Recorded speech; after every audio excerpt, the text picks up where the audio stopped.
Hello, friends. Welcome to Coding Garden. I'm a little late. I had some things to take care of. But welcome in. Glad to see you. Today, we're going to be recording some YouTube content. And the idea that I have right now is to do an autocomplete UI in multiple frameworks. So, yeah, and I'm sitting today. I did some yard work and my back is hurting. So, is that what is this? Is this a drop? Or is this a stain on the screen? Does everyone see that? There's like something right here. I think it's a drop. It's a drop. Yeah, so this was actually inspired by a YouTube video that True did, Mewtrue, here on Twitch. Let's shout her out real quick. Mewtrue, like that. Go drop a follow over there. She streams here on Twitch. But she did this video a few months back called "Can You Solve This Front-End Interview Question?" And I think it is a really good test of like a UI framework of like DOM events, how do you listen for state updates, how do you debounce values, how do you abort an API request, all those kinds of things. So definitely watch this video if you haven't. True and Nishark, thank you for that resub. True implements this problem in React. So I'm going to re-implement it in React live, and then that way I'll have code that I can point at. But then after that, we're going to redo it in Svelte, in Vue, and then we'll vote if we have time. Usually when I do something like this, it takes me so long. I'm going to do my best to like focus on each one as I do it today to get them done. Yeah, so Astro I don't think would make sense because Astro you typically combine with like another front-end framework. But for instance, we would potentially, probably Solid.js would be number 4 on the list because that's really interesting and popular right now. And then probably also Angular because a lot of people use Angular. So, but the 3 that we're going to for sure do today are React, Svelte, and Vue. And Nikki Poo, thank you for that resub. So it'll be interesting, and actually it could be an HTTP404. Thank you for the resub. You all you're awesome. Thank you for all the supports. And David Snyder, thank you for the 24 months. And Sursu Beko with the resub. I appreciate you all. Thank you for all the supports. What was I gonna say? Oh yeah, an interesting thing we could do, and this could almost be its own YouTube video, is we take the React solution and we refactor it to be Solid. Because Solid uses JSX. It just has its own built-in things for managing state. Actually, okay, let me put this under stretch because this could be fun. And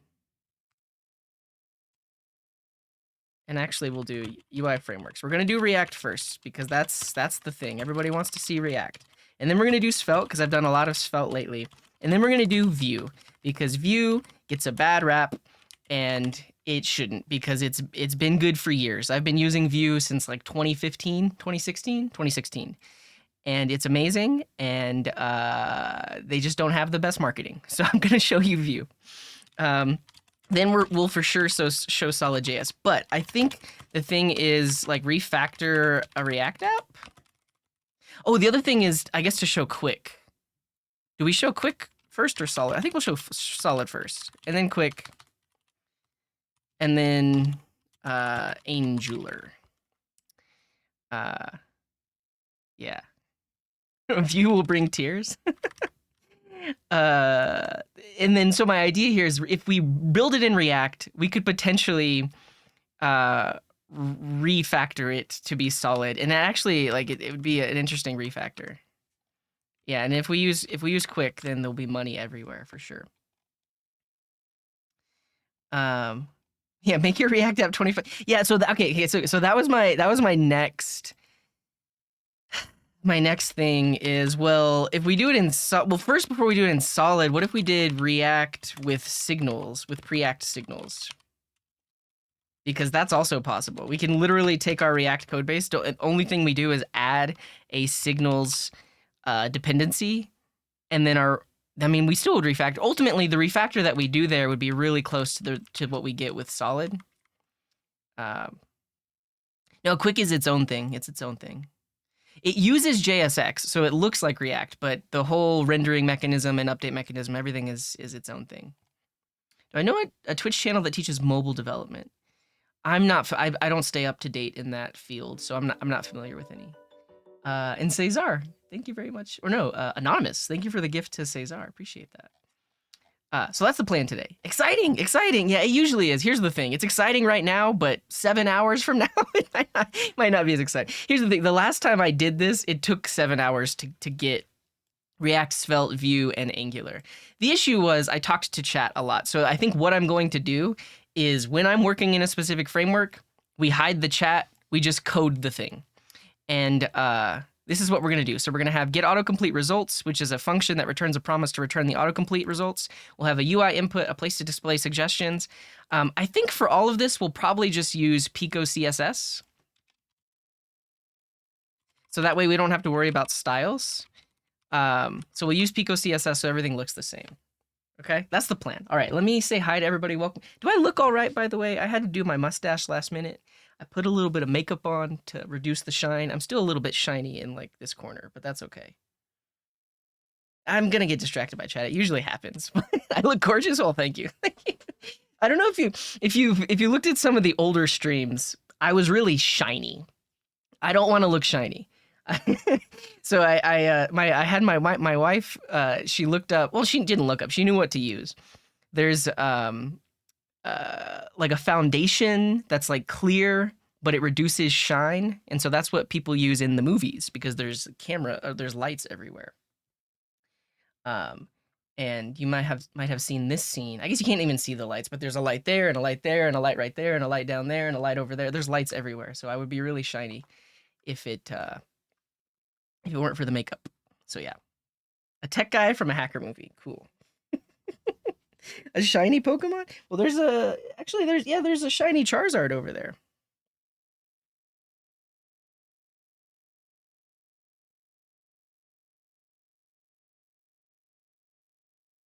Oh, I haven't used Easy CSS in a long time. Does that still exist? You're stuck in Phoenix Life, you? Well, I don't know how to get you out, Noctate. All right, Hacker Man. Let's say hi to everybody, and then we'll write some code. And thank you all for that hype train. That was great. It's called the matte effect. There we go. If you want to say hi to me, you can say hi, hello, hey, yo, cheers, greetings, hiya, sup, what's up, morning, afternoon, evening, howdy, good day, coding hiyo, vohiyo, or bogahay. Say any one of these things, I'll acknowledge you. RWX Ganta says, do we have any asynchronous promise or fetch videos? I don't. It's on the list of content, though, because that is something that's been requested a lot. So I need to do some planning ahead of time to know all the topics I'm going to cover, but I'd love to dive into async.js. All right, Timon, welcome in 49 minutes ago. Hello. What's up, America 2050 and Mark and Fob? Thanks for chatting with me in the Discord. We're gonna meet up in Amsterdam. I guess I'll mention that right now. If you're in the Netherlands, or if you want to take a train to Amsterdam, I'm gonna be in Amsterdam last week of May, first week of June. So I get there on the 30th, and we're planning a meetup in the Discord. So if you join the Discord, there's a Amsterdam meetup channel, and just chat in there. Right now we have, I think, 1 or 2 people interested. That's okay. If it's honestly, if it's just me and Fob, that's fine. We're gonna go sit in the park and have a picnic, something like that. I don't know what we're gonna do yet. I guess it also depends on the number of people. But if you can get to Amsterdam, either on like the 30th, the 31st, or maybe the 3rd, it might actually be the 3rd. Now that I think about it, the 3rd seems like the most likely day. But one day this week, we'll figure it out. Yeah, so June, let's say a tentative June 3rd, but possibly a May 31st. All right.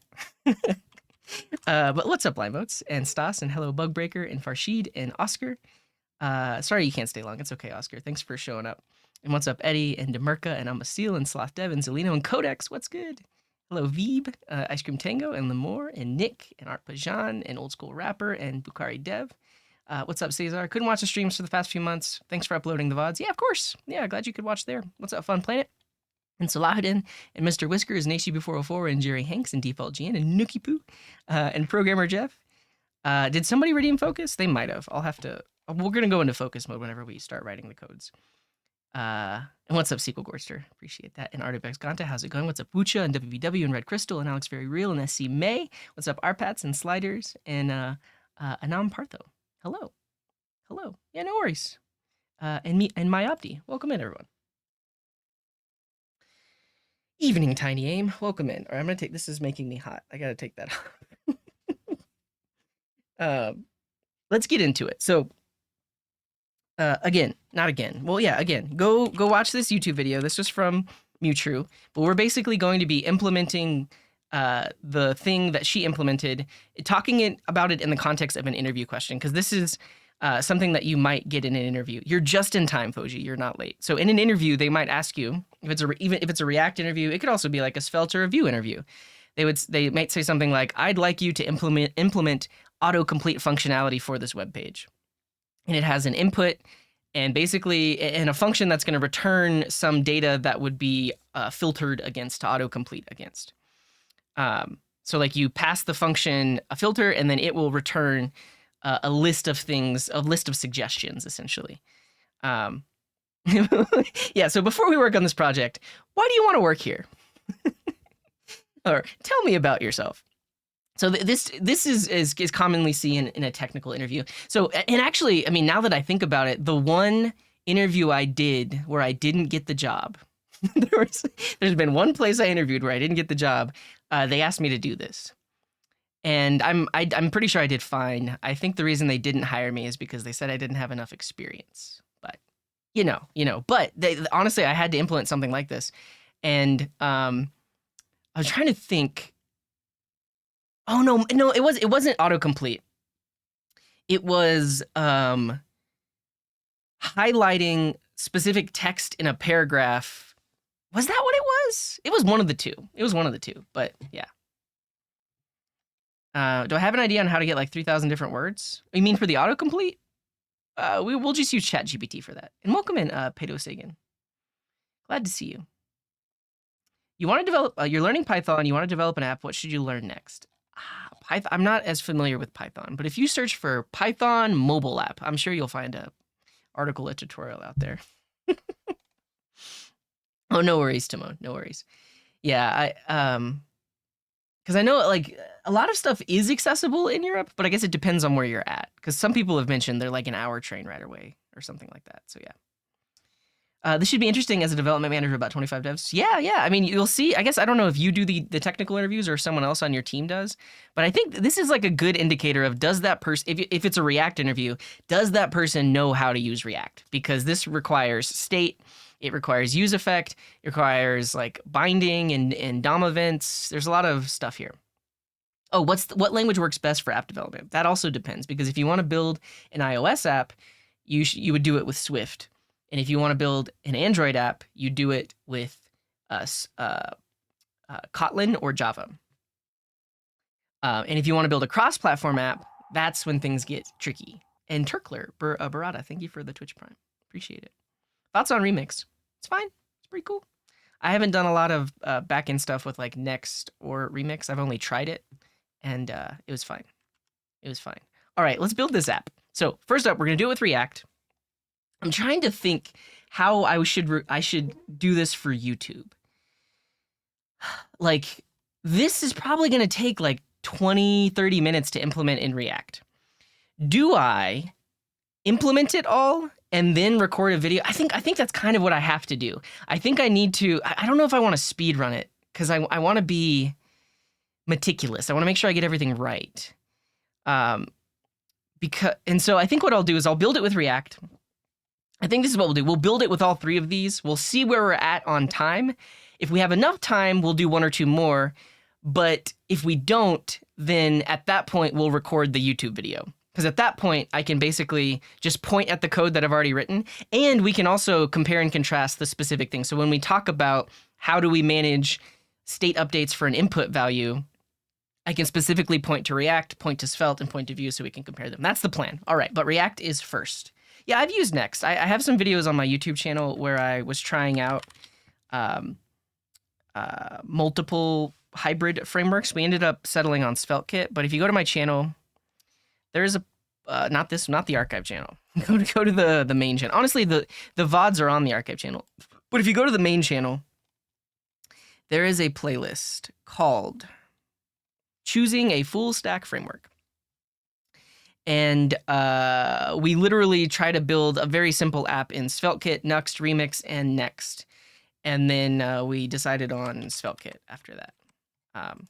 And then also, if you look on the YouTube channel, there was a series where I was working in Next.js, learning the app directory.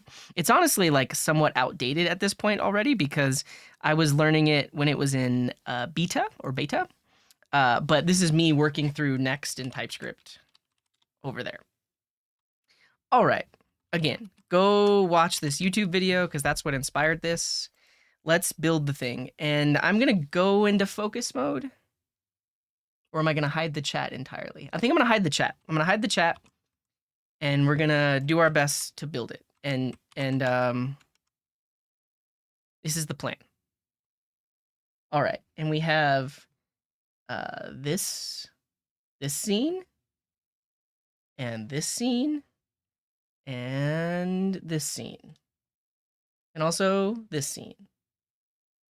Cool. I'm trying to think. I guess I'm not going to do a YouTube intro because I'll do the YouTube intro later and then add it. All right, let's set up a React app. First step, we're going to do it with React. I'm going to use Vite. We're actually going to be using Vite for every single one of these apps because Vite is a build tool and it supports many different front-end frameworks or even vanilla JavaScript if you want to. So if you go to Vite and you go to getting started, there's this command you can run and then you can choose which template you want to get started with. So I'm going to run this. We're going to call this React example. We'll choose React. I guess we'll do it with TypeScript. So we'll see the other thing we potentially will evaluate is the TypeScript support in each one of these frameworks. So we'll go in here and let's clean it up a bit. So this is the React app that gets generated.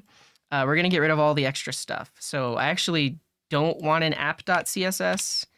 I want to clear out my index.css. In our React entry point, we need to install dependencies, so VS Code will stop complaining. So if I install dependencies, it'll get React and React DOM.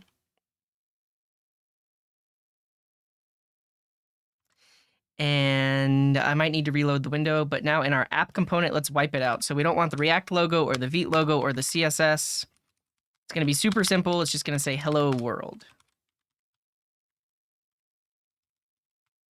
So oh, I forgot I have Copilot on. Should we leave Copilot on? I agree with that, Ward, who says Vite is the best thing to happen to front-end dev. Yeah, I love it. It's like zero config. Well, I'm gonna actually do a poll while I get all this set up. Should we leave Copilot on?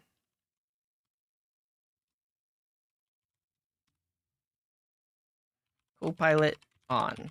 Yes. No. Stony, thank you for the resub. Appreciate you. Okay, so this is our basic little component here. We've got no CSS. I think we should be good. I think the last thing is we'll add Pico CSS. So we'll change the title. And then we'll go grab Pico CSS. So if you haven't heard of Pico, think of it, it's like Bootstrap, but there are no classes. Basically, everything gets styled by default. So you just add you can install it from NPM if you wanted to. I guess we could do that. We might as well. We'll install it. We'll just add the link. This is we're just demonstrating something very simple here. But in the real world, you would want to install it. But you add the CSS. Now everything gets styled. So for instance, if you look at forms, they just look like this by default. You don't have to add any classes. You literally just have labels and a form and inputs, and then they look fine. Me too. Thank you for the raid. Welcome in, raiders. Welcome in. Thank you so much. You're too kind. Wow. We're just getting started, though. We're just getting started. The plan today is to build an autocomplete UI with multiple frameworks. So we're going to do it with React first. Hola. No hablo español. Lo siento. This is an all-English stream, but thank you very much, Mito. Yeah, and definitely click that link. Drop a follow over on Mito's stream. But you were working on JavaScript notices. So like new stuff in JavaScript. React with WordPress. I kind of want to do a video on like headless WordPress with React because I've done it in the past, like when I worked at a consultancy. So that's awesome. And the secret to GitHub Copilot, we're doing a poll right now is should I leave Copilot on when we are coding right now? Oh, wow. It was a close race. So 25 people said don't leave Copilot on. 22 people said do leave it on. We'll do the poll one more time now that there's more people here. I think it's going to actually sway it because they did just talk about the secrets of Copilot. Rigged. Let's just see. Let's see what people vote on. So basically what we're doing is right now I'm going to use React and we're going to implement an autocomplete UI. So the idea is you'll type into an input, it makes a request, gets back the results, shows those results on the page. But there's a lot of things to think about with that. Keeping track of the input state, showing a loading indicator, showing errors, clearing the suggestions, debouncing when you type into the input, aborting the request if you if you update the filter before the request is complete. And then there's some extra things like arrow key navigation and caching. So this demonstrates a lot of things in front-end development. And so we're going to do it with React first, but then we're going to do it with Svelte and Vue. And then these are maybe if we have time. But that's what we're doing right now. We just set up our React app, and we're going to start implementing these features. It's close. It's very close. Yeah, you can check out all my settings and everything over there. Yeah, you got it.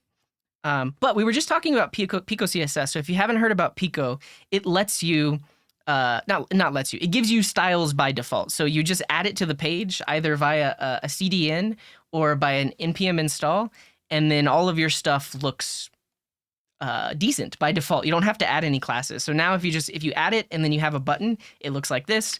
And we're about to add a form with an input. It'll just look like this. We don't have to add any classes. It just gives us a bunch of default styles. So we're using Pico so that we don't have to worry about styles and we're just focusing on the framework itself. All right, let's see. So it's still really close. I'm going to turn Copilot off just because it's so close and the vote was no before. So we're going to do it without Copilot. No assist. No assist. Yeah. Yeah, so it's a classless library. They do have a class-based version, but yeah. And I'm going to leave the chat open because feel free to comment on the on the stuff as we're doing it. So far I have a Vite app with React. It's got the CSS right here. We've got no CSS there, and then our main component just says React app. So let's start it up and then work on the features. Here we go. React app, great. I did say it was classless, but check this out. There's actually a container class built into Pico. And it gives us a little bit of spacing. Like that. It just pushes it in a little bit. Awesome. Okay. Yeah, so this is bare bones React that runs inside the web browser. We're not doing any sort of server-side rendering. And the thing is, even if you were to use Next.js, if you want an interactive autocomplete in the web browser, you need JavaScript. So like it couldn't be server-side rendered. Like you could potentially hydrate it, and you could figure out a way to do autocomplete that does like a round trip server render, but that seems extra. This is all client side, all client side. How long have I been programming? I lost track. Like over 15 years, a very long time. I have maybe I mentioned it somewhere in the frequently asked questions. I forget though. SvelteKit can do it. No, so, I mean, you could technically do this with a form submission and then a page re-render, but that's who would do that? Who would do that? Okay, so we have our React app. Step 1, and actually let me copy this to do so we can update it as we go in our React app. Insane people. So we set up Pico CSS. We got that done. Next up is we need to implement this get autocomplete result. So we're going to reuse this in every app that we build, but this is just going to be a function that returns a promise which resolves to an array of suggestions, and it accepts a specific filter. So we'll just create a get autocompletion results.ts. We're in TypeScript, I forgot. And this will export a function. and it will accept a query. So this is what you want to filter by, and it's going to, autocomplete is on. I mean, GitHub Copilot is on. It's really funny that it defaults to searching the GitHub API. Okay, so this is a function. It's going to return a promise, so we'll make it an async function. I'm going to turn it off. This is pure coding. Will this be an MVC pattern?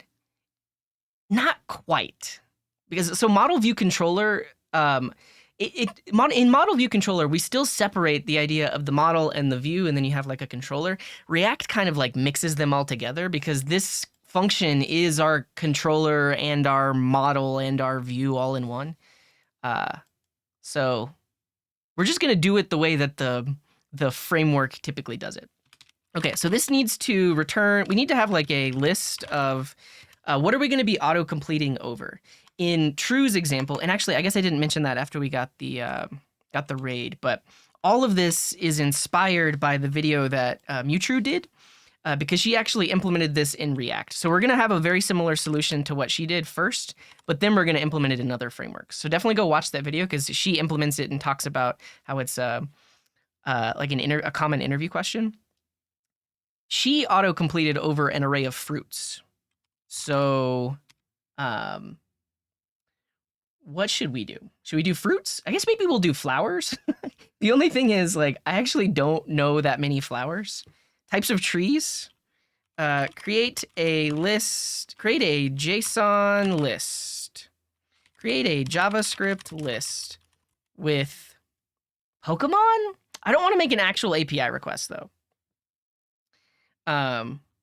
With 100 items that are flowers, that are types of flowers and trees. It needs to be just one thing. Types of flowers. Trees. We're going to do trees. Nice. I like this. I like this.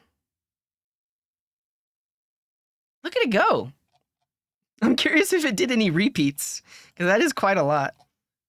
Let's see what we got. Her channel is Mutrue. She's here on Twitch too.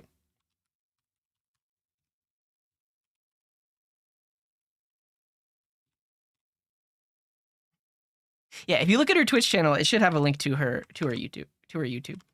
Okay, we've got all of this. How can I be sure that there are no duplicates? Let's just test it out really quick. If I throw this into a set and get the length, there are duplicates. Because there's only it says there's 90, yeah, a set of length 91. Okay, so here's what we'll do. Oh, actually, we can do this. I have a quick tip for the dev tools if you didn't know this exists. So okay, turn it into a set, and then spread that thing into a new array, and then I think we can do console.copy. Isn't there a console.copy? Maybe it only exists in Chrome. Does it only exist in Chrome? Or is it just copy? Oh, did that do it? Nice. Nice. So if you didn't know that, built into the DevTools, both in Firefox and Chrome, is this little copy function. And you can pass something into it. It'll copy it to your clipboard, and then you can use it. Okay, great. Now we have a list of deduplicated trees. I mean, I kind of want to sort it too. Let's sort it. Okay, another quick tip. This is how you sort an array of strings. So, sort accepts a comparison function, so you have your A and B. But if you're comparing strings, you can use locale compare. So if you do a.locale compare and then pass in B, that didn't work. That didn't work at all. Did I get that? Did I do that right?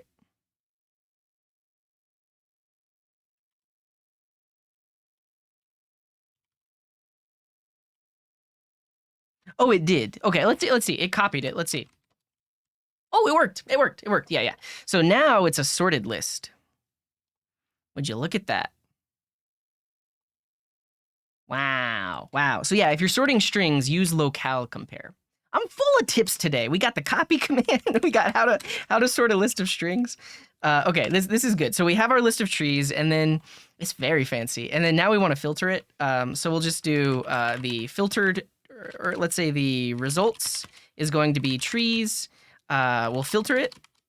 We're going to grab each tree, and we'll say if tree.match. We need a regular expression because I want to do it case insensitive. So we can create a regular expression, pass in the query, and say that it's global and case insensitive, like that. And then we can pass in that regular expression, and we'll return the results. But we want this to behave like an API, so it shouldn't just return the results immediately. It should wait before that. So here's another thing. If you ever want to do like a sleep, you can create a promise, and then inside that promise, use a set timeout to resolve the promise. So let's say I want to sleep for 1 second. Pass the resolve there. But let's say I want to sleep for anywhere between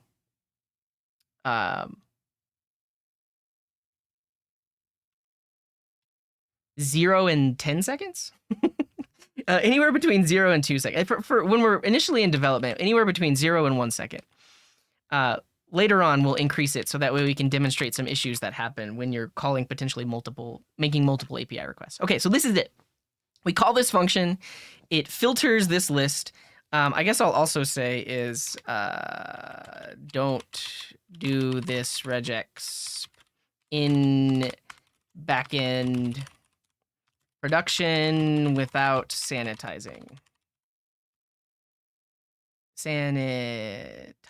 This is all front-end code because this could result in a regular expression denial of service, an RDOS, I think is what it's called. Because if this were back at like an API function and you accepted the string and they passed in something that would make this regular expression take a really long time, somebody could regular expression denial of service your server. But this is all front-end code, so I don't have to worry about that. Okay, this is our function. That's what we want to call. So we implemented that. Great.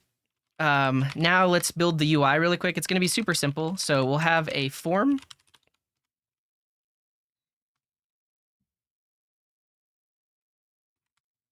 Make up the function sync and then just return a promise. You're totally right, but I'm not going to refactor it. But I'll show you it anyways because, see, this is what happened. This is why I won't be able to finish it in an hour because we get to talk about all the ways. But yeah, you're totally right. If we didn't want this to be an async function, we will do this, and then instead of doing this, we will literally return the promise, which resolves to the results after 1 second. This is another way to do it without the async. What's the alternative to regex? There isn't. You'd have to come up with some kind of search algorithm. No, I'm keeping the chat open just because there are a lot more people here now. Yeah, you would use a regular expression, but the key is you would sanitize this. And the way that you sanitize that is you potentially escape anything that could have been interpreted as like regular expression syntax. That's the main thing. All right, we've got a form. We'll have a label that says tree. And then inside of that, we have an input. And the user can type in there. Let's see what we get in the UI. Beautiful. So basically what I want is I want to type in like elm. And below that, I want to see the results here. So the first step is to keep track of the state of the filter value. And then I guess also a place to show the results. We'll just have like a section down here. A div? A div. I guess we could try to be semantic. With semantic HTML, can you have a section inside of a section? Is that a thing you can do? Let's try it. Okay, but results go here.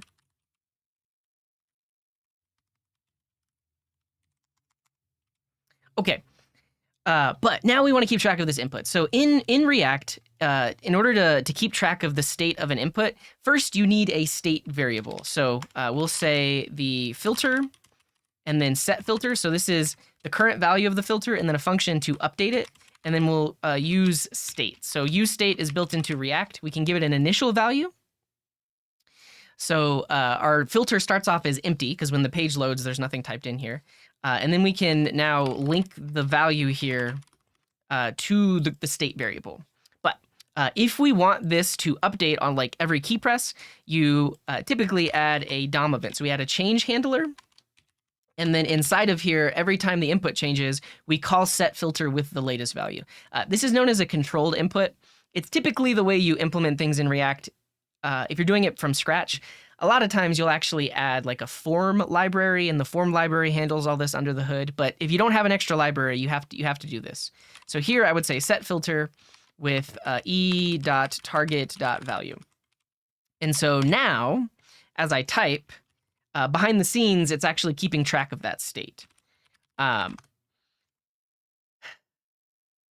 to show you that, I can just display it in the UI. So if I have just like a little H2 right here, and we show the current value of filter, as I type, that's going to show up in that H2 right here. So, wow. So as I type, the state is held behind the scenes. Okay, so now we want to have a place to show our results. So, and what's up, Late Key? Welcome in.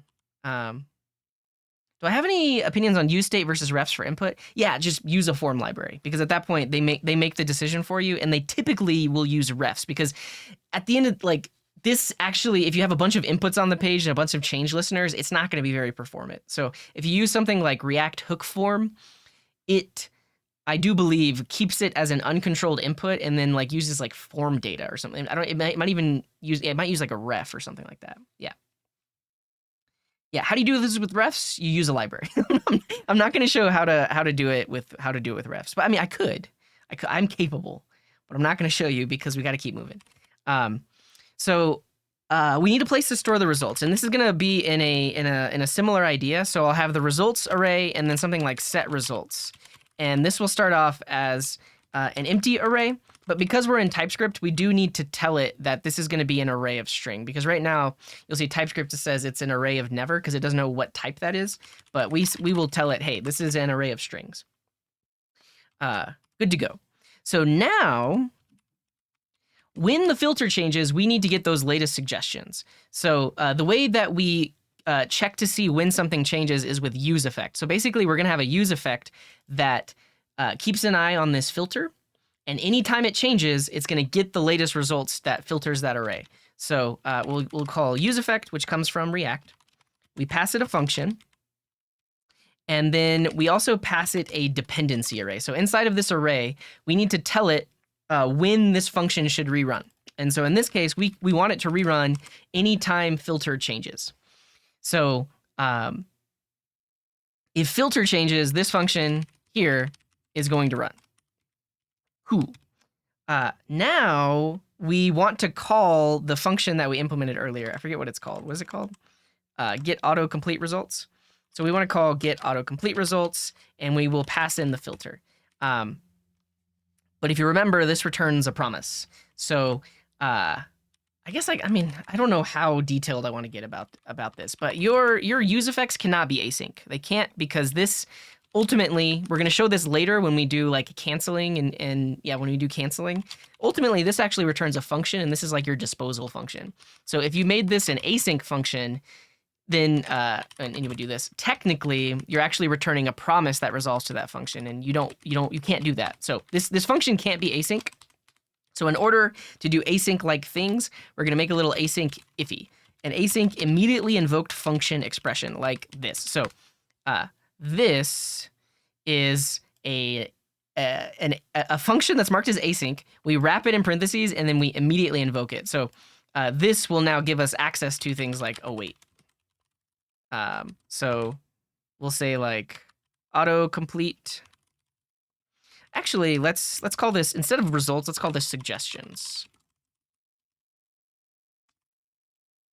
Oh, we're gonna do debounce now. It's on the list of to do. Use async effect. Okay. Does it just do this? Does it just rework this to wrap it?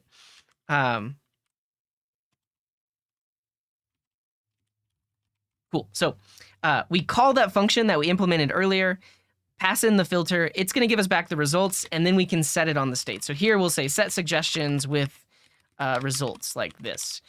Great. And then now that we have the suggestions, we can actually show them in the UI. I guess the other thing is we do want to show a loading indicator. So let's also have some state to manage the loading. So I guess technically this could have been wrapped into like its own little hook with like some loading state. I don't know how detailed I want to get about this, but we need a state variable that's going to be a Boolean that manages whether or not we are loading. Like this. And so before we call this get autocomplete results, we'll set loading to true. And then after, we'll set loading to false. The other thing we'll do is, because we're potentially going to be calling this multiple times, we will reset the suggestions to empty before calling the get autocomplete results. Yeah, at this point, so there's multiple things I'm doing here where in the real world, you would just add a library. So there is a library like React Query or SWR, I forget what it stands for, state while revalidate. But those libraries handle loading state and caching and everything else. But we're not adding any extra libraries. We're doing what is just supported in React. Okay, so we have our loading state. We have setting the suggestions. Let's show the loading state. So right below the form, I think Pico CSS, you can just have a progress bar. Let's look at Pico CSS docs. Oh, yeah, that's it. So with Pico CSS, if you put a progress bar, it's automatically indeterminate.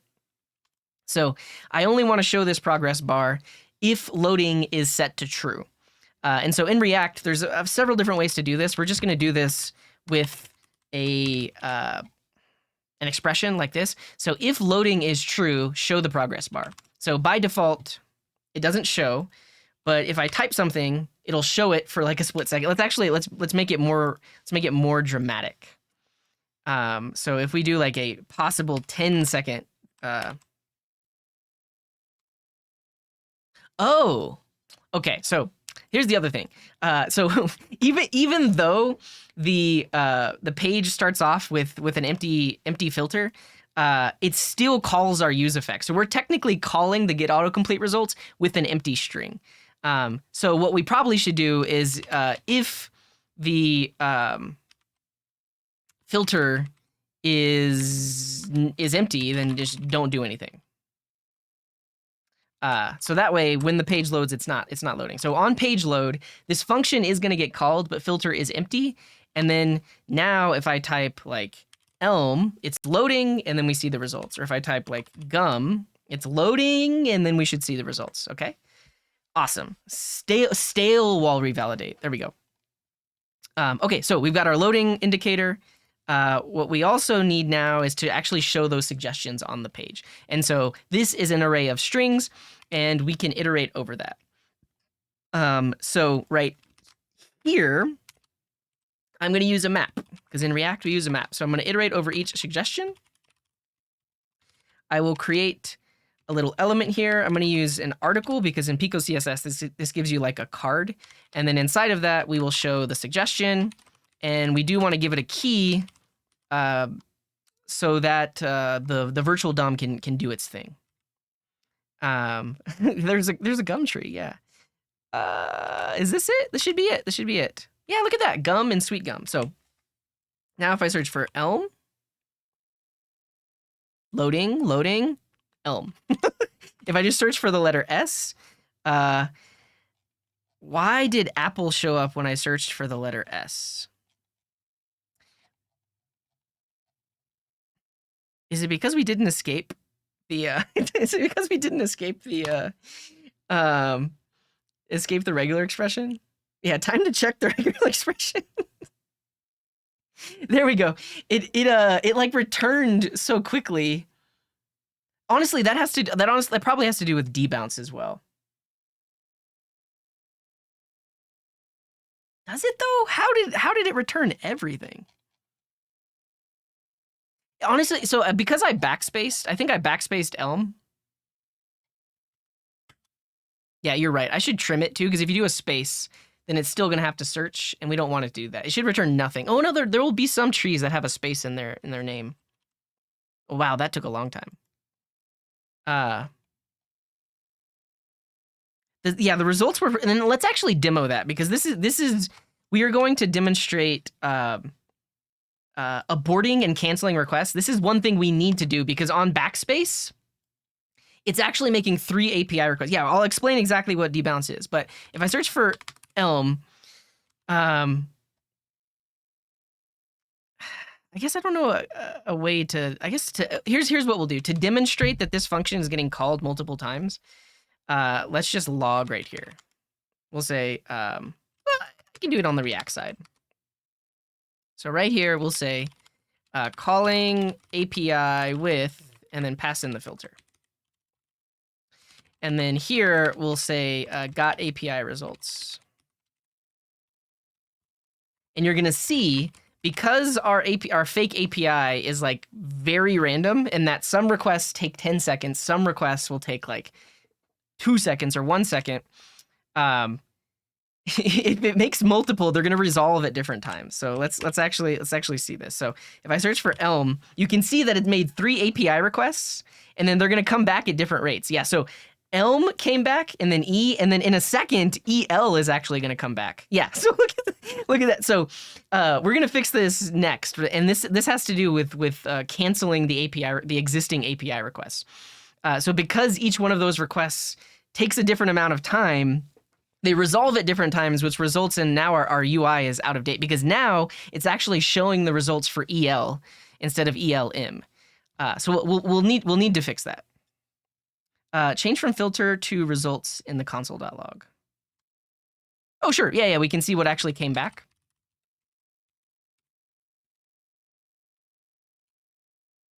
Results. I can get there. Yeah, you can see like every single key press. Look at all these API requests we fired off, and they're all going to come back gradually. Gradually, they're all going to come back. That's hilarious. That's hilarious. I mean, in most APIs that you talk to aren't going to be this bad, but it's possible. It's possible that there's like network latency or whatever else. So yeah, we'll fix that eventually. We should also handle an error case. So let's actually do this. Let's say if math.random is less than 0.2. So there's a 2% chance of an error happening. We're going to throw an error. Unable to error 0.2? 0.02? Oh, yeah, you're right. This is a 20% chance. I'm okay with that. Okay. Yeah, 20% chance is fine. Honestly, we could do like to just demonstrate it, 80% chance that this API is going to throw an error. But we need to handle that over here. Because watch what happens. Yeah, so two of them failed, and then the last one actually completed. But it's completely random. Yeah, so that one failed. And when it fails, we're not showing anything in the UI. In the UI, whenever the API request fails, we're still just showing the loading spinner. So we want to handle that. And the way that we'll do that is with a try catch. So we'll wrap this async await with a try catch. And if there was an error, we will set some error. So we'll need another state variable. We'll call it error. And it'll also be a string. It'll start off as empty. And then if there was an error here, we'll say set error with error.message. Now, we're in TypeScript, so we have to tell it that it is an error object. So I can say error is E as error. Because otherwise, in JavaScript, you can actually throw you could throw a string, you could throw an object. You don't necessarily have to throw an error object like I'm doing like this. So TypeScript is like, hey, you better make sure that this is actually that. And in my case, I know that it is. Like, for the code that I've written, this is the only possible exception that will ever occur. If this were an actual API request, I also need to worry about like network errors and other stuff like that. But even in those scenarios, this is actually, it's still a capital E error. Okay, but if there was an error, we'll set it and then we can display it in the UI. Does Pico CSS have a way, like an alert?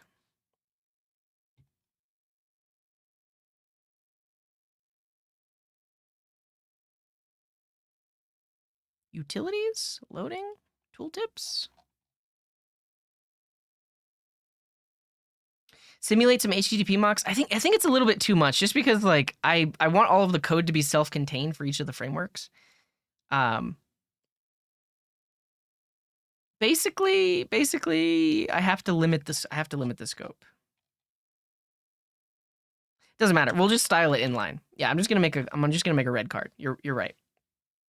I don't think I want to show a modal though. So we'll have a little article right here. We'll do a very similar conditional rendering. So if error has a value, then we're going to display it right here, like that. And I'm just going to give this a style like this. So background red and color white.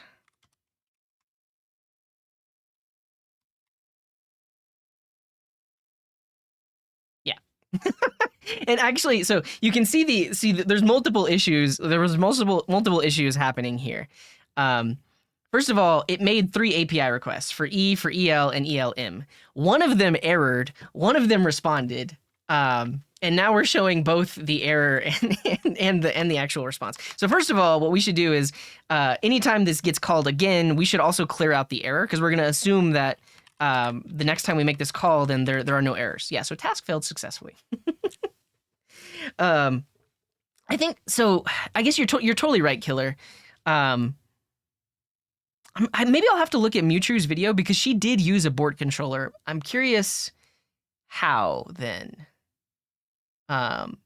Maybe this function is actually requesting this from a JSON file or something like that.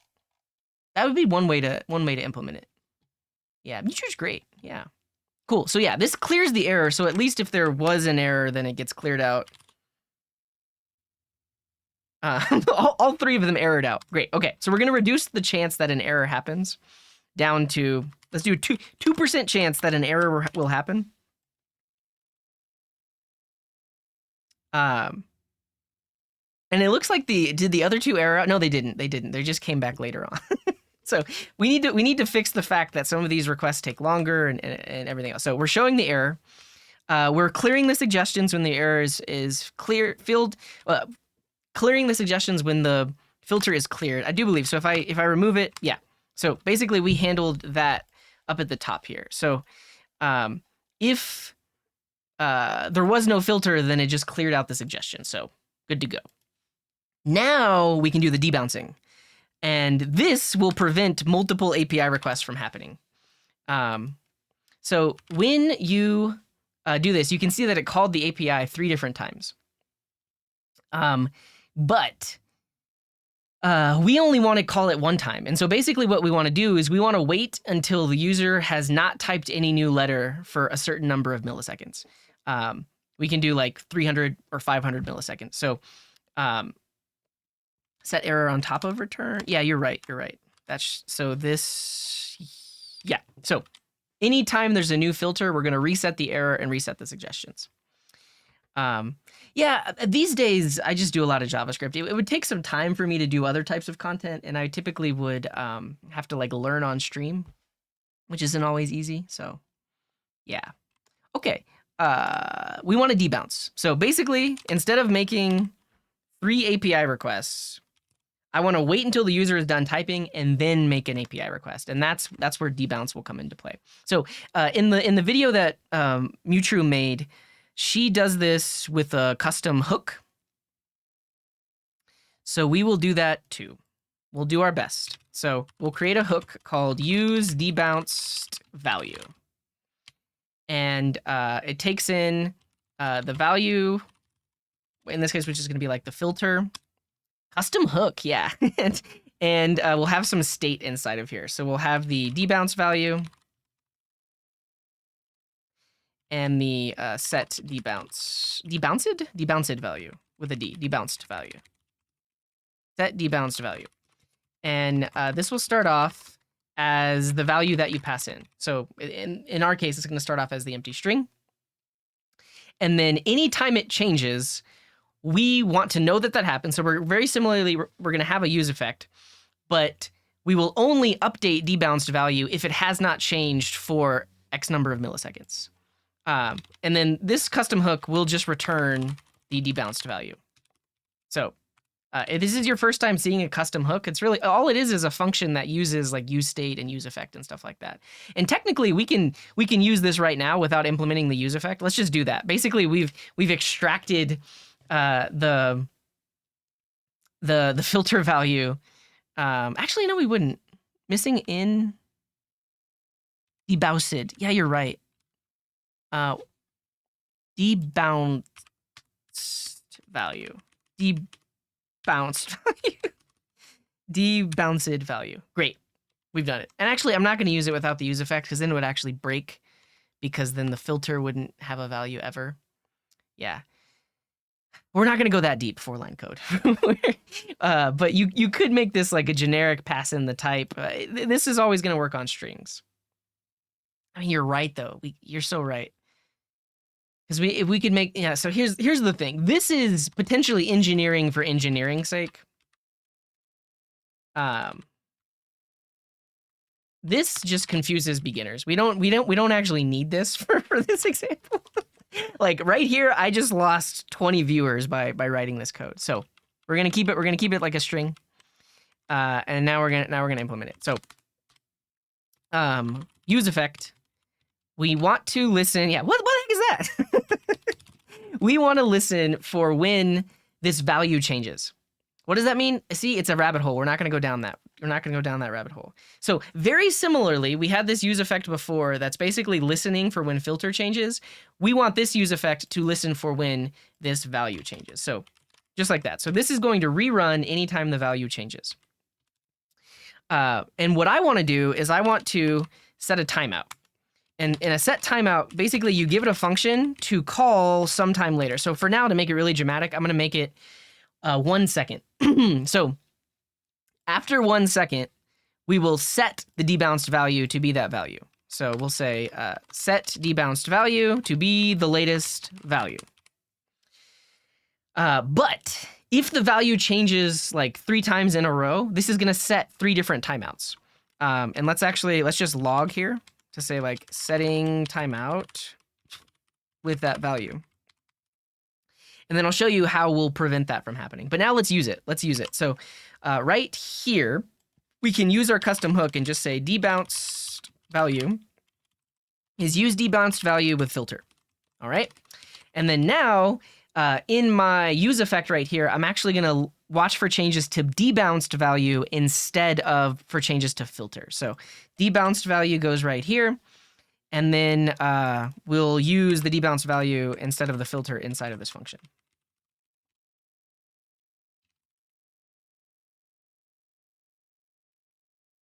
Like this. Great. So you can see setting timeout with empty string. We also want to prevent that up here. Let's actually prevent that. So like if there is no value, then do nothing. Do nothing. But if I type ELM, you can see that it's actually setting 3 timeouts behind the scenes and then calling each one of those a second later.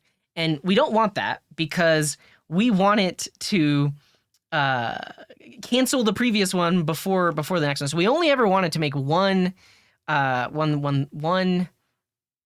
request. Yeah, a space is fine because you could find like black cherry, black spruce, bristlecone, but like anything that has a space in it, I think it's fine. Okay, so the set timeout actually returns a number. That's great. Last time I was dealing with types in set timeout, it returned like a Node.js timeout. So here we'll have the timeout ID. So this returns a timeout ID, and what you can actually do is clear that timeout.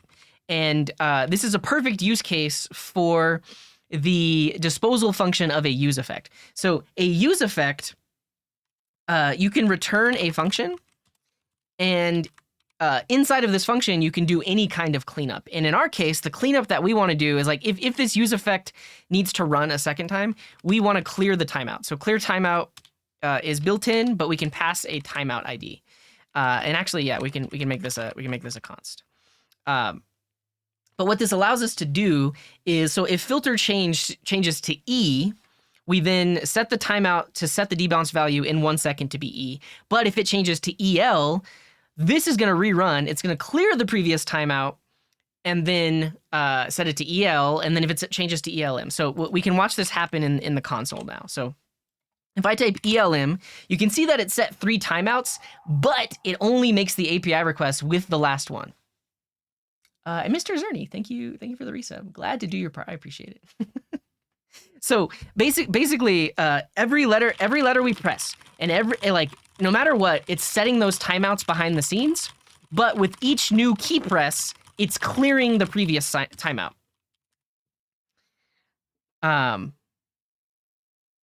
Yeah, like that.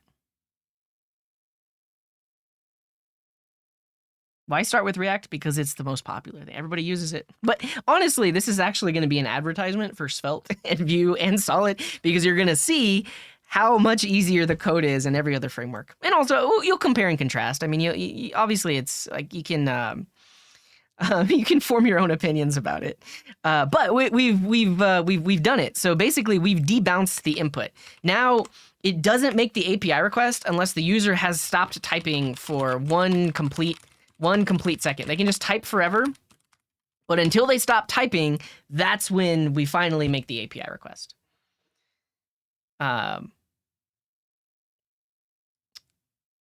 And apparently this one takes a long time. Great. Okay.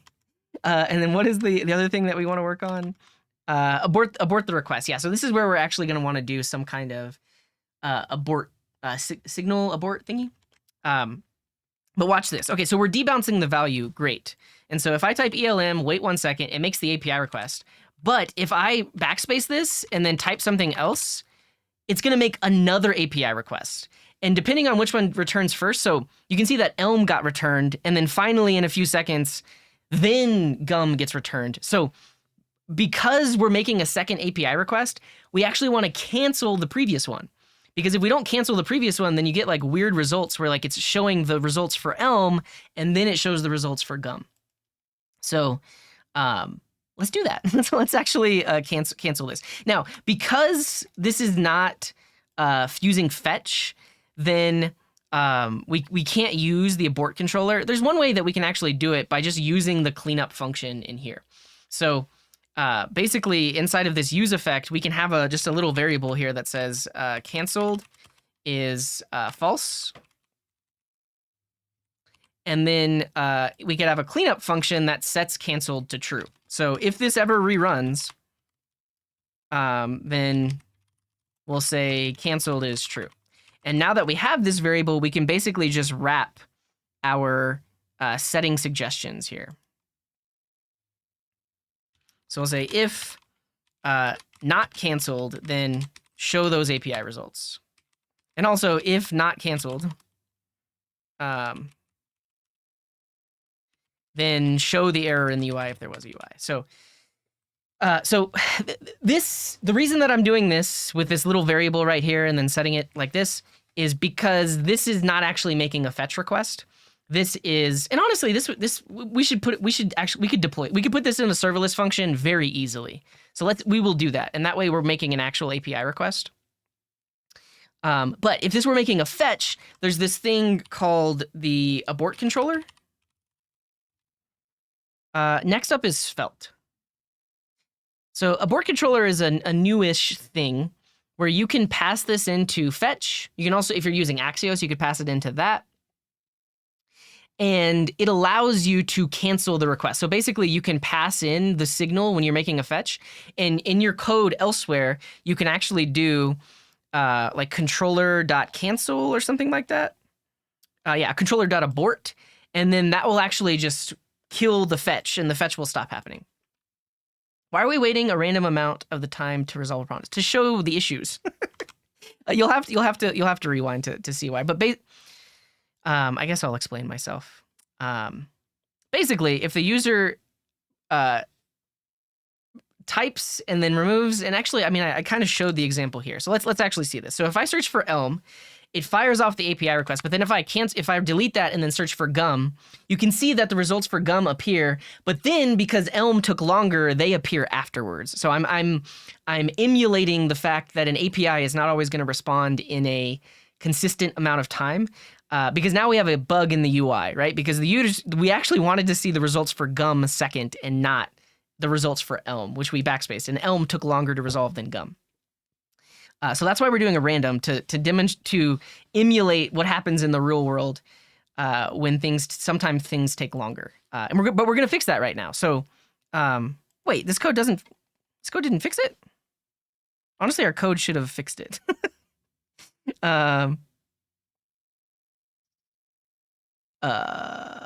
This should have fixed that. Because if I search for Elm, and then I search for Gum, maybe I didn't save. Maybe I didn't refresh. Yeah, so it gets the results, and it sets them. See Fun Planet's last comment. Don't I have to return outside the iffy? Yeah, what am I doing? I'm returning inside the iffy. Great work. Thank you. Good call. I don't know if I would have caught that. But yeah, so this is like another reason why we're doing all that. This needs to be returned here, and then we need to set this outside the iffy like that. Yeah, I have a degree in computer science, but all the web dev stuff that I do, I was self-taught. Okay, this should work now. So now if I search for Elm, it fires off the API request. But if I search for it did it too fast. Let's actually, to really emulate this. This is not random. It's gonna take actually take 10 seconds. We can do like 5 seconds. All right. So if I search for Elm, it fires off the API request. But then if I search for Gum, now because we canceled it, it should not show the results for Elm. It should only show the results for Gum. But there was one extra little bug there because you saw that it hid the loading indicator, because that's when the results for Elm would have been displayed. We actually need to wrap this in a if not canceled as well. Like this, like that. But this, it's not ideal, and I want to actually implement this using abort controller. But if we do it this way, we've basically handled most of the bugs. So now it doesn't make the API request. I guess I like that. Honestly, instead of wrapping it, if canceled, return. And then it wouldn't do either.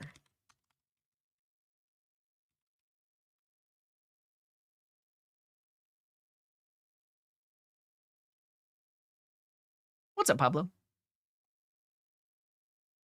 Longer words take less time.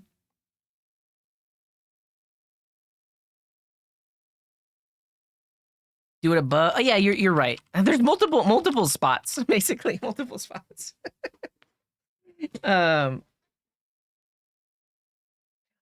can you pass an abort to a? Honestly, that would be great if we could pass it to set timeout. Let's actually look this up on MDN.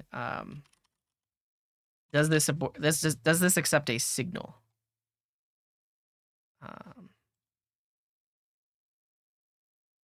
Delay param1, param2.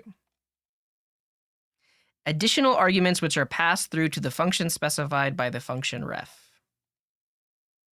No, these params get passed into the function? That's weird. Yeah.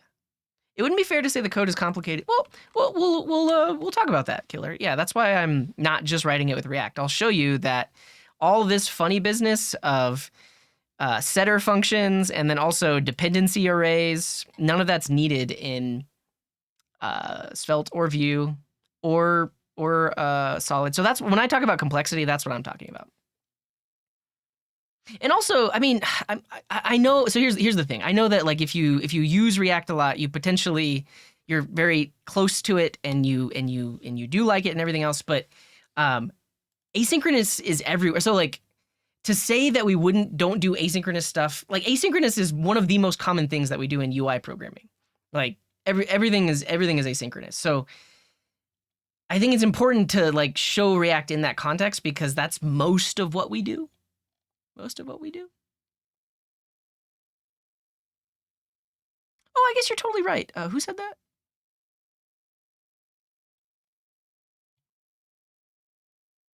that? We want to do it here, but the thing is, this could have already been fired off, so we also want to do it here. And then if this throws an error, then we want to do it here too. So we need it in 3 different places.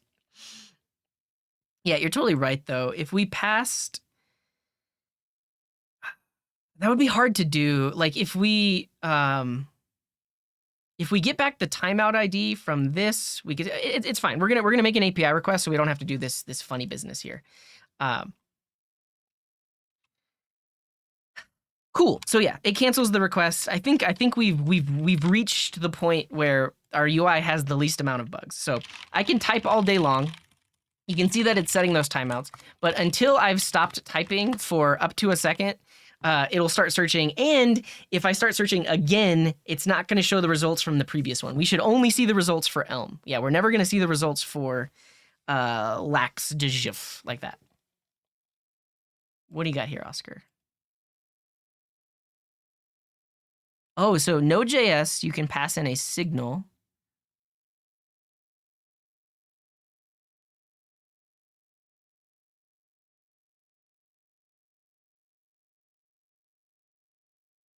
Oh. Oh, that I like that. I like that. So basically, instead of resolving, if it was canceled, then we reject it. Yeah.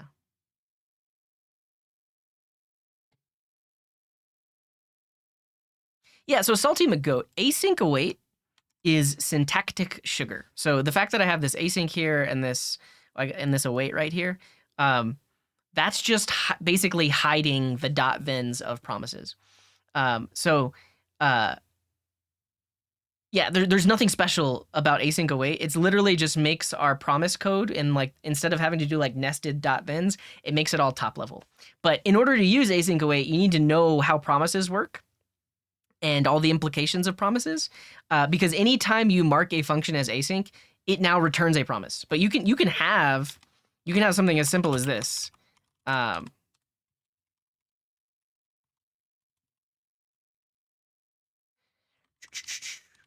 Like this. So this is a function that is marked as async, even though I don't have any sort of awaits inside of it. But this is functionally equivalent to doing this. Like an immediate promise resolve of the value. So these two are functionally equivalent. But once you start to add like awaits in here, so await some promise, the functional equivalent would be to use a .then. So here I would say .then, I get the callback, and then here I can return hello or something like this. So these two, functionally equivalent. This just gives you like this top, it looks more sequential than like the nested .then stuff. So I don't know if that answers your question exactly, but basically async await is just syntactic sugar. And basically what I'm saying is, yeah, so you can combine .thens and .catches with async await, but you shouldn't. You shouldn't, because you're going to run into really weird bugs where like if you do something like a .catch on here, this. And also, like, if you were trying to get the result, something like this, and then you were trying to use it, because you put a .catch on here, this is actually going to resolve to undefined. And so you would have to say something like if result, and that means it was undefined. Yeah, like you basically just don't mix .thens and .catches with async await. If you're going to use async await, only use async await. There are some scenarios where maybe you can mix them, but more often than not, you're going to run into issues and you're not going to understand why your code is broken. And it's because you don't understand how the return values of .thens and .catches work. Yeah, the other thing about using .then is you can't wrap it in a try-catch. So like if I'm going to do a whole video on this next week. I think this is extremely topical. So if you do a try-catch, and you were to do a .then inside of here, finally, and you were to do some sort of .then, and you didn't do an await, you just did this. This catch would not catch any error thrown by some promise. You have to do .catch on here. If you awaited it, then yeah, this will throw an error that would get caught by the cop. But that's what I'm saying. Like, don't mix them. Do not mix them. Yeah, so like that's like one scenario, like where Bazezo is mentioning, where you might mix the .then, but I would argue that now you're actually going to run into more issues, because if you're using fetch and you're doing the JSON parsing, you need more error handling than just immediately parsing as JSON, because typically before parsing as JSON, you want to check the response status first. And if you want to do that, then it makes sense to not put the .then. Did I say tropical? I think I said topical. All right, topical was the wrong word. There are a lot of people that have don't fully understand. And I wanted to use the word grok, but a lot of people don't know the word grok. Don't fully comprehend asynchronous JavaScript and promises. So I'd love to do a video on it. I come from a different background, and using fetch as a promise throws me off. I would expect call API function to be sync. Yeah. So basically, you have to look at the return value to see if it returns a promise. Then you need to await it. Some libraries you use will mark their functions as like sync or async, and so that way you know. But otherwise, you would need to look at the return value. I wouldn't say it's better. The code a lot of times is more readable, but some people don't like the fact that you have to use a try catch. Some people don't like looking at try catches, so they prefer doing a .catch. But yeah. Only use then to concatenate results. I'm okay with that. Yeah. So if you're going to use the then to like transform the resolved promise value, sure. But you still would wrap it in a try catch, and don't use the catch if you're going to put an await keyword on there. All right. What are we doing?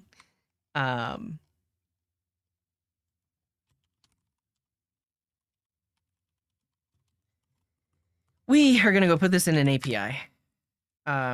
Venables are not so bad. Sure. But if you take the last 5 minutes of me talking and take all the points where I said .then is bad, then yes, they are bad.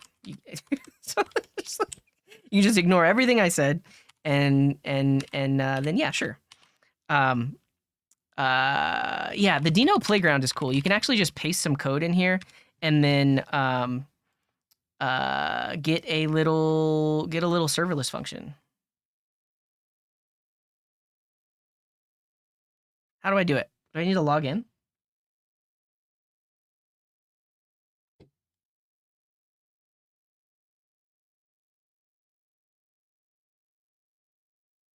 Has anyone used a promise without async await? Or if you use it without async await or then you can't get the resolved. You can't get the resolved value. Do I need a project, or can I just go to the playground?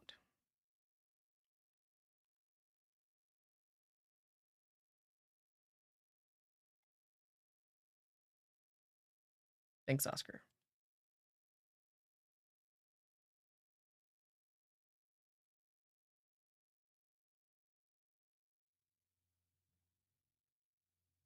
Oh, wow. Okay, I'll show this because this is actually really cool.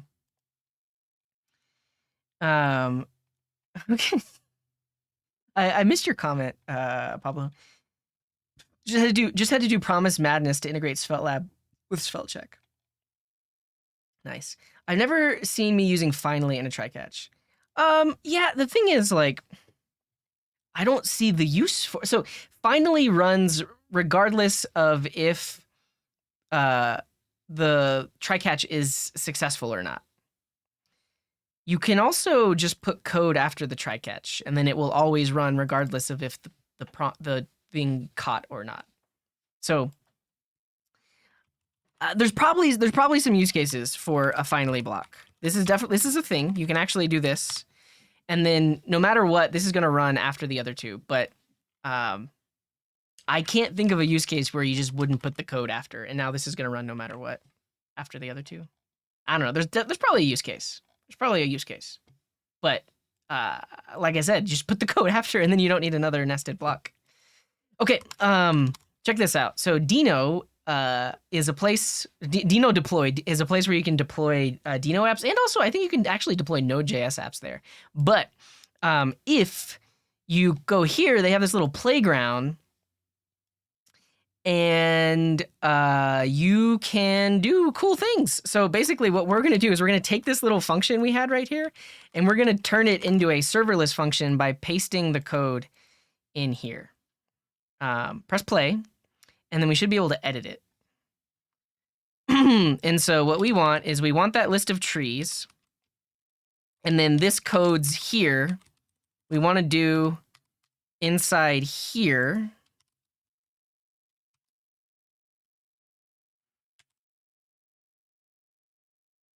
And I guess if we throw an error, I don't know how that's going to be handled, but let's see. Let's see. And now, because this is a serverless function, we do want to escape this regular expression because this is going to be running in the cloud.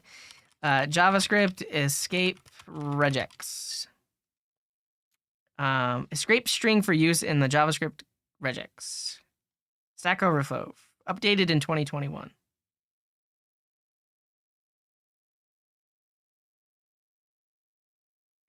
To escape the regular expression itself. Do we trust it? do we trust this top answer? It's better than nothing, I would think. Basically, we want to do query.replace right here.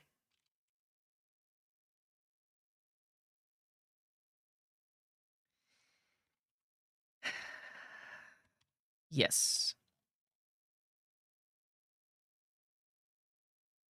The long answer. Can I? Yeah, there we go. The other thing is I need to know how to get the query string. So do I get autocomplete in here? Rec.query.filter? Would that work? So the request is a request object. Does it have a query string on it?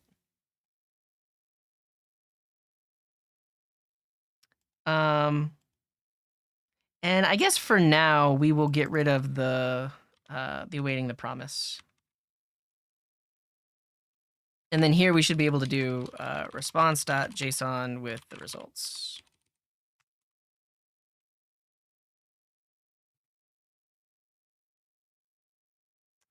And can I test it on the right?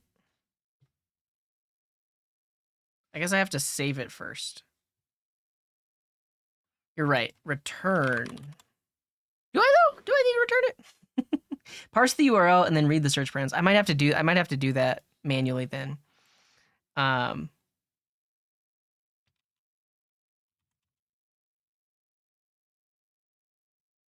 Thanks, Oscar. I don't have access. So URL search params with rec.query or rec.url. I don't know how to do it. And then we'll say something like if params dot get. So then we'll say the filter is params dot get filter. And if there was no filter, then we return an empty array. And then here, this will be filter, something like that. Lowercase Earl.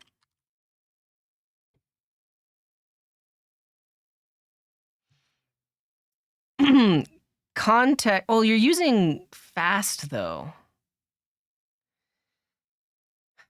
Does it make sense to bring in an HTTP library like this? URL search params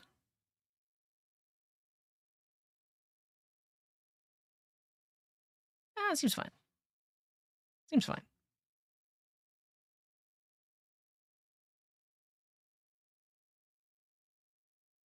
How many programming languages am I proficient in?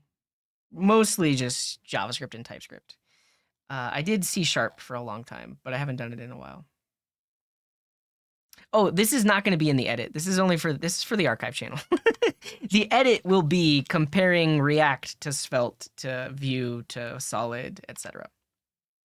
And then I might do a separate video that is refactor this to use signals, and then maybe another one that says refactor this to use Solid. Why does this say finalizing? What did I do wrong? Yeah, oh no, I'm not worried, Amasil. I'll probably, at that point, I'll probably just hide the chat. As you can see, like, I literally not had to, but I spent time talking about async await and promises. I spent time talking about just like explaining all the underlying stuff. For all the other ones, we're gonna fly through it. It's basically gonna be copy the code that we can, but just do it the framework specific way. Refresh, all right, I'm afraid I'm gonna lose my code, so I'm gonna copy it.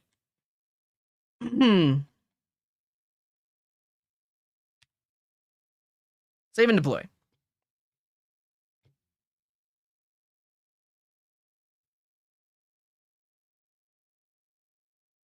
Okay, so that worked. And if I say filter equals Elm,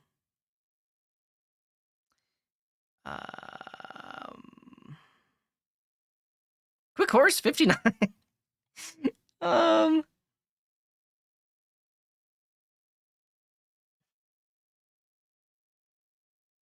Enter, not reload. Oh,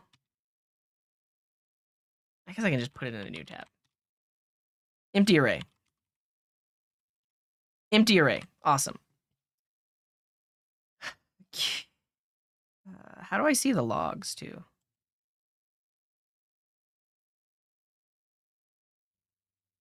Maybe this filter replace is breaking everything.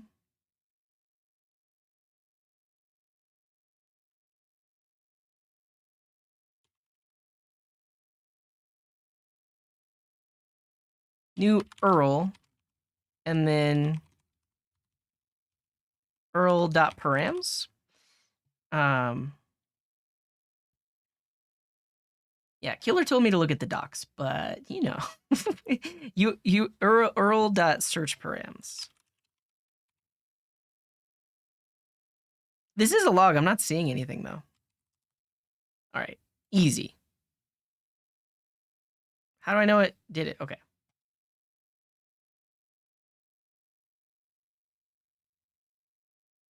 No, not that. It works. We did it. So I can search for Elm. I can search for gum. I can search for nothing. It just returns an empty array. I can search for the letter A. It works. Okay, so now we have a nice little serverless function. Can I edit it? Tree suggestion API. Nice. Now we got a cool little domain too. So anybody in the world should be able to call this. Yeah, look at that. Yeah, it's really fast. It's serverless. Should you? I mean, feel free. It's on the playground. I don't think I have my credit card on there. Don't try to DDoS it because it's literally a serverless function that's just going to keep spinning up more serverless functions. Oh, it's Edge too. So yeah, whenever you visit it, it's going to be as close as possible to you. Check my credit card. But basically, we just wrote backend code is what we just did. I didn't test what happens.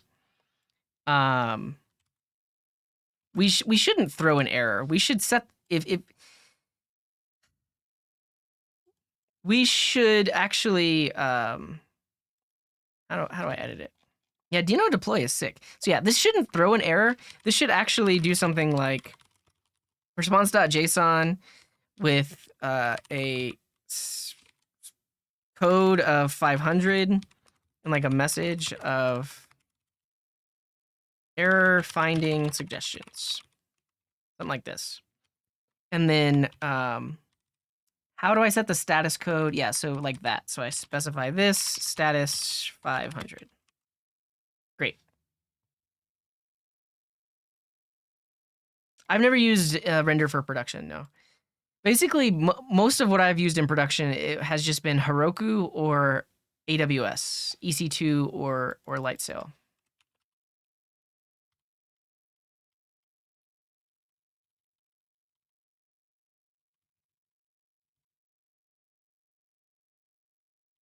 All right, we need to increase the randomness.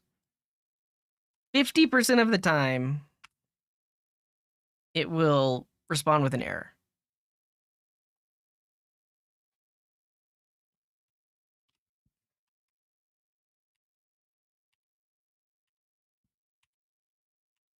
Okay, I really just want to test. Is this what I'm expecting? Response must be instantiated. Well, response.json is a static method. I've used this one before in Dino. So this is a static method that creates a response. Oh, I need a filter. You're totally right. You're totally right.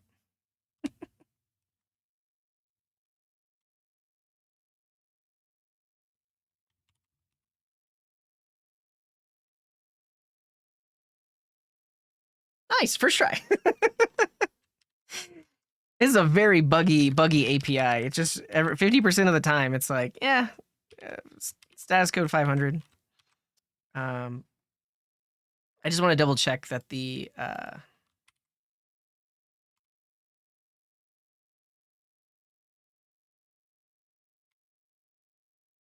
yeah, there we go. So you can see in the network tab, 500 status code if there was an error.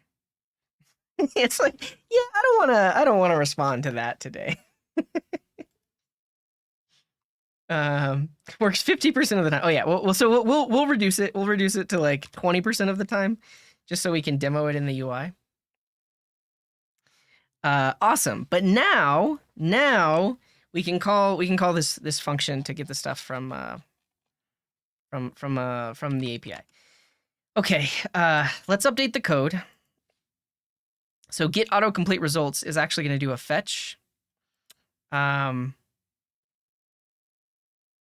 do I want to write this? Because basically this one with all the canceled stuff. Oh,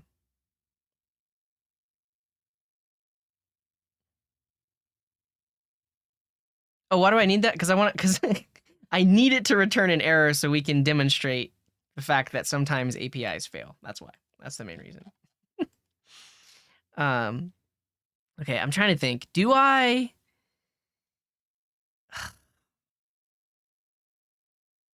I guess technically we can update get autocomplete results. So that should be easy enough. Like this literally now just does a fetch and returns the response. So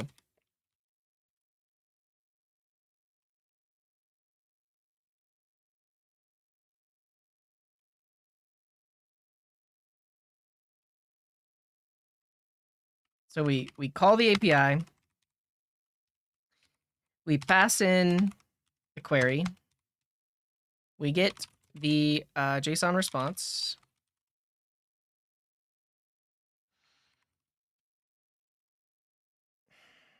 Now okay, yeah.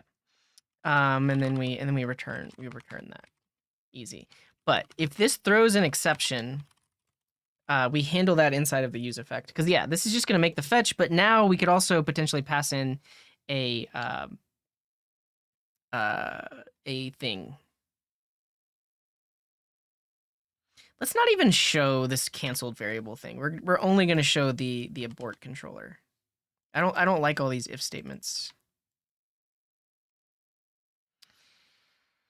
Okay, so this now this function is calling an actual API. And the thing is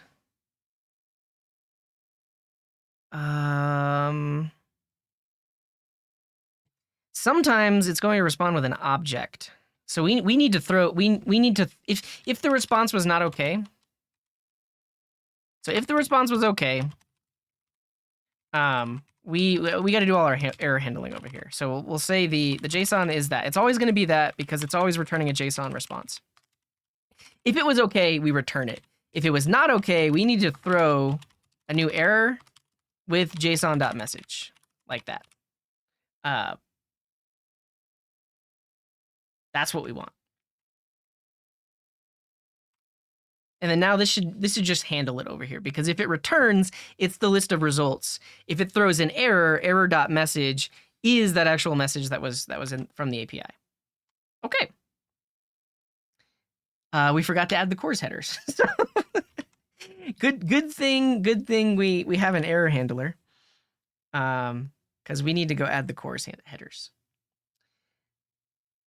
Let's do that now.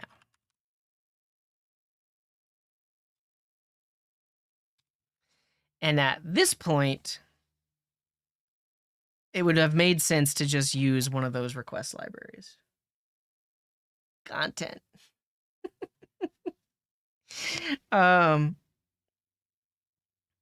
Yeah, so we're not going to do that.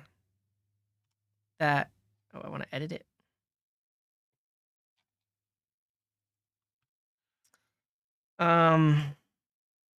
We need to set the headers right here.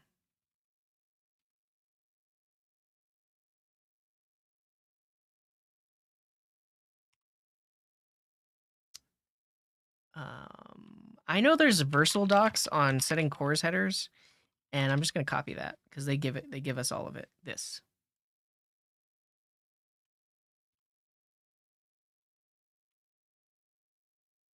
But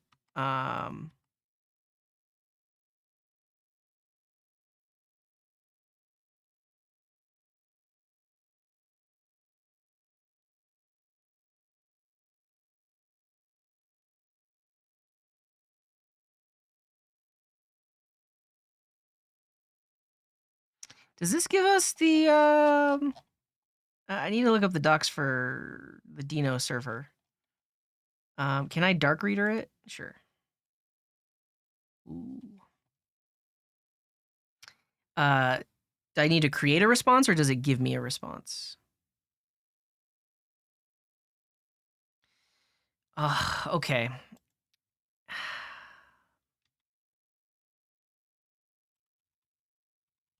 But the issue now is, now I need to use this res instead of doing res.json. Because right here, I could do res.send, and then I need to actually send it. I can't do dark mode. The syntax highlighting is not good. Then I need to stringify it myself. Well, we need to handle the options here.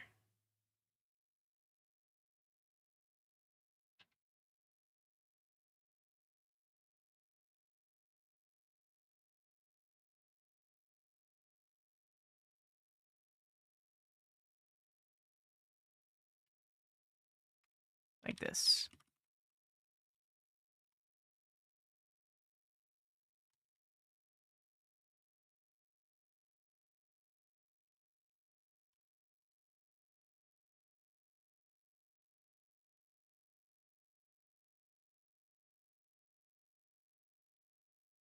All right, is this what I want? Module source code cannot be parsed. There's a syntax error? Where? Line 120.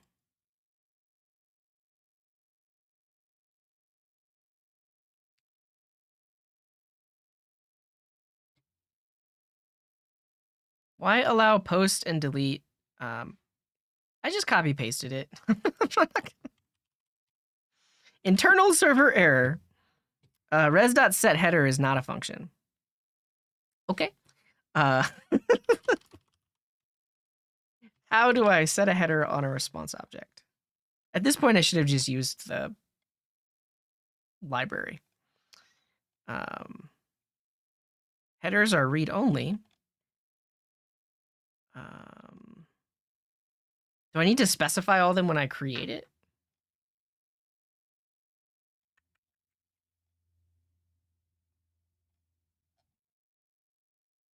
I think I do.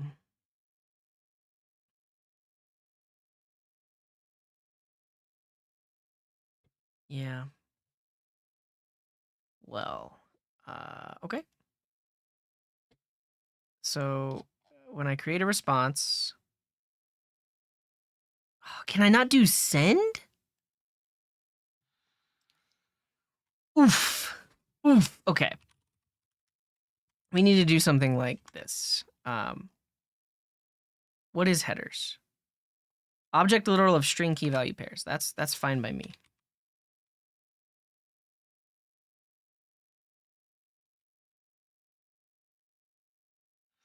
Fast would just have a middleware that adds the core stuff.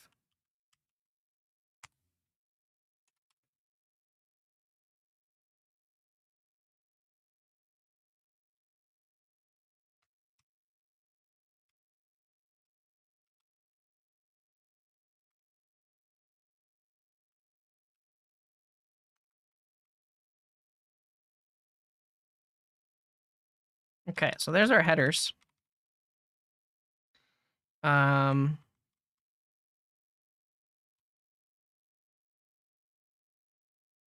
With no body, and then the headers. And then I return the response from here.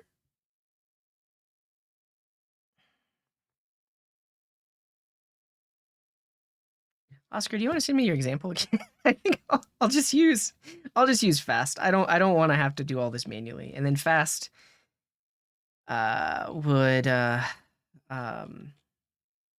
handle everything else, like invalid HTTP methods and everything else.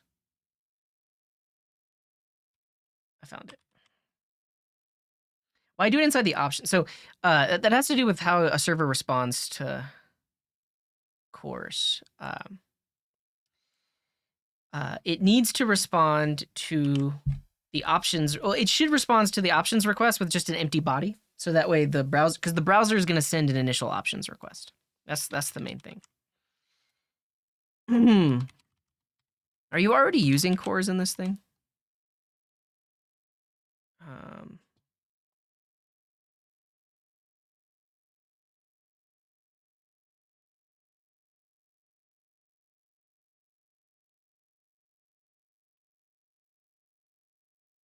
Another one.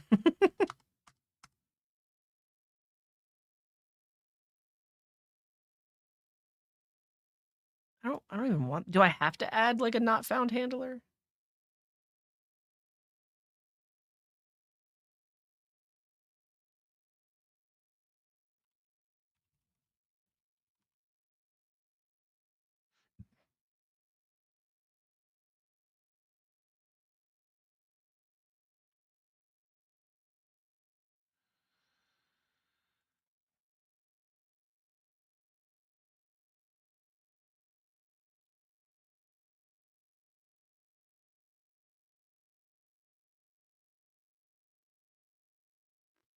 Is there a cores middleware?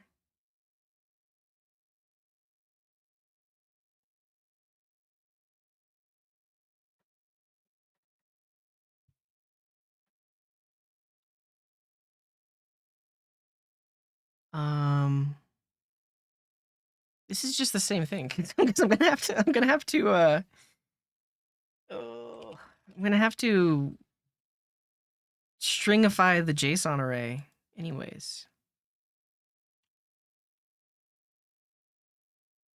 Oh well.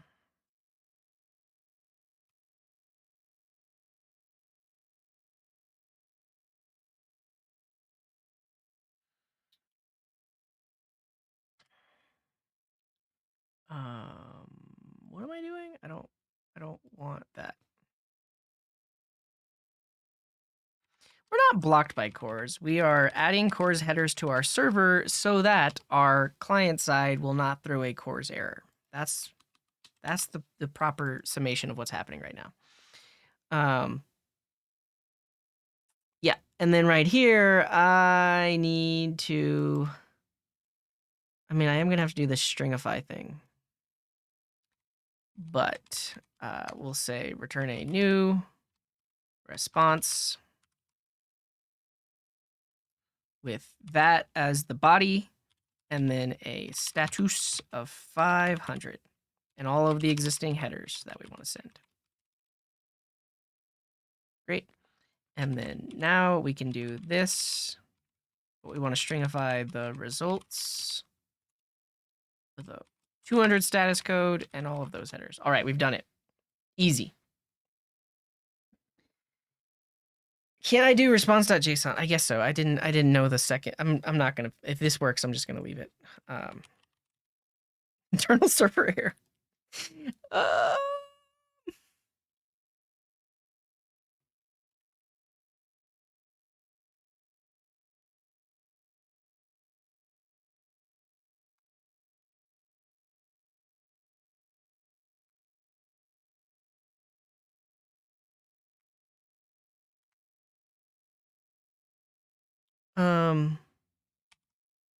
How do I see the server logs?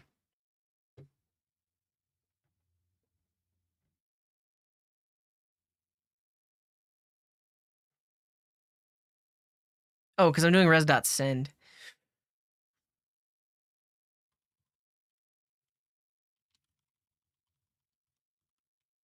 Line 109 too? Yeah, thank you.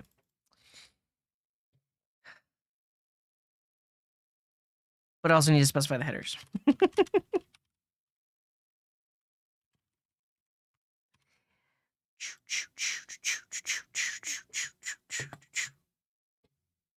There's no problem, JS Lacro. Everything's fine. Everything's perfect. See, it just works. Yeah, it's beautiful. And now the CORS error should be gone. So honestly, that's a quick lesson in CORS. If you control the server and you're getting a CORS error, you need to add CORS headers to your server response. And so now our front end, who's calling that server, I forgot to prevent the default action on the form submit. It can get those that response back because if we look at this network request, if you look at the response headers, our server is now setting access control allow origin star. So the browser sees that and it's like, hey, you can have it. You can make that request.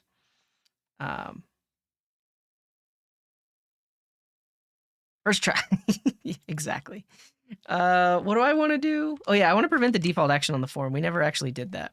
And we need to do the signal abort, which is the whole reason we set this thing up. First of all, on this form, I just want on submit. I guess I don't want to prevent the default action. But no, I guess I do because we're already listening for the filter change. We don't even need the form submission here. We'll just prevent the default action. So that way, when I press enter, nothing happens.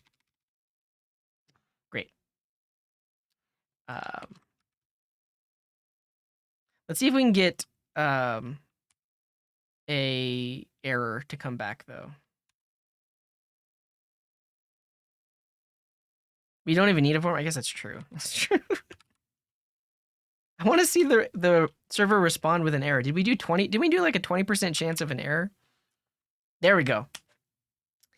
And then we do get that response back from the server. And so you can see this was a 500 error. It responded with this little object. In our code here, we saw that it was a 500 status error. So we grabbed the JSON.message, which is this thing. This throws the error over here. We catch the error, set it in the UI. Beautiful. Now we can talk about abort controller. And so this will allow us to cancel the request. And so basically what I want to do is I want to pass in the signal here, the abort controller, abort signal. So that way I can pass it in to the fetch. So this will be a signal and we will create one. So I think very similar to earlier, if you saw how I like define the variable and then like returned a function that used the variable, I need to define the abort controller here. Like that. And then we will pass in the abort controller dot signal. And this is of type abort signal. So over here, we're going to accept the signal, which is abort signal. Signal. And then we pass it in here.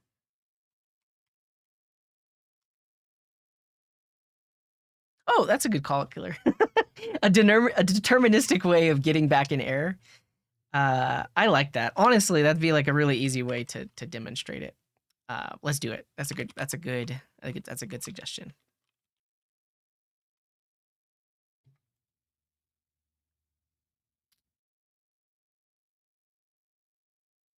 Instead of math.random, we'll say if the filter equals boom.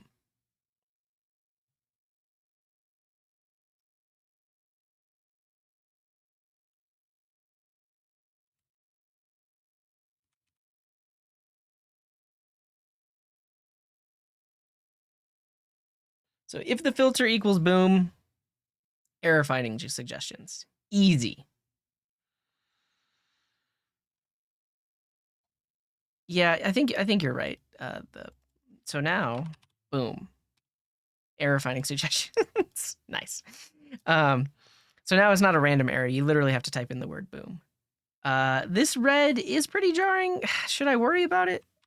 Is there an example red on the Pico CSS website? How am I supposed to search boom? You just type it in. Oh, like this. Let's use this one. I guess I don't even have to use it to color meter. I can literally click this. That's our red color now.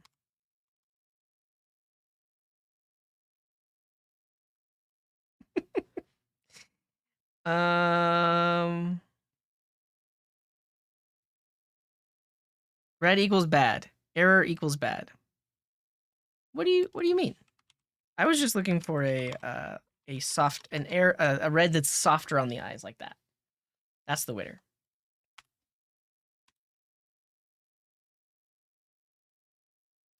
Don't we clear the error in here?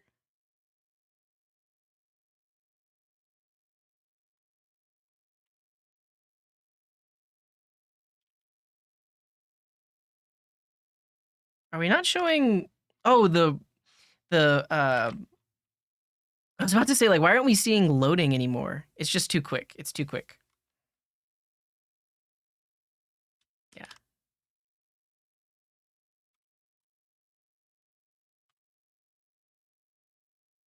Red only equals bad in Western cultures? It's a common UI pattern.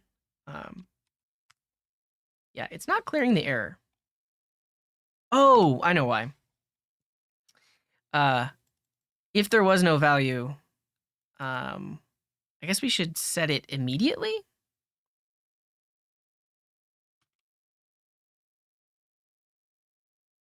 Yeah, I think if there's no value in the debounce value, we'll just set debounce value immediately to nothing, and then return.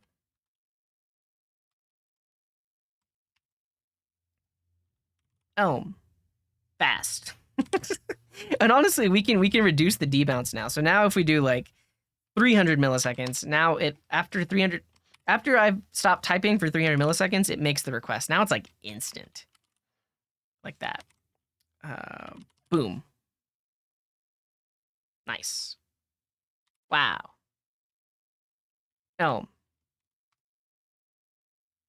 That's insane. Okay. Yeah, the progress bar still works. I mean, honestly, what we can do to mimic it is put it right here. Another like little fake weight here.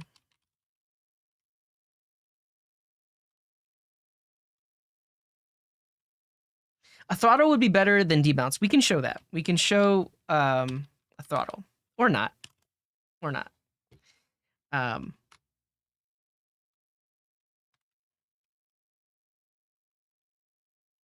Because yeah, I've already been coding for 2 hours. I mean, we're gonna fly through the other frameworks, and then we'll just make a YouTube video that what do you call it? that just compares and contrasts the code. Like this. Okay. So now it's going to load for 10 seconds anytime we type something. Like this. So yeah, the loading still works, but the API was just responding so fast. Would edge functions make progress bars obsolete? No, because some of your edge functions aren't going to be instant. Like they still need to do like database lookups and things that are going to take a little bit longer. So they're never going to be like instant, but they're pretty fast. Yeah. We'll just do 2 seconds. Okay, now we need to actually use this this abort signal thingy. So we create the abort controller, and then we pass in the signal right here. And what we need to do is in the disposal function of this use effect, we need to abort. We need to say abort controller dot abort. So this cancels the request, and then over here, because we pass the signal in to this is an abort signal. This isn't like a signal for like state updates. So because this gets passed in, it's going to cancel that request. So let's watch it happen. So if I search for like Ash makes the API request, and then I search for Elm, it didn't cancel it. Let's make sure that I'm doing it right. Controller.abort, and then when abort is called, the fetch promise rejects with a DOM exception.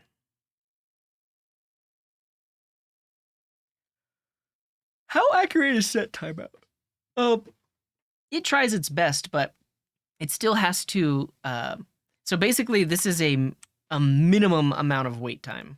Like at a minimum, we're gonna wait 2,000 milliseconds or 2 seconds, but it's probably gonna be a little bit more than that.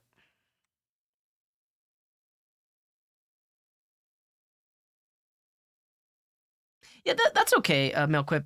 Ultimately, it should have. Oh, I guess. Well, it's too fast. It's literally too fast. So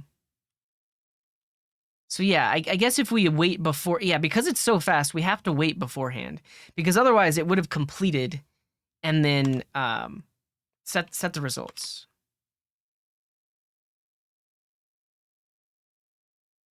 Let's try again. It's too fast.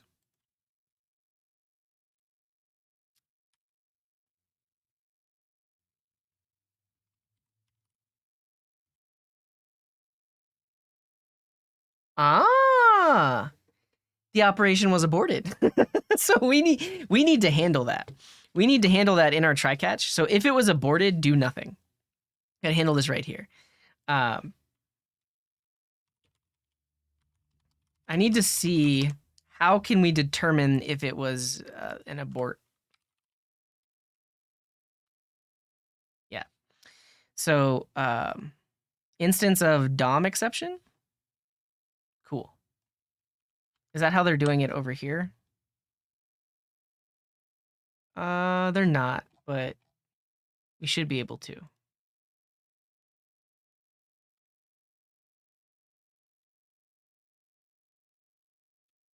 If error, instance of error.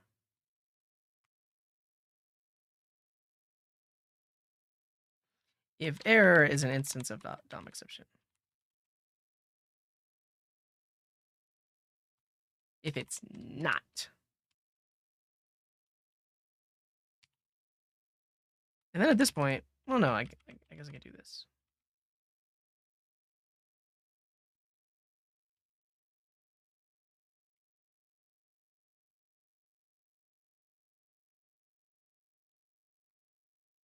So if it's not an instance of a DOM exception, set the error message.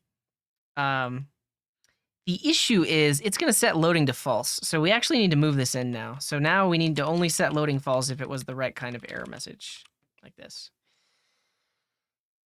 Yeah, did we get the error name? Honestly, I would prefer to look at the error name.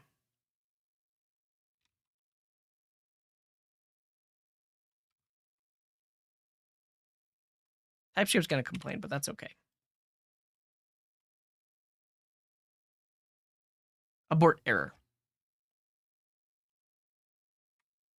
That's easier, honestly.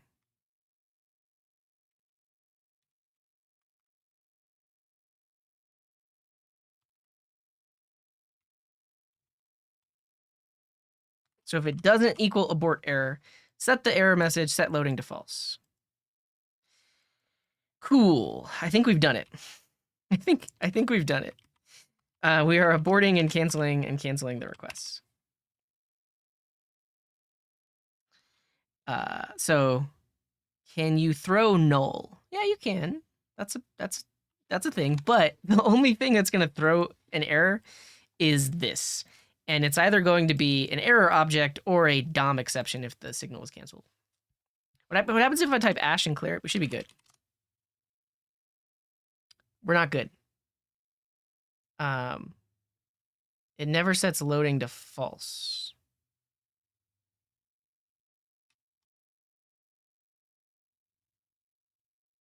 Should be good. It's not good.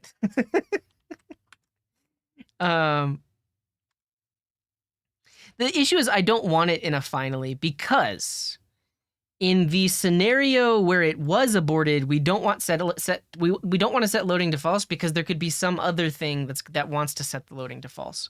So I don't want to do it in a finally. But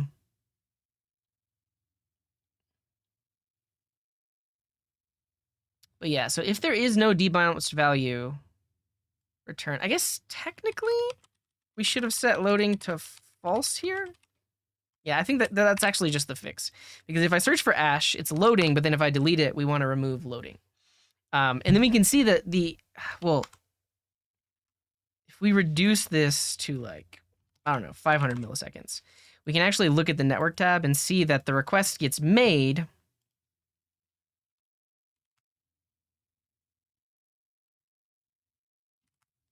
And then it gets aborted. You see the moment I backspace, this actually gets aborted. Like it literally does not complete the request the moment I backspace because of that abort controller. So that's pretty slick. All right, I think we've done it. We have demonstrated keeping track of a value, doing something in response to some state variable changing. We have a loading indicator. We show the suggestions on the page. If there's an error, we show the error. When the filter is cleared, we cancel everything, clear everything out. We debounce it, so it only makes an API request when you haven't been typing for, what was it, 300 milliseconds? Yep. And lastly, we also cancel any in-progress API requests. So that's fun. We've done it, and we did it with React. I'm going to take a quick break, but then we'll do it with Svelte.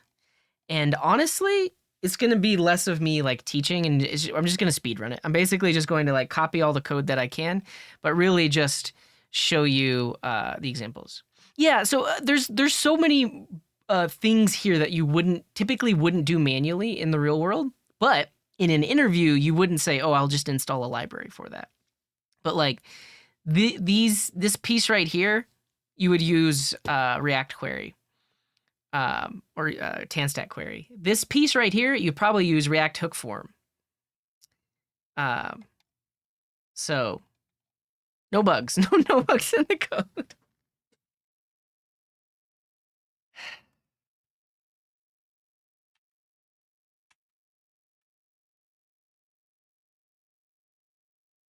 All right, I'll allow it, Veeb. And also, it doesn't matter. It doesn't matter because here's the issue about showing a message. If the user has typed and there are no results, show a message. If the user hasn't typed, it should be a different message. It should be like, type above to see a suggestion. I guess that, okay, that's easy enough then. That's easy enough because we can say if there is no filter, then enter a suggestion above. Enter type to see suggestions. Okay. But if there is a filter, or a debounce filter, I guess we'll use debounce value in both of these. So if there is a debounce value And the suggestions.length is equal to 0. And we are not loading. Then we say no suggestions to display. Type to see suggestions. Loading. Loading. No suggestions to be displayed. I delete it. Type to see suggestions. Great. I did it. Do I get the job, Veeb? Did I handle it the way you expected?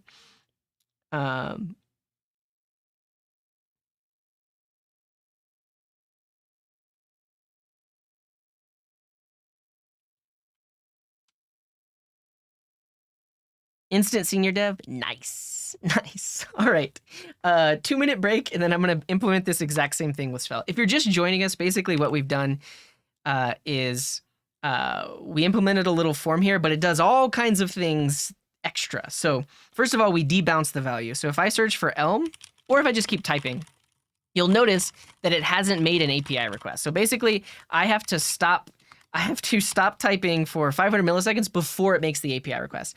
The other thing is if I search for Elm, it makes the API request, and then I search for something else. If I do it fast enough, it actually cancels the previous request because we don't want a bunch of extra requests happening in the background. Also, like you can see it in the UI, but we're showing loading state. We're showing error state. So if you search for boom, our API responds with an error, and we show that. We should not show it if there is an error. If there's no error and there is a debounced value, did I run the debounce timeout value by the UX team? No. Right now it's set to 300 milliseconds. And then our API, we're slowing down the response down by like 500 milliseconds so we can actually see that loading spinner. Honestly, I want this to be like 700. I mean, I'm not opposed to it, Killer. I want to do it with all client-side frameworks first, but I feel like if we did it with like Remix or even Next.js, then we would need to use server actions, right? Yeah, and see you later, Veeb. Thank you for watching at least till the end of React. We would need like server actions, and that server action, I guess, would be the thing responding with the data, but the debouncing would happen on the client side, so you would need a client component for that. I don't know. How do you prevent a second request if a first one wasn't completed? You could wait for the resolved value, but in our case, we don't want to wait for the first one. We want to cancel the first one, which is what we're doing here. But yeah, in this case, we're using abort controller. So, well, maybe you were asking maybe I got your question wrong. But yeah, basically, we created an abort controller. We use its signal over here. So fetch built into the web browser. If you pass in an abort signal, if that abort controller was aborted, then that will actually cancel the fetch. And so we actually demonstrated that over here. So like if I do this quickly enough, I search for Elm, it should fire off oh no, never mind. It's like instant. If I search, yeah, actually, so if I search for Elm and then delete and search for Ash, how did we do this earlier? Yeah, there we go. So you can see finally at one point it needed to cancel that request. So that's an aborted request right there. Yeah, it's too quick. It's too quick.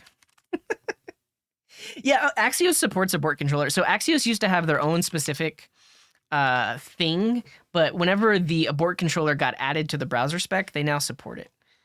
Cancellation. So yeah, they say, hey, use abort controller. It used to be they had this built-in thing called cancel token, but now that abort controller is a browser standard, you can use that. And you pass it in the options, it's called signal. So it works a very similar way to fetch. What's up, Papa Crows? Welcome in. Server loaders can call in another server APIs. Debounce remains on the front end. The benefit is you don't have to handle the state of error, loading, and race conditions. Is that because Remix like has data loading like that? Real question, how do you deal with UI, UX designers? First of all, change your mindset. Like, don't use the word deal. Because deal, like you're immediately like, oh, I'm gonna have an issue with them. The real question, which should be, what is the best way to collaborate with UI and UX designers? Because when we're building apps, it's all collaboration, right? It's not, oh, I have to deal with the project manager or deal with the client. No, it's a collaborative process. So it's the question really is, how do you work with other humans? How do you communicate? Um, and the answer is, you try your best. You be open. You be honest. I don't know. All right, I'm gonna take a quick 2-minute break, and then when I come back, we're gonna rebuild this exact same thing with Svelte. Svelte, this thing. Okay, but 2-minute break.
Hello.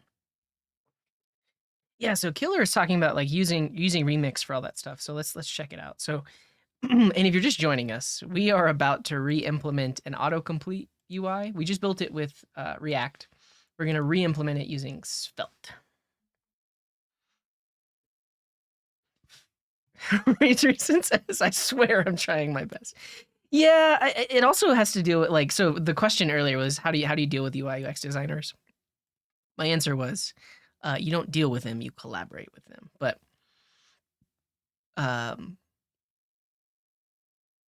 yeah, I don't know. Ultimately, I think it comes down to like communication skills.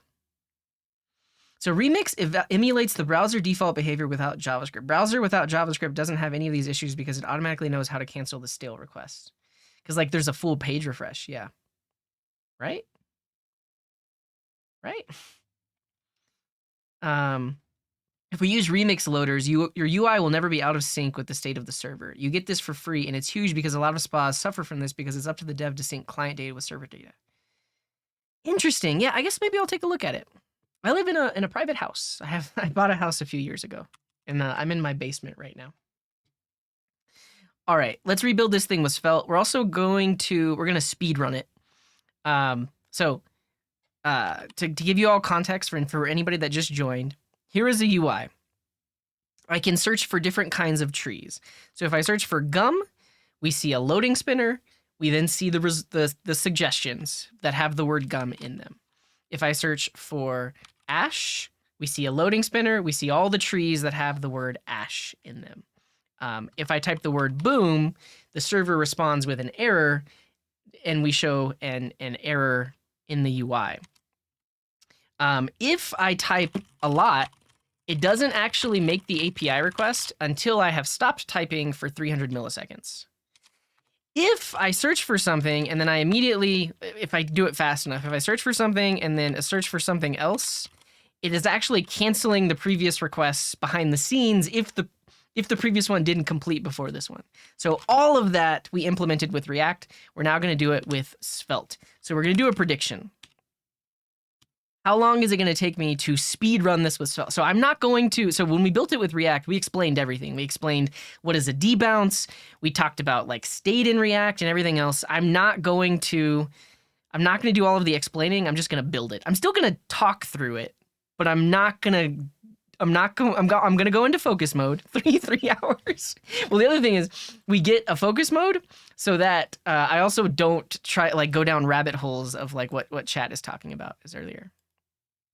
How do you prevent this? I mean, you don't. Call the API, no suggestions. So let's do a prediction. So let's say under 20 minutes.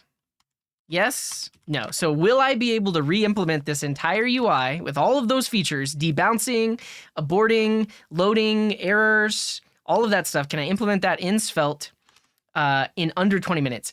I do. Yes, I do. So that's the caveat here. I am going to copy paste some of the React code because some of it is reusable. We're going to reuse this same function. Like this is framework agnostic. This just makes an API request. We get to reuse this code. We don't have to write that from scratch. I am probably going to copy the template here to recreate with Svelte, but then like rework it. And maybe I'll copy some of this. I'm going to copy paste, but I am going to have to manually update everything to work with Svelte. Can I change the API to be flowers? No. We thought about it. We thought about earlier, what should the API be? We chose trees. So that's it. In under 20 minutes, I do get to copy paste some of the code. Actually, let's do this in under 15 minutes. Can I do it in under 15 minutes? You have 30 seconds to predict.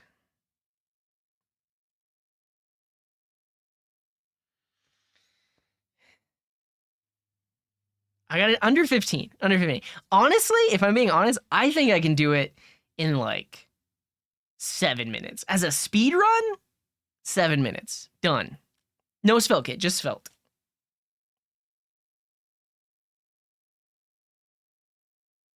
Yeah. Thoughts about Svelte switching to JS stock? Yeah, it's fine. I mean, I haven't looked into why they made that decision. I think, yeah, I don't know. I think they're really smart people over there working on it, and if they made that decision, they probably had some really good reasons to make that decision. So, yeah. All right. All right, America 2050. Because you're a VIP, we're going to reset it. Everyone gets their points back. We're going to do it one more time, but this time you're going to have 2 minutes or 1 minute. How much time do you need? How much time do you need, America 2050?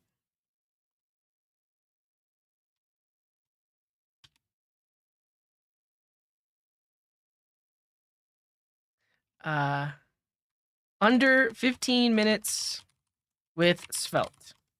Yes? No. 2 minutes.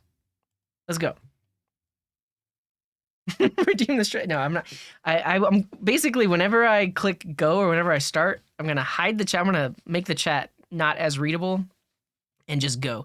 I guess this amount of time also includes generating a Svelte app. So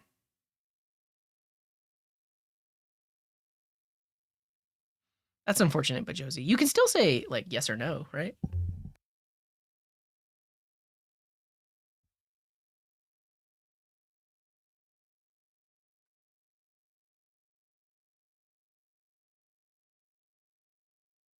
What's the point?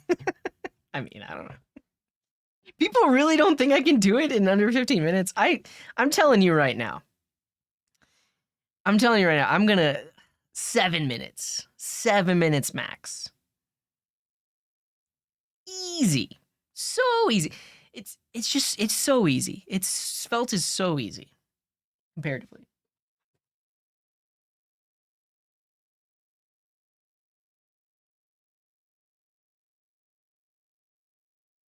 I'm good, but I don't think you can do it.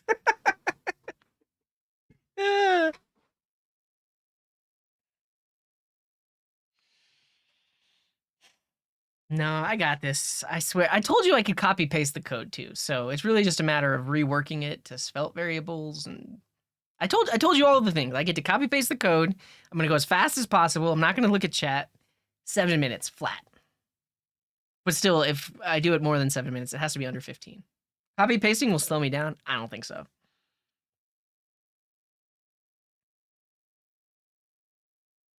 Mm. Am I gonna use await promise? No. No, I'm not. Easy bet. See, okay, it's actually split down the middle though. It's split down the middle. All right.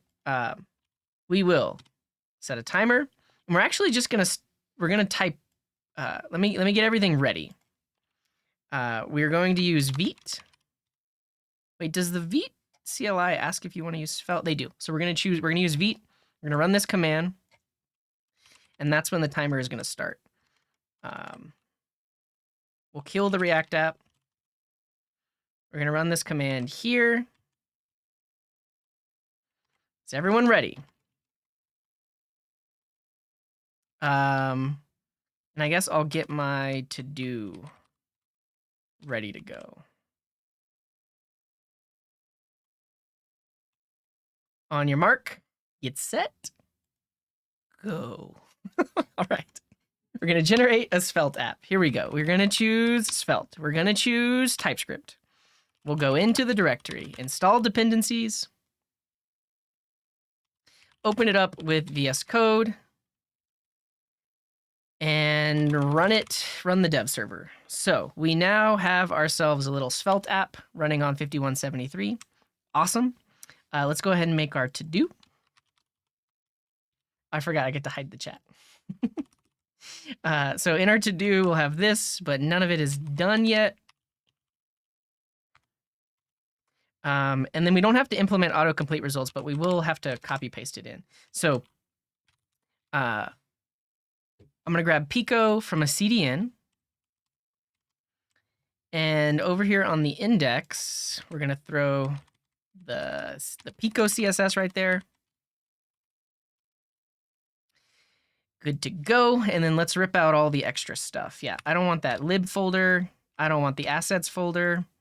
Our Svelte component is going to be super simple. It just has a script, and then no styles either. just a main with a class of container.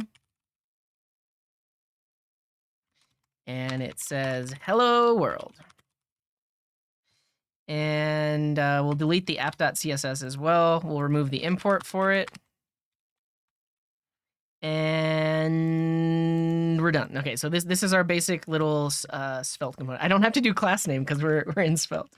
But let's test it out. We're 2 minutes in and we are now set up with a little hello world. Beautiful, beautiful. Step 2 is gonna be to copy paste this get autocomplete result. So like I said, we're not gonna implement this, but this makes the API request, and we can reuse the exact same thing over here in Svelte.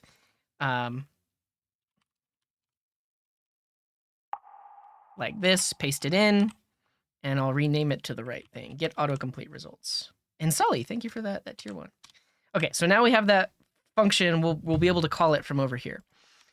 We now need a UI with an input and a place to show the results. So right here, very similarly as before. I mean, do I want to copy paste it from React? I kind of do.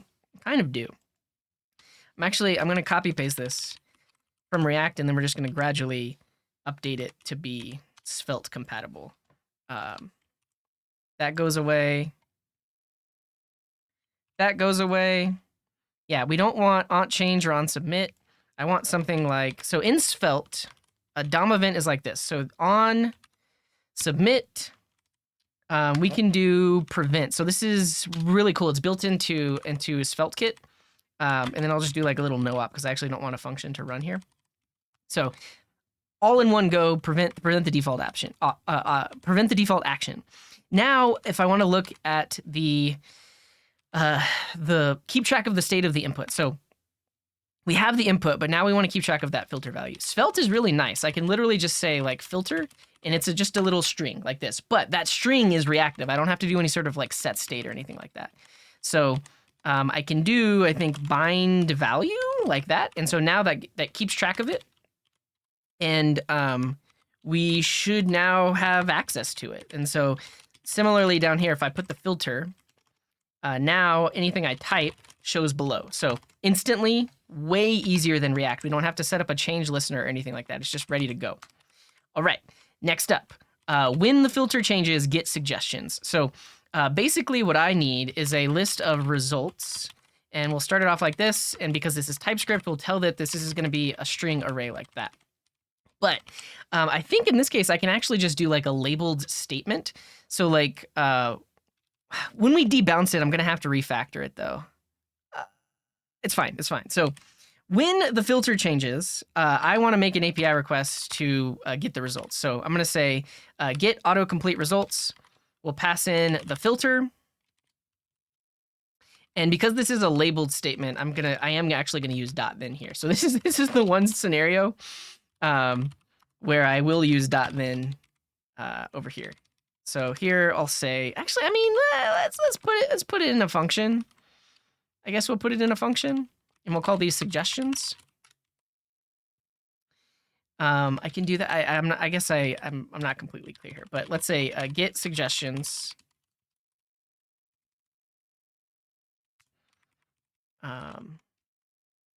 We pass in the filter.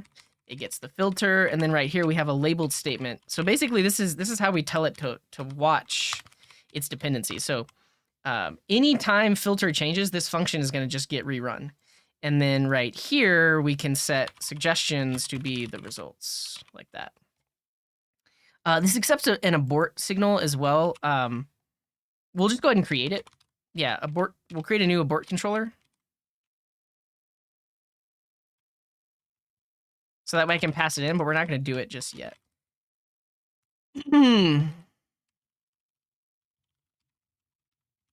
Well, we need to pass in the signal like that. Okay, so now when the filter changes, it's going to call this function and then make the API request. I guess I'll just code it all up because we also need a loading variable. It starts off as false. So in this function, when we say get suggestions, loading is now set to true. And then after we get the suggestions, and I guess at this point I could make it an async function, and then we can await this. So I don't have to use the .then.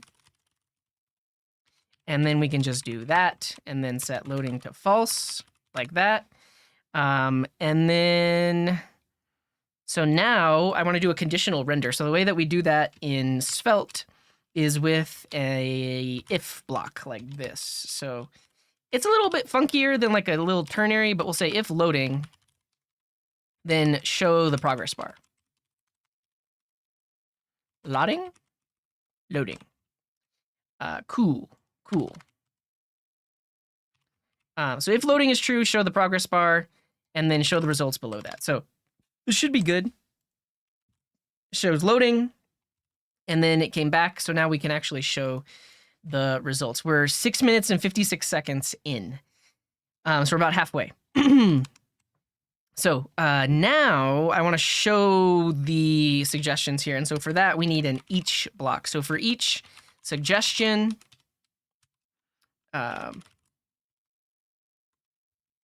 forget the each syntax. We're gonna go to the Svelte docs because I forgot how each works.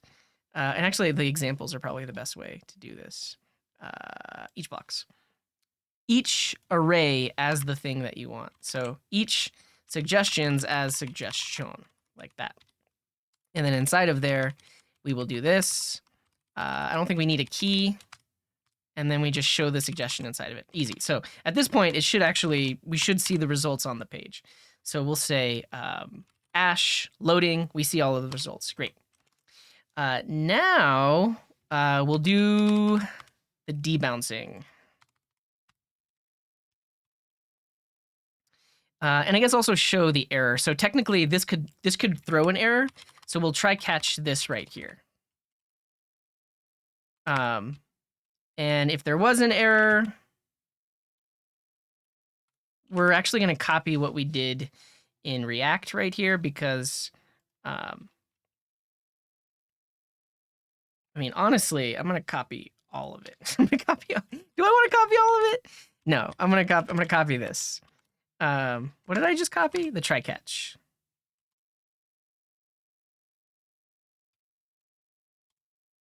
We're just going to copy the catch. Easy. But now we'll say error is the empty string.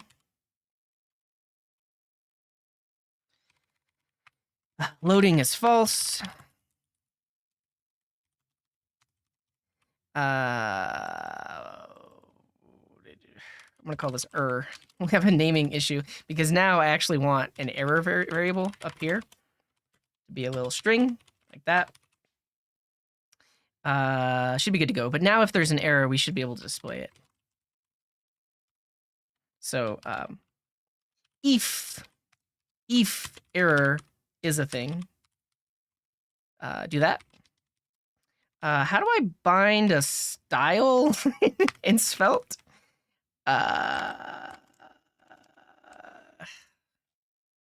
Styling. How do I do inline styles? We have 5 minutes left. Oh, it's vanilla.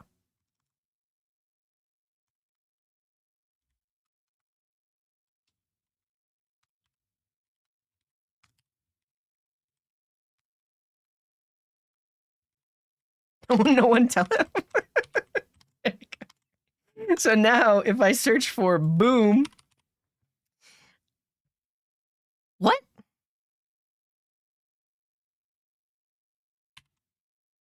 Bamboo? Oh, we haven't done the debouncing yet. So like it's technically throwing an error, but we're not seeing it because of the debounced value.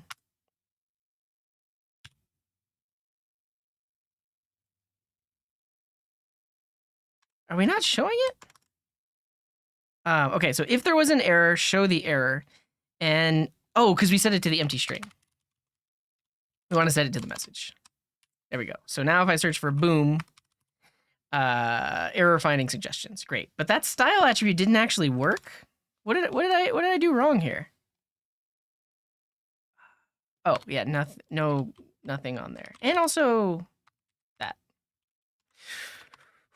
And I guess because it's the HTML, then we actually want a semicolon. Okay, I only have 4 minutes to do debounce. Okay, but at this point we have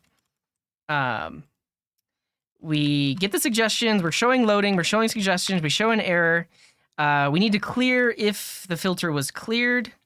So right here we'll say if not filter, then suggestions is the empty array, and we just return, don't do anything extra. And then we now need to do, we're already doing abort, so we need to debounce the value. Okay, how do we debounce? So I think instead of keeping track of the filter like this, we'll have like the debounced filter that starts off as the empty string. And then this will use the debounced filter. But now instead of binding this, we'll say on input, and then this function we will do the debouncing. So we'll say something like set debounced filter like this. The timer is on. We have 3 minutes left. 3 minutes to do debounce. So we'll have the function set debounced filter, and I guess this will get the event like this. And here we can say the timeout is set timeout. We're going to do a 300 millisecond thing. And then after 300 milliseconds, we will say debounced filter equals event.target.value, like that. And before that, we will, if you call it again, we clear the previous timeout. And we'll just have to set this here. So the timeout is like -1. And then we'll set it and then clear it. So clear the logs. If I search for Ash, I can keep typing. It's not doing the update. And then finally, it does the update. So we've done it. We have debounce. And now if I search for Boom, it can't find the suggestions, but we need to clear. We always need to clear the suggestions out like this. And I guess we're not canceling. So we have a minute or two left. We'll say loading is false here. We have a minute or two left. We need to. We have like a minute left, but in 1 minute we need to actually create the controller that needs to be debounced. So we'll say let abort controller equal null. And then right here, when we set the debounce, we create a new abort controller.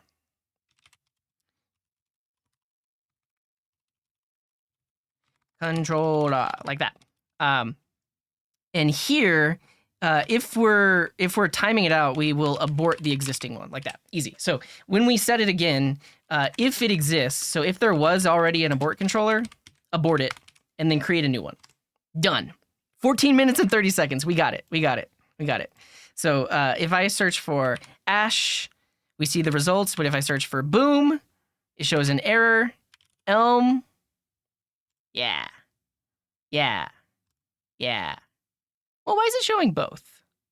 Oh, because so the I mean, we're done. Well, look. We did all the things. It's just a matter of like not showing the things in the UI. No, it's done. I didn't implement these two things, but they were on my checklist. Basically, no. Look. All I have to do is set error to the empty string. That's all I have to do. Look, 15 minutes. That's it. Look, that's it. There's no way I didn't make that in 15 minutes. No, it's done. It's over. I win.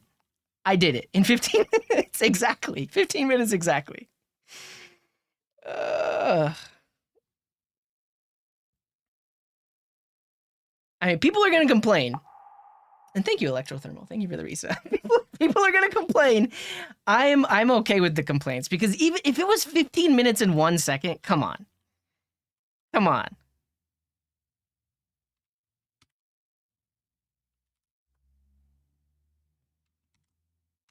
on. Context filter is Viola? How did you manage that? You just added an extra query param and it broke the API. Oh. Never mind. You have a flowers endpoint. I see. Parameter is in the wrong format. I see. I thought that was the tree API. All right, we're gonna clean up the code now, but I'm going to pay out the prediction. But we'll clean the code up a little bit. I did it in under 15 minutes. Come on, that was under 15 minutes. And thank you, everyone. Thanks for all the good jobs. I appreciate it. At least I have one little win today. Okay. First of all, if you're new to Svelte, I guess we can implement this. So if debounced filter, is that what we called it? Debounced filter? Then, so if there is no debounced filter, do that. And then we have this big long thing, and we'll say if that, then that. Okay, so we reached feature parity. I know I didn't have it on the list of to-dos, but it's there. It's there. This should do it too. So now it says type to see suggestions. We can type, and then it's loading, and then we see the results. Let's see if we can see the canceled result, though. Because if, I don't know, I'm just pronouncing it weird. Because if we do this, and then we do this.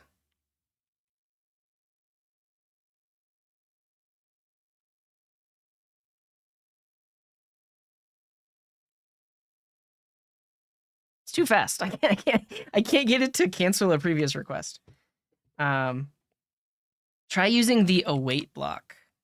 That would actually be pretty fun to do. So yeah, I think that's a good refactor. The thing is, can you technically do that in React? Wouldn't you do something like React suspense?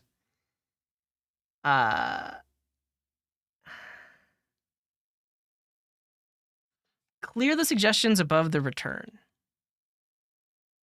Yeah, you're right. Yeah, so without that,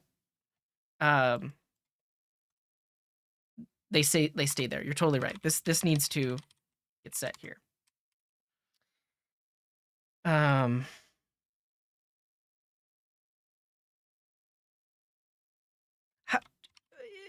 Is React suspense a thing? You can do that on the client. React suspense.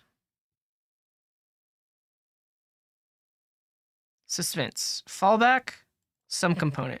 Does that mean you need to have suspense? Works with like an async component. Is there a way to like await a value in the template with React? Is that a thing? Because I don't necessarily want to do it with Svelte unless like I could do a similar thing in React.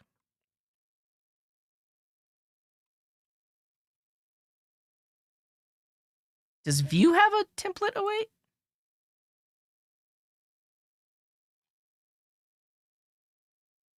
It's React's fault for not having it. Sure, I'll show it because it's actually pretty clever.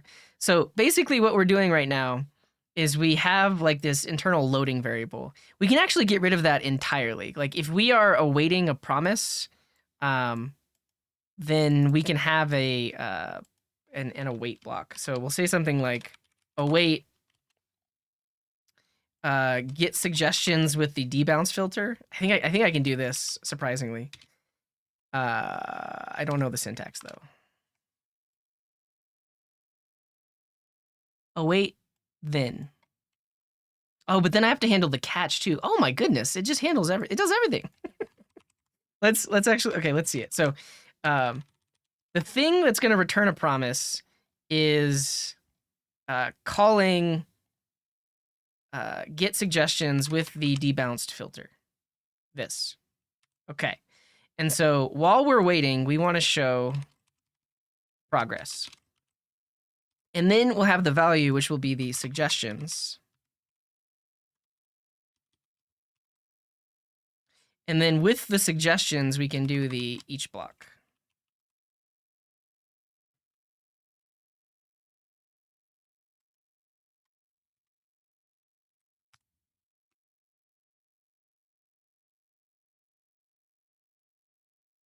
Oh, get suggestions then would need to be updated to return the suggestions instead of setting them. So we would actually refactor this entire function. No, I guess I don't even have to do that. I could literally just call get autocomplete results with the abort controller. So we don't even need to call this function at all. It all is just handled in the template at this point.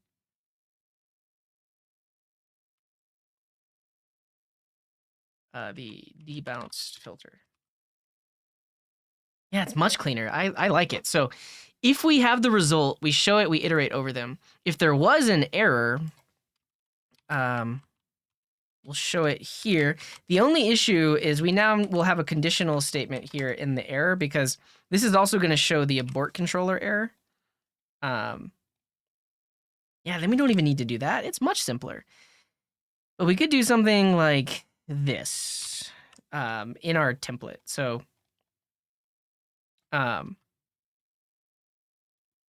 if actually we don't think we'd even have to do this because if it aborted it, it would actually it would be a new promise.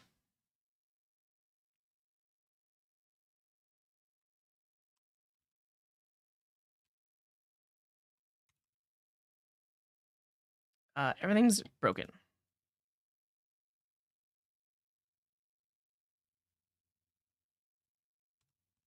Yeah, I think I guess I could just default this to an abort controller.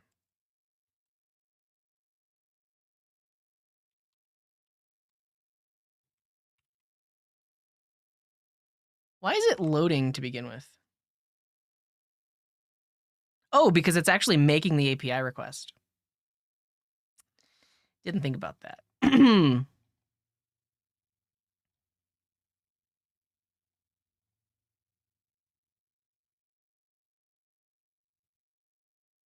Are we handling that? I guess we can handle that here. Like if not query, just return an empty array like that. There you go. So in this case, it's not loading by default. Okay, so if I search for Ash, it is loading. We see the results. If I search for Boom, it's loading. We see the error.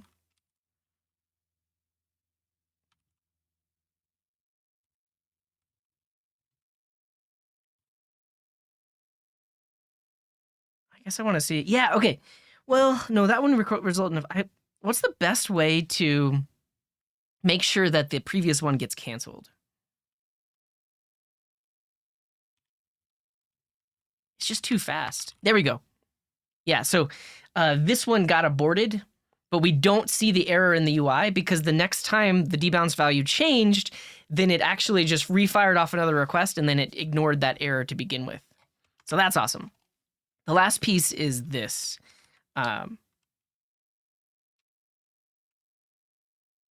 We can do that in here. So we can, this is like heavy Svelte templating, but honestly, I think once you get used to it, that's like the one piece that people don't like is this templating syntax. But I would argue once you get used to it, it's actually a lot nicer because React can, and JSX specifically, can get very hairy, very, very ugly with a bunch of, yeah, exactly like Eol is saying. So if you have several nested ternaries and a bunch of ands, like on the surface for a very simple conditional render in React, it's totally fine. With like very complex conditionals, the Svelte syntax I think is better. The other thing that you don't think about a lot is the fact that this template syntax can also be optimized. So and this is more of like an implementation detail to think about, but like basically these ternaries will need to exist inside of our virtual DOM render functions, right? Like there's basically just a ternary in there that decides what to return in the virtual DOM tree. Because this is templating, the Svelte compiler can actually optimize some of these things away. Like it can basically just like behind the scenes just remove them entirely. Um, what's up with this section?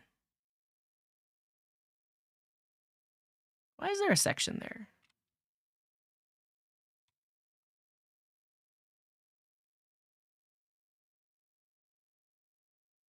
There doesn't need to be a section there. Honestly, I might rewrite this component in another file because I want to show the two different ways to do it. Like with, because as you saw, you could do it in the same way as React, where you have like all of your state up here and then everything else. But the fact that we can use this await block actually cleans things up a ton because I don't have to create a bunch of variables for everything. Everything's kind of just handled. This piece right here I need to implement though. So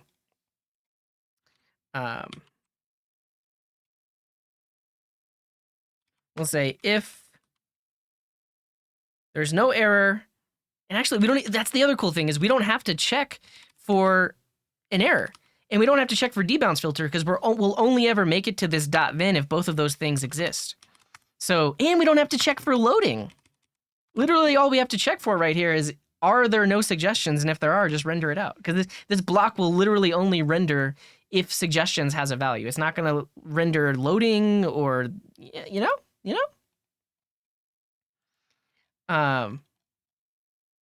That's awesome. Use the else in the each.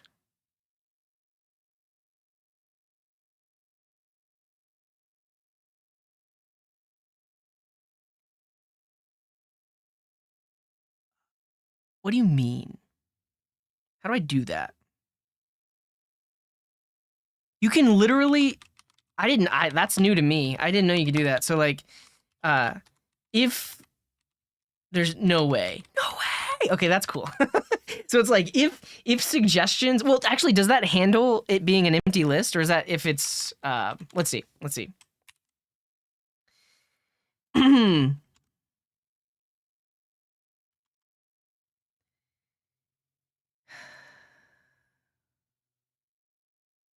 I guess in this case, I would still need to check, is debounce filter a thing? We still need to check that. How do you do an else if? Elif? Else? Can you do an else if in an each statement?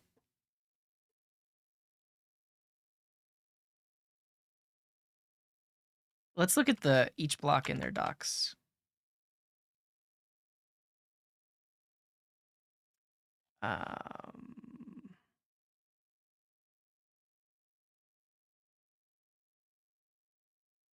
Yeah, so in our scenario, I think I just need a straight up if block. Because I also want to check for debounce filter. That's the main issue, is I only want to show this if debounce filter has a value. Because if it doesn't have a value, then that means we want to show that other message. It is cool. I do agree with that. It is cool. All right. We've reached feature parity, I think. Boom. Error. Letter A. Hash. A space. No suggestions? Oh, because I think we trimmed the filter on the server. We shouldn't do that, but regardless. Yeah, that's sick. I really like this. Okay, let's actually do this. We're gonna put this into a app await.svelte.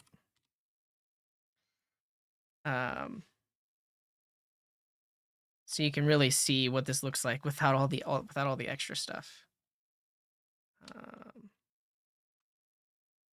We don't need this. Literally, we just have two state variables. We have the debounce filter, and then abort controller is technically a state variable, but look at this. It's beautiful.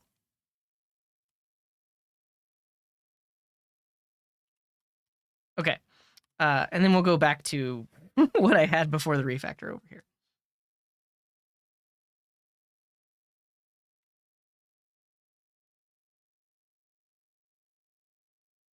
Yeah, we're going to do it in view next. That is elegant. Okay, and then suggestions go there. Okay, and so this is the implementation that's... Please don't show the React code again. But this is the implementation that's closer to the React version. because we have like this get suggestion. This is almost like it's kind of like our use effect, but not really. Basically, this function just gets invoked anytime debounced filter changes. So like it behind the scenes, it literally just calls. It's like a watch where it calls this if this changes, and the only time this changes is if we've set the value inside of this setter function here. But otherwise, the template looks similar, except for the ternaries. We have like the if block. So if we're loading, show progress. If there's an error, show the error. If we don't need this section block. And then for every suggestion, show it. If there's no filter, show a help message. Show no suggestions to display. Cool. So, I mean, the thing is, like, I would argue that even if you're implementing it this way, it's a little bit nicer than React because you don't have to manually track all of your dependencies and you don't have to call setter functions, right? So in React, with our use effects, we have to put the dependencies in there manually. If we leave one off, it's not going to help us. You can install a linter that'll help with this. It's like, hey, you forgot a specific dependency, but it is very manual. You have to do that manually. You also have to use their use state thing. If you compare that, like, just look at filter. It's a state variable with a setter function that gets set on change, right? Over here, it's literally just a JavaScript variable. Or not this one. I guess in our case, we didn't even have like a debounced value thing. We just literally set it in here. I guess we could have technically done the same thing in React. Like on change, we could have embedded that debounce functionality in there.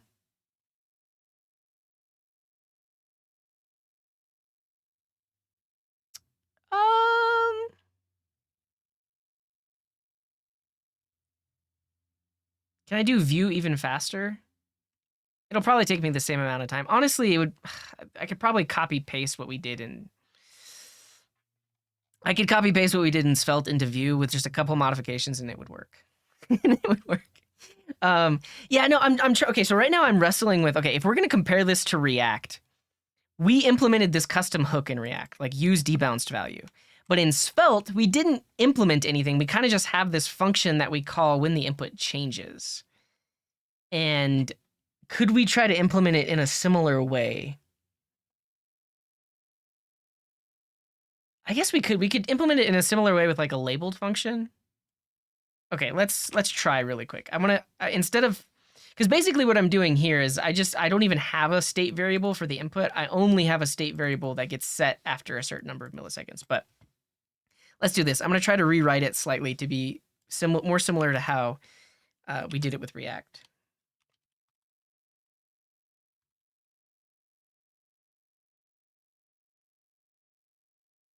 Debounce 2? I don't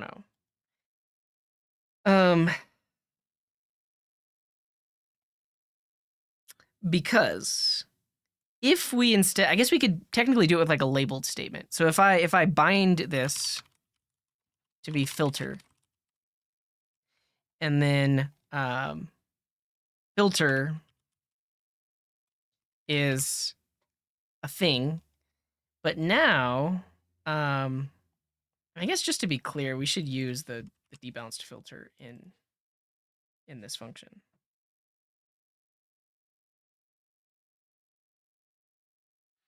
But now instead of labeling this, we're actually going to run the labeled statement on filter. So anytime filter changes, we're going to have this logic like this down here. So we can do a labeled statement and then just like a block that has like this code inside of it.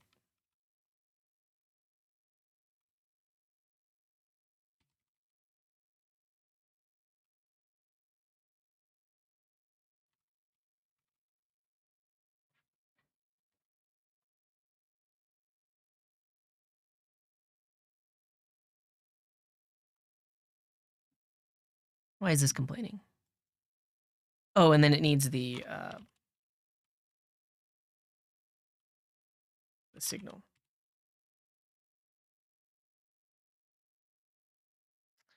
Oh, it just doesn't accept anything. Maybe that's why we'll pass it in. I think this is smart enough to know that it needs to rerun this if debounce filter changes. But I think this is a little bit closer to what we would do in React right here. So basically this labeled statement, like we don't even have to tell it what we're watching. It's smart enough to basically analyze the code inside of that block to say, oh, this code is dependent on filter. So this code is going to rerun anytime filter changes. It's as simple as that. So basically what we've done now is we are binding on the input. We're binding on the input. And that means filter is going to change constantly behind the scenes, but we're clearing the timeout. And finally, when we do set it, this will get triggered because this is another labeled statement. And so because debounce value now has the latest value, then that would do it over here. Yeah, there are a lot of ways to write it. I would say, honestly, like probably the best practice would be to use the await block. The await block, I feel, is newer. It wasn't there when I was initially learning Svelte, but the await block is slick. But if you weren't doing it with the await block, you might do it this way to be closer to how we did it in React, where basically this function runs anytime our filter state variable changes. It's not even a function. This block reruns. Let's test it to make sure it still works the same way. All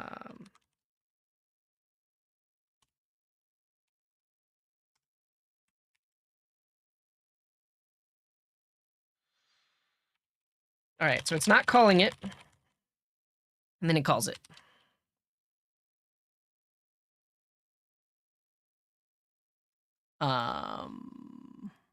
What? Again?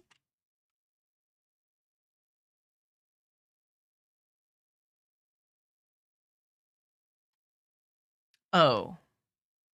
Oh?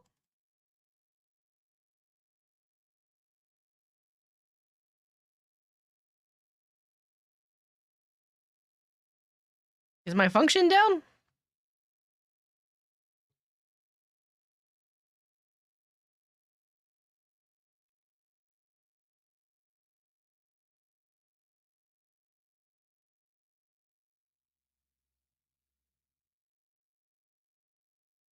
Do I have a loop in the labeled block? Possibly. I mean, honestly, we could also just do this. Like, we don't even have a debounce. We could just call it.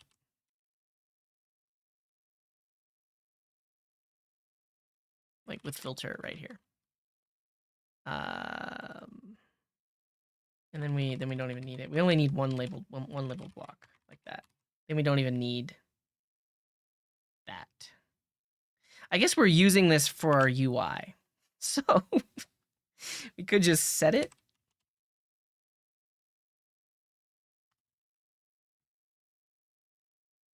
Is that what I want?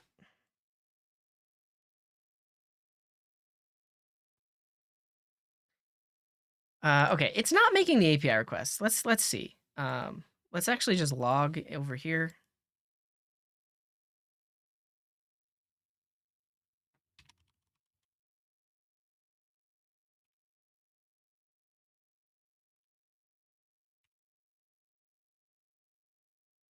Okay, it makes it there. It's a loop. It's a loop. It keeps calling it over and over again. Okay, so we've done something completely and totally wrong here.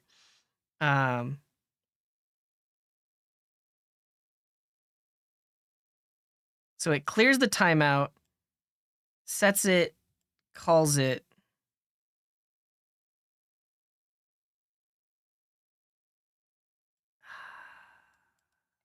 Are we overriding the abort controller?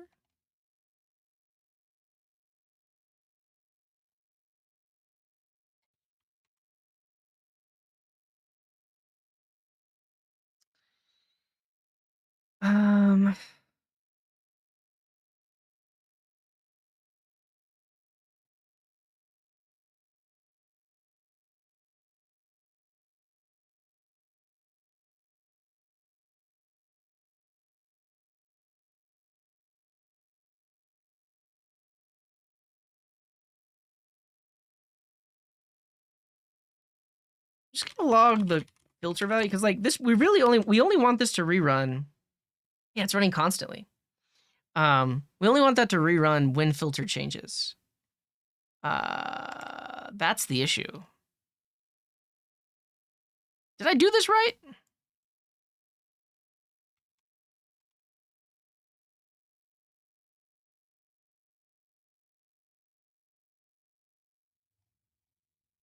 Text inputs. Find value equals thing. Oh, because timeout. I think because we're overwriting timeout, it's rerunning again. How do I tell Svelte that this, I don't want to watch this? This should not be a reactive variable. I think that's the issue, is we're overwriting timeout, so then it gets called again.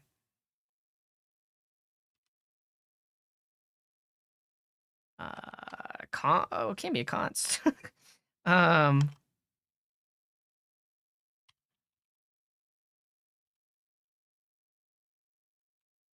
Variable without reactivity. How do I make a variable non-reactive?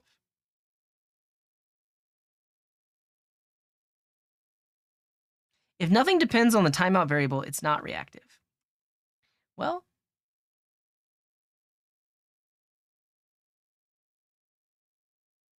is there like a watch function?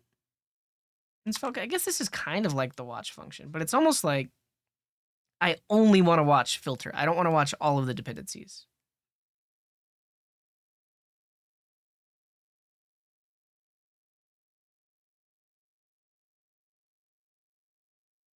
Create a function that uses the variables as arguments. Okay. I mean, it's easy enough.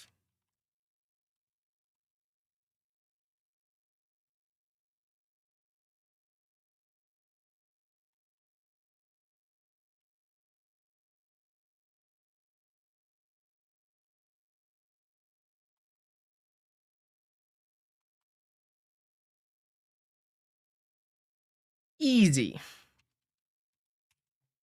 Okay, so it runs once for filter changed. And then that. Yeah, okay. Great. Yeah, I already removed that extra stuff. So yeah, the issue there was this little bit of code here was dependent on timeout and filter. And because of that, every time we overrode timeout, it would just rerun and just keep rewriting itself over and over again. We didn't want that. We only want this to run when the filter changes. So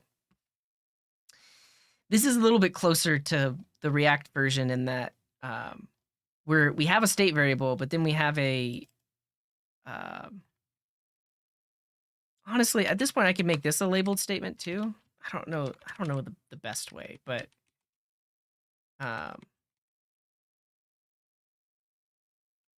that uses the debounced filter here.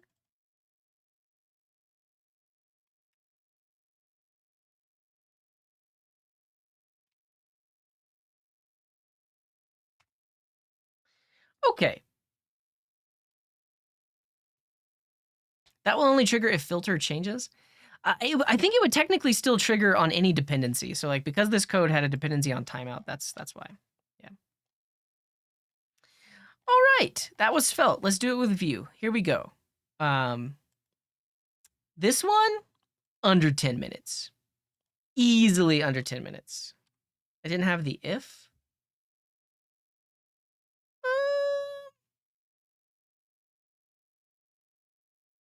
I don't think so.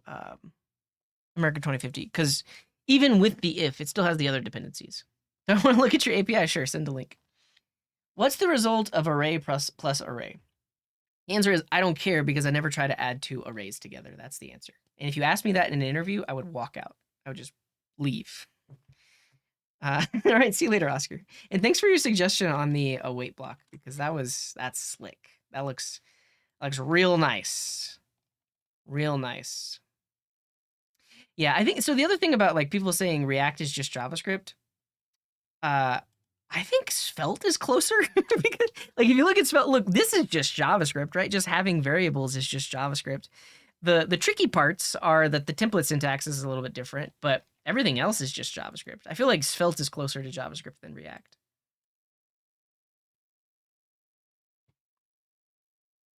Oh, do you use like a distance? That's a lot of flowers. Use a distance algorithm to determine the closest flower?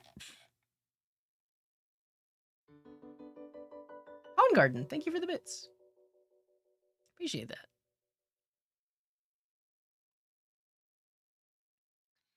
If there is no filter, If there is a filter, I do like that you're using a standardized response. Great work on that. And then you do a Levenstein distance. So if someone made a typo, you would potentially still get it in the results. Nice work, Timon. And then this does it. Cool. But if I search for man, it still returns. No, it doesn't. I don't know. I guess I don't understand the Levenstein distance. Would I ever try making an extension like 7TV or BTTV? I talked about it in the past. I just never got around to it. And what's up, Nilcano? Good to see you. Good to see you. All right, let's do it with Vue. Here we go.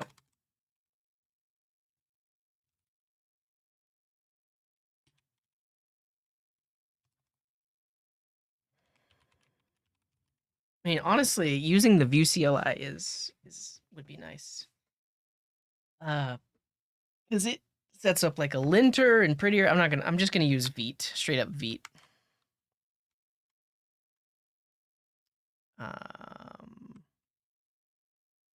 Okay. Let me get everything ready. And then we'll use Vite. With Vue. Okay. Okay, so I'm gonna do it again. I'm gonna do the same prediction. I think because I'm able to copy paste the code from Svelte, I could probably do it in under 5 minutes. But we'll see. But the prediction is under 15 minutes. Under 15 minutes with Vue. Oh, they asked you if you want to use Create View. Fascinating. I guess I won't because we want it to be super simple. Yeah, 5. I'm telling you, I can do it with Vue in 5 minutes. Yeah, I think so. Fun Planet. That's basically what I'm saying. 10 in under. Okay, we'll make it interesting. Can I do it with Vue in under 10 minutes?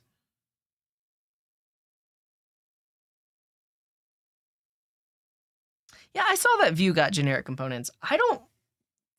It doesn't seem useful to me because I don't write library code, but it does seem if you're writing a like Vue component library, it'd be useful. I guess technically, like you could write custom components. You'll stay for okay. Can I do it in under 10? You have 1 minute to predict. Same app with the ability to copy paste from my Svelte app in Vue in under 10 minutes.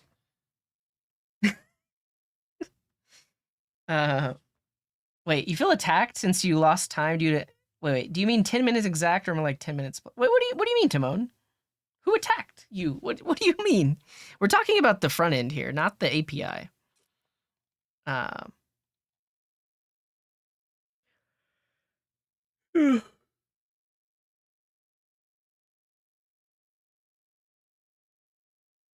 It's unfortunate that the time required to like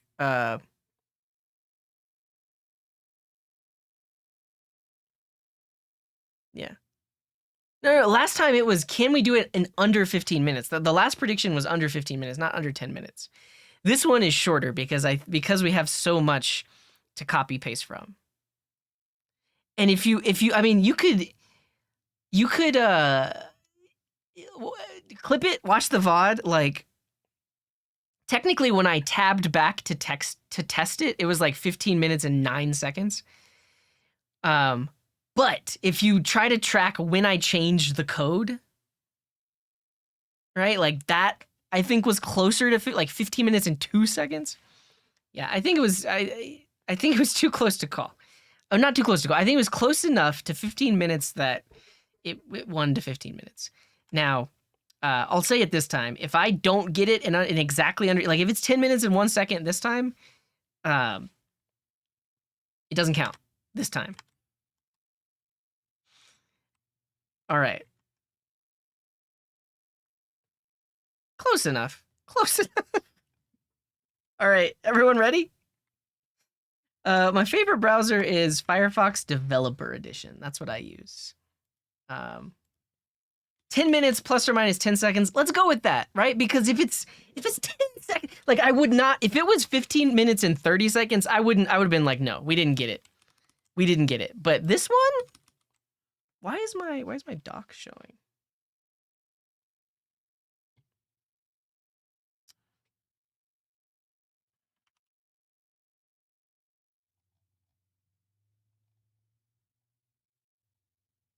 I feel like there's some keyboard shortcut that's like starts showing the doc and I have no idea what it is and I press it every now and then.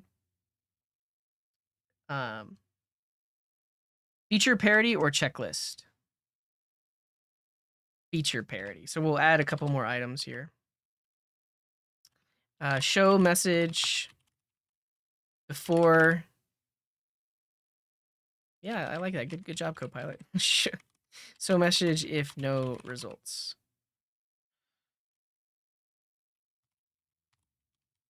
All right, this is our checklist for Vue. All right, everyone ready?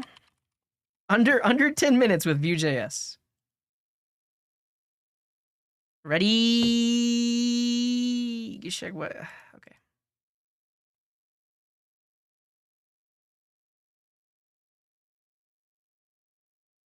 Hello.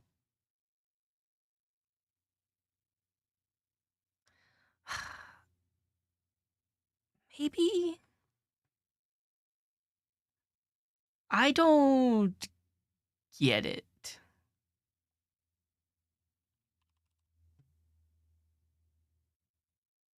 Is there something special about an if statement in a labeled statement? I don't know, America 2050. Like, maybe what I was doing because I was calling. Yeah, I bound the filter too. This was the version where I tried to do it. Only reactive filter changes? Okay, now I'm curious though.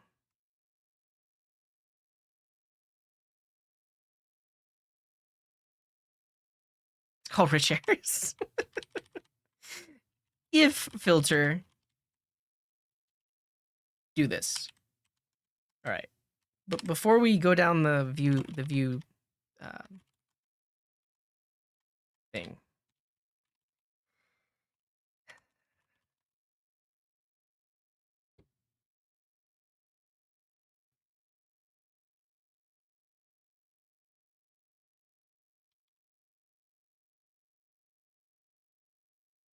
Yeah.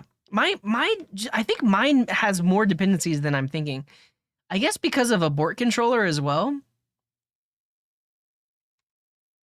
It's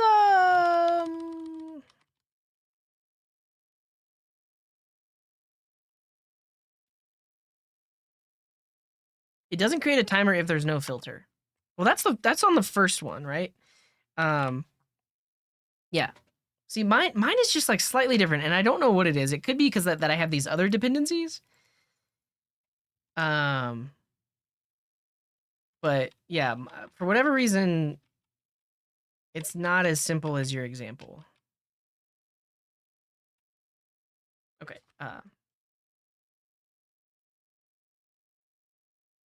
All right. Let's get ready. We're gonna kill this.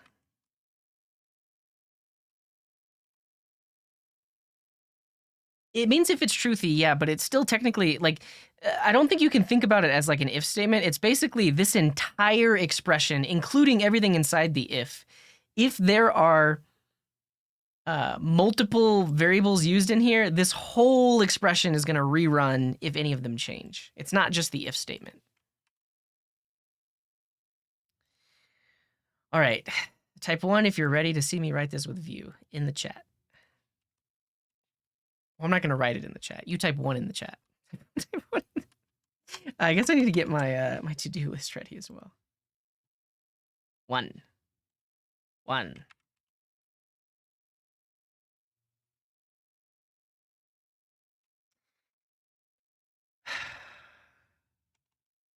Deep breath. Here we go. Generate the app. Choose view with TypeScript.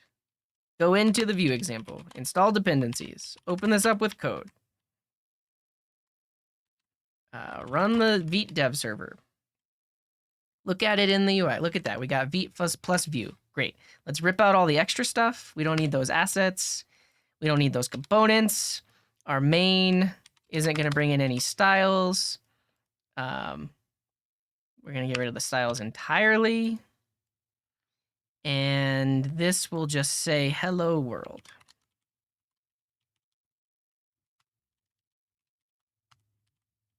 And then no styles either. And we can get rid of all of the styles. And then in our, we need a to-do.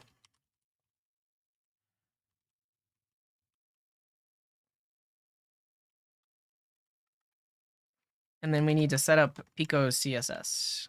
I accidentally closed Firefox. Give me a second. Uno?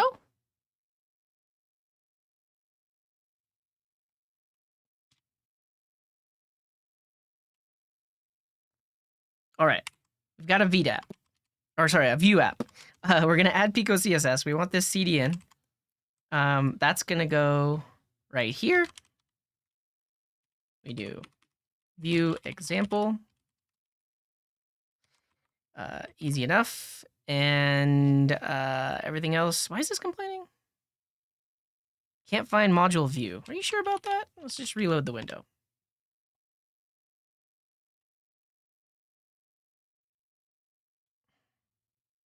Yeah, that's weird. Oh well.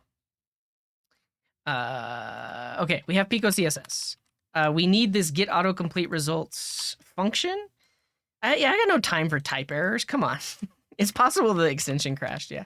Okay, so this function we are just going to copy over directly. This is the thing that calls the API. That goes here.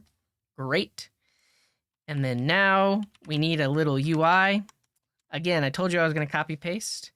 It's a little bit harder because of all these weird things, but I guess you'll see the main difference here. But basically, I want this whole UI inside of here. And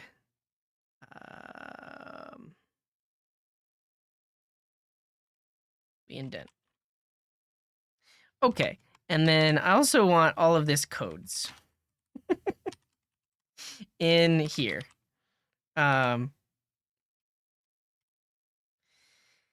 Now, to change everything to actually work. So first of all, the way that you add an event handler in Vue is on. Oh man, I forgot the syntax. I think yeah, v on submit. Yeah, like this. But then they also have a dot prevent default, and I think we can just leave it empty. It's at submit. You're right. It's at submit. At submit, prevent the default, do nothing. And then to bind to the filter, we'll use v model. So that's going to bind this input to our state variable called filter. If we want to render this conditionally, we can use v-if. Like that. And it's going to be if loading is true. And then right here, we want to conditionally render error. So we'll say if error is true. And then here we want a little loop. So we'll say for each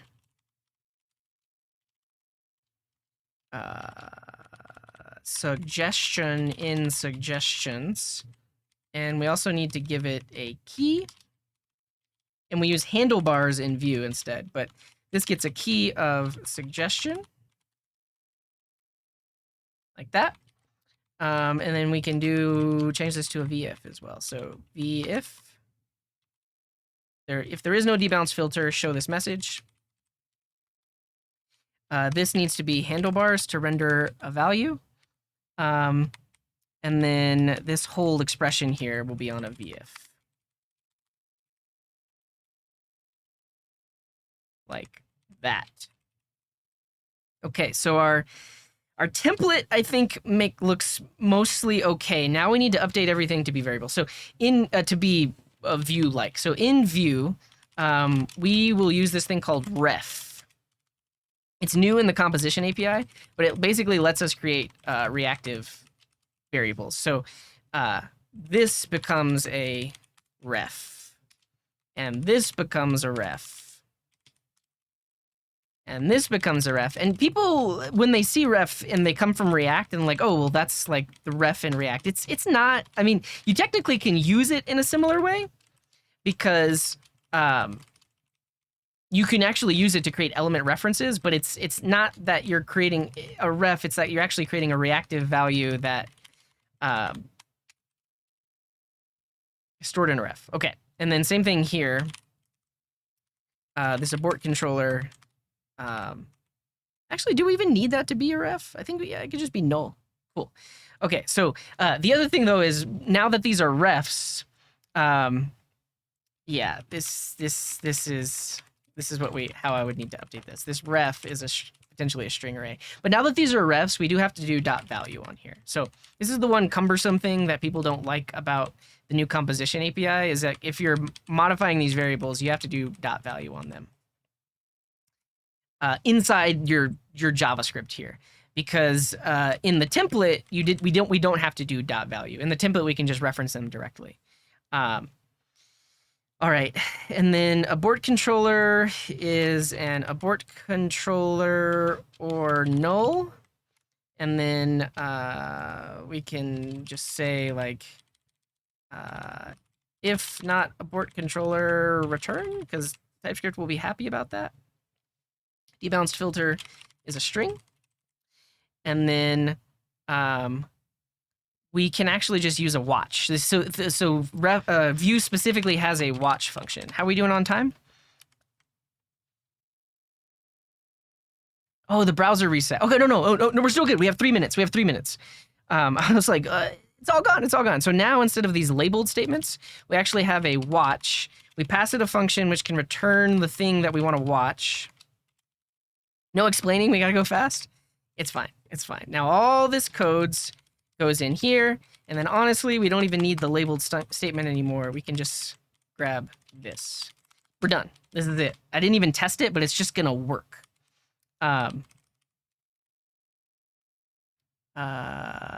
Is abort controller a state variable? Oh no, it's not. It's not a ref. It's not a ref. And then we just need to make it a let.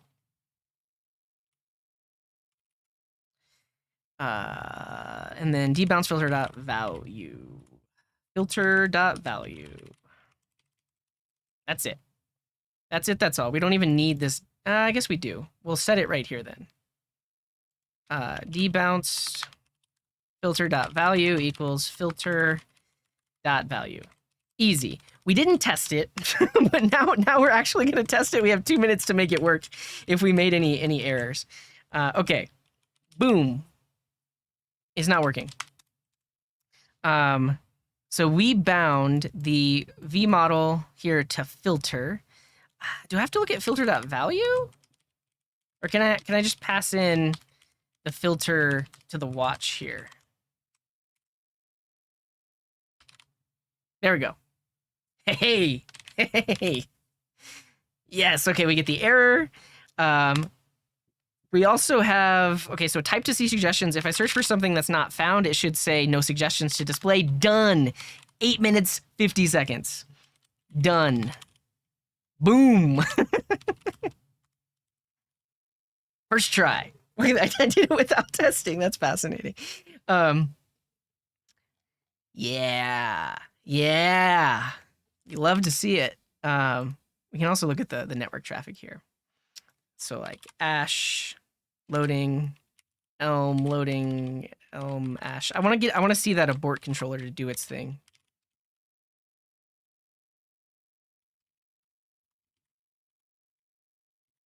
It's too fast. Like I can't get the abort controller to fire.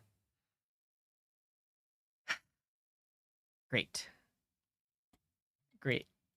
That was exciting. Oh, slow the network down? Maybe. Let's do like good 3G or regular 4G. It has. I think it's gonna work. It's just hard to show. 3G.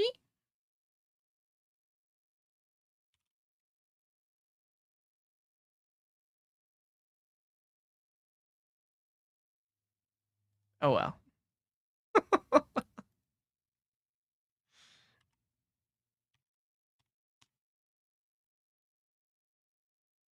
Yes, we did it in like 9 minutes, which was awesome. Let's see. Let's double check all of our codes here. But abort controller starts off as null. Then after we've set the filter value, if it existed, we abort it. We create a brand new one. I think I want to do either solid or quick next.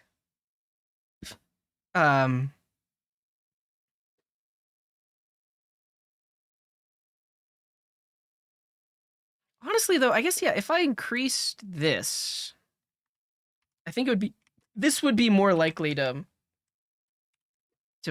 cancel the, well, now it's going to, okay.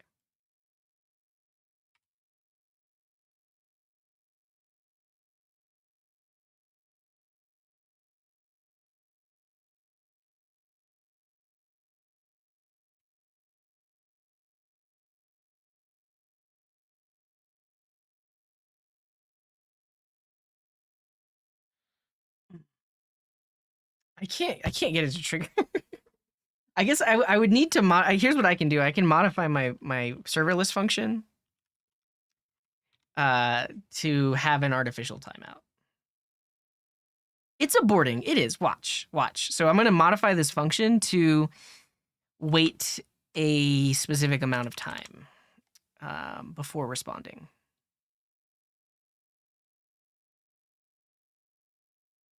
Right here.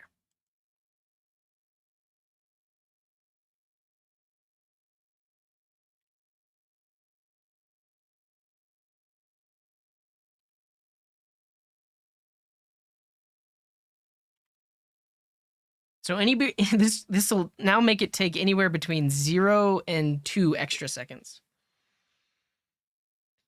All right. I guess we can also not throttle anything. Encoder Girl, thank you for the bits. Much appreciated.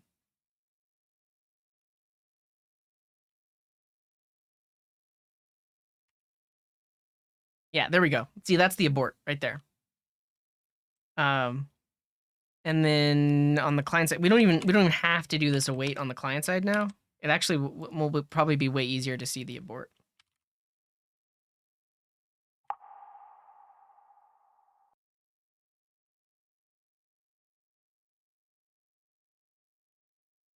Yeah. So all of those red ones were aborted because we started typing the other thing. Decrease the debounce timer to 0. Oh, you're right. If we had no debounce at all, it would just abort every single one immediately. You're totally right. And Razor1, thank you. Thank you for the resub. So yeah, it's working. It's working. It's just really fast. Okay. Let's examine let's examine our solution here. So first of all, abort better or debounce, you combine them. So we're debouncing, but even if you debounce, it's possible that someone starts typing again after the debounce timeout, and that's what the abort controller is for.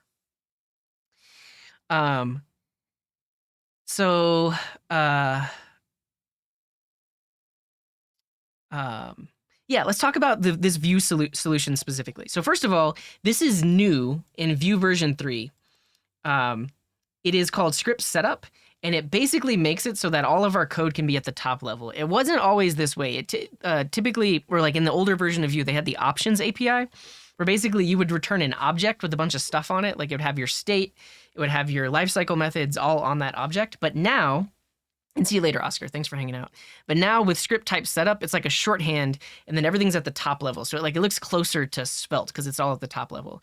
And then these little functions were introduced in Vue 3. They're known as the composition API. And so they let us do this kind of thing in line without having to put a option on an object. So in the old way, we would have an object with a watch property and then all of your different watchers specified. These now you can just import the function and use it. There's also other things like computed. You pass it a function, it'll return a computed value. There's also reactive. Typically, you want to use this if you have like an object with a bunch of properties on it. You would use that instead of ref. But yeah, ref. Think of this like use state. I know that it looks like use ref in React, but think of it more like use state. This is basically like all of our little use states right here, and you define them, and then to modify them, you access their dot value. Is it bad if you use reactive always and no ref? No. The only difference with using reactive is now we would have to like reference everything. So we could rewrite this with reactive. You might think of it, you might like it better because you don't have to do dot value everywhere. Because I could do something like this. I could say like my data is reactive and then put all the things on it that I care about. So filter is a string, debounced filter is a string, loading is a boolean, error is a string, and suggestions is an array. You could basically do this, and then now you don't have to do dot value. You could just do data.filter, data.debounced filter, data.loading. So yeah, this is totally valid. This is totally valid. Are you forced to use an object with reactive? Yes. So reactive is going to be kicked out in the next update? I had no idea. I don't think you can do reactive with a that shouldn't work, because the reason we have to do ref on primitive values is because they need an object wrapper. So basically what happens is because loading is a string, like a string is a primitive, like technically in JavaScript you can have an object wrapper, but there would be no way to turn this string into a proxy. And so basically what it does is it wraps it in an object with a property called value, but the wrapper is a proxy that can listen for when value changes. And when value changes, it updates the view. So yeah, like the only major difference here is having to call dot value on everything. And then we have, instead of labeled statements, we literally have like a watcher function. And then the other thing to compare is like the template syntax, right? So here, for binding, we use vmodel, whereas in Svelte, to bind an input, we use bind value. That is not true.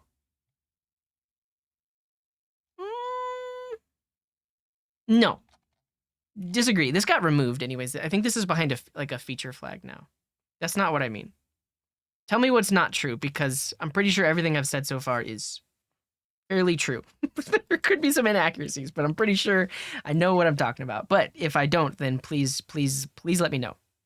Okay, so bind value is similar to vmodel. I actually like vif. Like, so vif is how we do conditional rendering. Like, this element will not be rendered. And Coder Girl, thank you for the gifted subs. You're way too kind. Thank you for that. I was saying that the commenter said was untrue about removing reactive. Oh, I think you're right. Yeah. I think coding Ruo. I think you were potentially confused about what is it called? The reactivity transform, I think it's called. That did get removed. Yeah, the reactivity transform got removed, but I feel like reactive, that's got to be here to stay, because like there are scenarios where you wouldn't want to ref. But I think that's what you're confused about. Reactivity transform got removed, not reactive. Yeah. No worries, Coding Ruo. I think we just had to make sure we were clear on that. What were we showing? Yeah. So conditional rendering. Here you have this like the Svelte syntax for like the if statement. Here, it's just a little. They're called directives. So if this is true, render the element. If it's not, don't render the element. The other thing is in Vue, we actually use handlebars. So if you're inside of an element and you want to reference a value, you use double curly braces. If you're inside of an attribute and you want to use an expression, you put a colon on it. Colon is a shorthand for, I think, vbind. But basically, and this is what takes getting used to if you're not familiar with Vue. Like the thing people like about Svelte is that it's closer to JSX, because if we want an expression, we just have single curly braces like this. But in Vue, the way to think about it is if it's inside of an element, handlebars. If it's an attribute, colon. That's pretty much it. You don't need to use the handlebars inside of the attributes. Be blind. Yeah, I saw it. And yeah, that's it. This was the other cool thing is like you can, it has a built-in prevent default. The mere fact that you have variable and depending on where you are. What about it? America 2050? No, it's just like a simple set of rules. I think the thing about oh, you don't like that? Sure, but the nice thing is this code with maybe a couple of we might have to modify our imports. But what I was gonna say is this code will actually work in the web browser without any bundler. We're using a bundler right now, but basically Vue has like a runtime template compiler that can actually take this and do the thing. All the other code that we've looked at, like this Svelte code has to go through a Svelte compiler. The React code we wrote has to go through at least a transform to convert all of the JSX. You could copy paste this code, change the imports, and this would actually work directly in the web browser. I think that's another interesting thing about this. And it also speaks to like the history of it, because Vue and in its current, and like the way you do things in Vue has existed a lot longer than Svelte. And actually, the two frameworks are actually like stealing from each other essentially. Like the Vue adding script setup made it so much closer to Svelte because everything's at the top level. But if you look at Svelte version 2, I think, or whatever the version before the current major release was of Svelte, Svelte looked exactly like Vue 2. Like you had an object, it had methods, it had data on it. Like Svelte used to look exactly like Vue, except for the template. I'm talking about like the JavaScript syntax. And now Vue is like taking from Svelte and getting a little like to allow you to do like the top level thing. I don't know. I don't know. I like this. To me, this is so much easier to write than a ternary, and it's more easy, and it's easier to write than like the Svelte specific if thing. I literally just throw in a VIF on any element, and it just works. All right, let's vote on what we use next. Actually, let's not vote. I think what I'm going to do next is I am going to refactor the React app into a solid app. I don't think V08 is a thing. If it is, we should try to use it. How do you use async 08 in Vue? You just do it. Yeah. Solid has an async thing?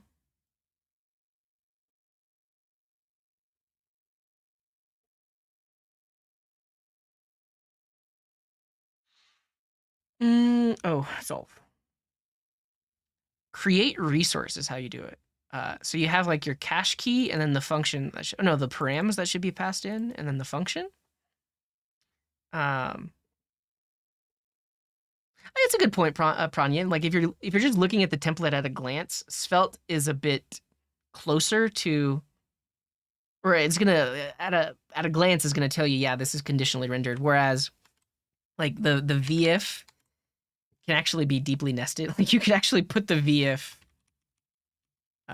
over here, and then you might, depending on the size of the window, you might not be able to see that this is a conditional render. That's a good point.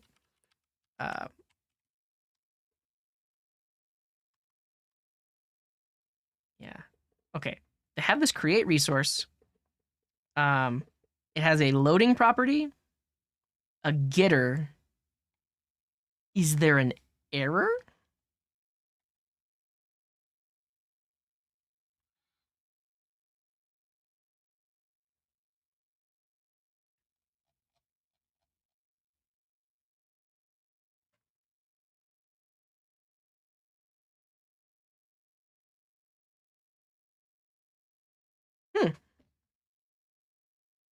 Let's look at the API for Kiss the Future. Yeah, and the reason is like Solid is smart about the like when it calls the render function. React calls the render function all the time. I want to look at the API docs for create resource, because does it return? Oh yeah, we get back an error.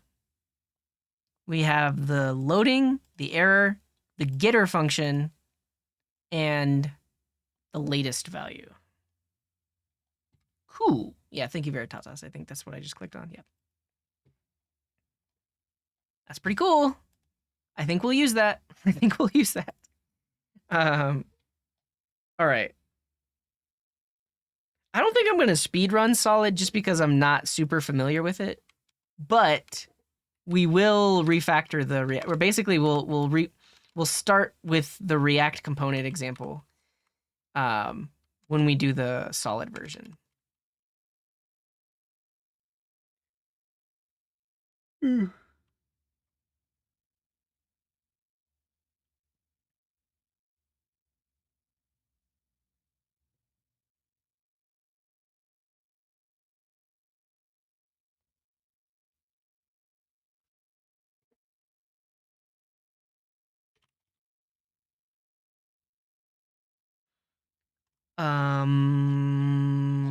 Does Solid use Vite?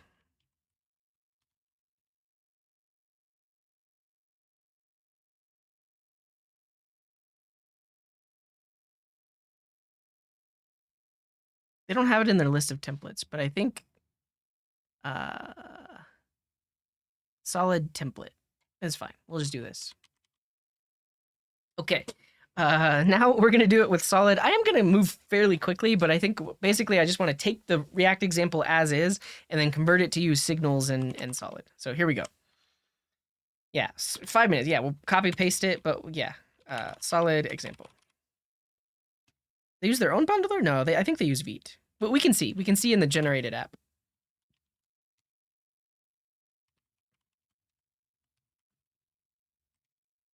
Yeah, it uses Vite.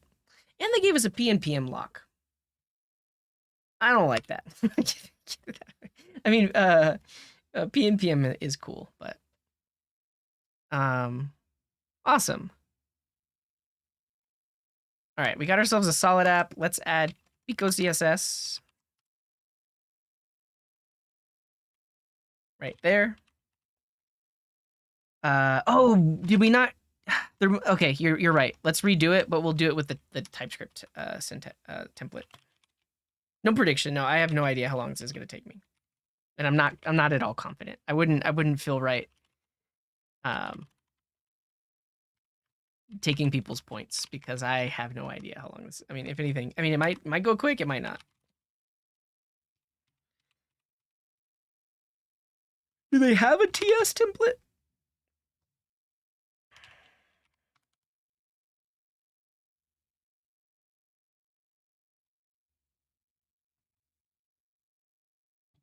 Oh, look at that. It's solid.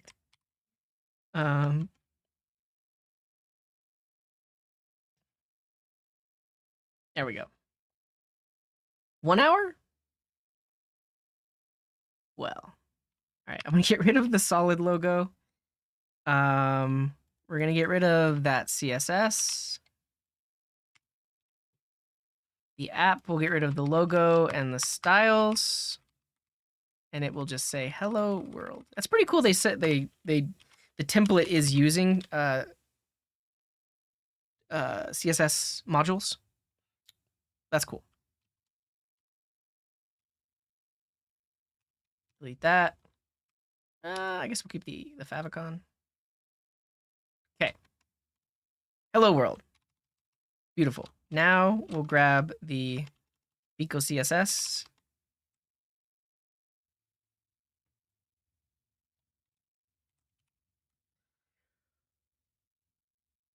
I'm just trying to focus drills. I get the joke. I get the joke. I'm just trying to focus. That's all. And at this point, we have an app, though I feel like it's adding more styles than we asked it to. We have Pico, that favicon. We might need to like restart the dev server.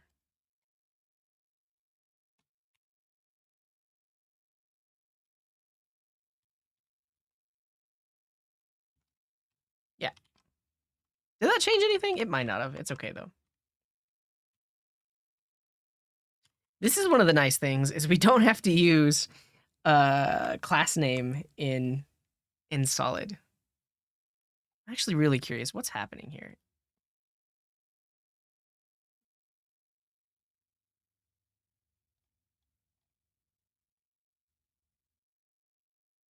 Pico, all of that's from Pico.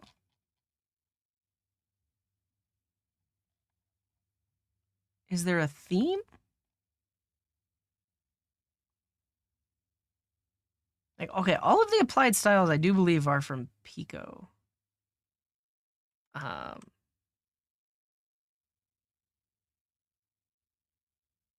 I don't think, look, check it out. So at the top level, got our HTML, it literally is only bringing in the CSS. In the meta tags, they have a theme. Well, that's theme color. That shouldn't do anything. I mean, I can remove it, but that's not used by anything. I guess it's right. It just feels like it looks slightly different. I guess it's fine. Okay, so we have ourselves a solid app. Let's copy paste our React component and then do a refactor.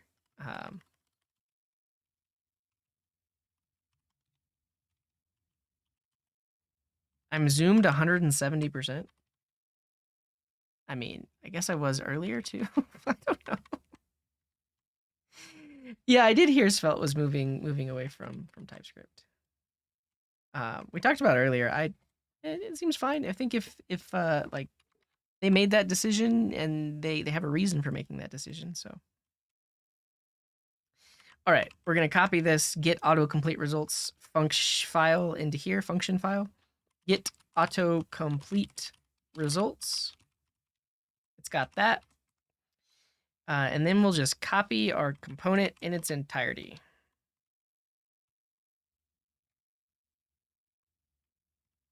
Well, not really. I guess I'll just copy the render function.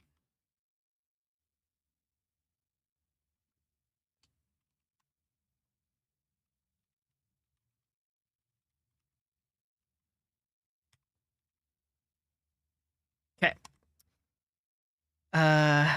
And then we also want this use debounced value here, and this get autocomplete results.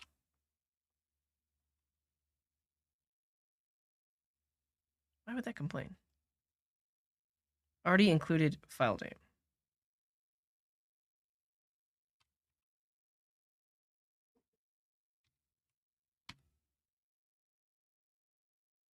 What?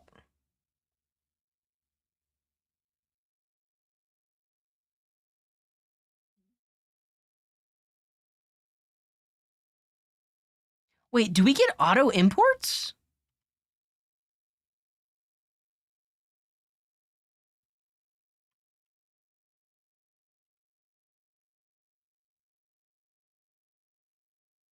That's so weird. Okay, let's gradually convert this thing to using Svelte. First of all, like I mentioned it, we don't have to say class name. We can just say class. That's awesome. Yeah, there's definitely some weird stuff going on. Let me just reload the window.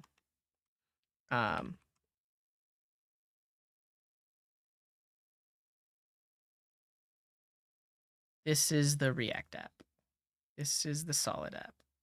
Okay, it's better. That's better. But now, instead of use state, we want a signal. So let's learn. Let's learn. We want to create a signal. We still have like the setter functions, but that should be easy enough. So we'll import create signal from Solid. And then now all of our use states become create signal. But the one caveat of that is if we want the current value, then we have to invoke it. So this is actually a getter function or like an accessor function. So it's a function that we need to invoke. So anytime in our template we're accessing our signals, we actually have to do that. So like that. Suggestions like that. I scared you?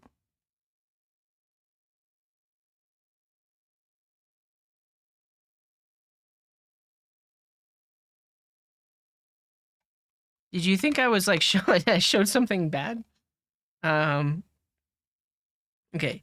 Debounce value, error, suggestions, loading.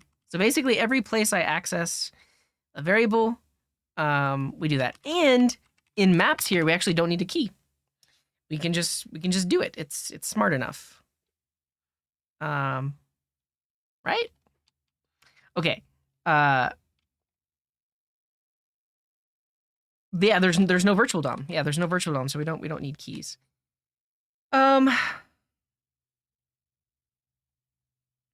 Oh, I just had the sound off. I'll have to look at that later, Timon. I'm curious, is there anything built in for handling form inputs in Solid, or do we just do it the React way?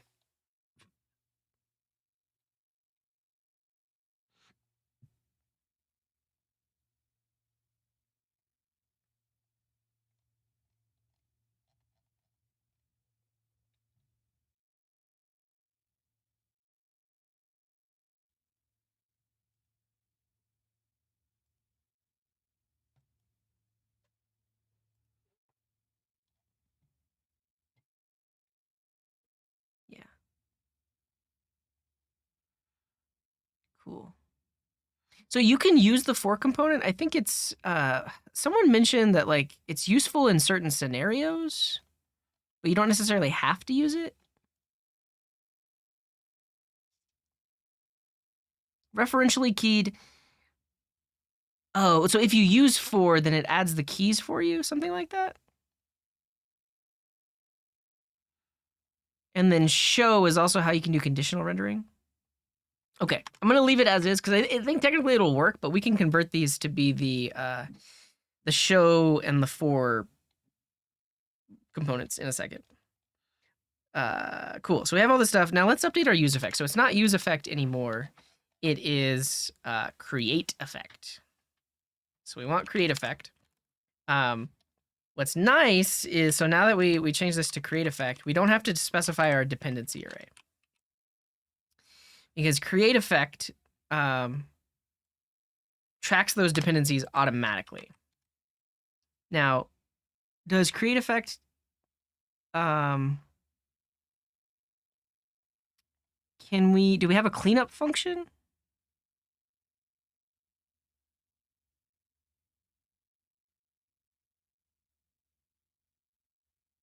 I see. So the for is basically how it does keys, but you can't do keys manually. On cleanup.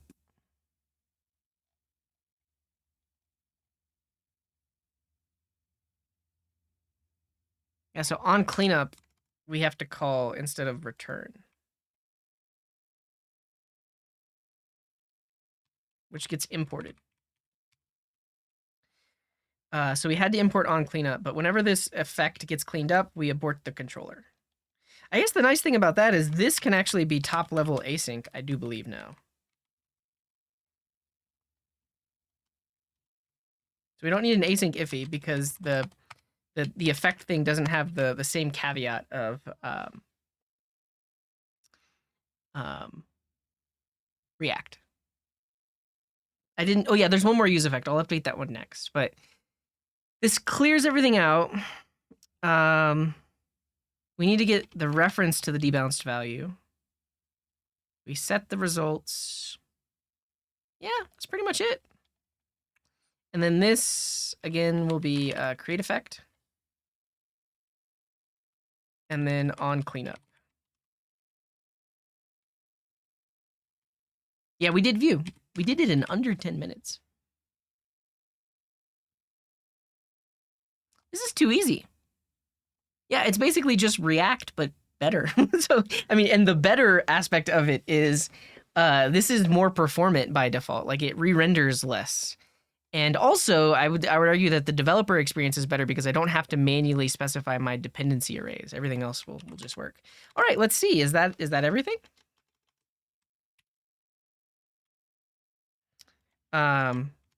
We do want to update this though, so that if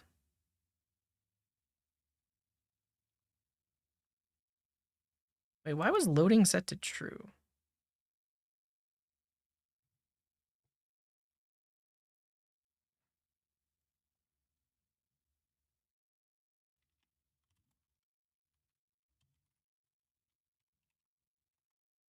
Because of that. All right. So yeah, it called the API with nothing. So I just updated that function to, if it gets called with an empty string, return an empty array. All right, but now if I search for the letter A, nothing happens. So I think it's no. I think we don't do on change. I think we have to do on input, maybe.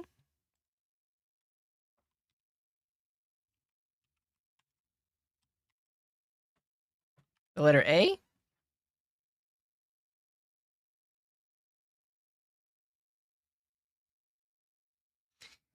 And how come I'm in solid? I was happy I didn't have to pass the dependencies. Well, in Svelte, because of our watchers, we created like a dependency cycle. This is just a single function. The way that we implemented it in React, and that's why it was so easy to convert, is it's just a single function. So that means this will just rerun when the dependencies change. It'll be easy, they said. Okay. First of all, this is not running. Set input, I believe, is not running. Let's log.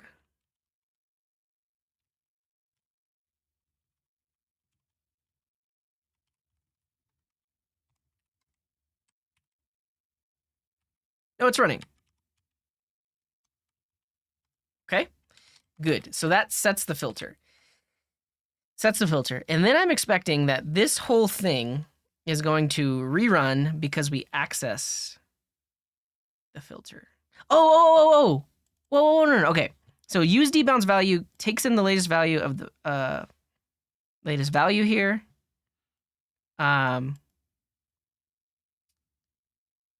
We created the signal.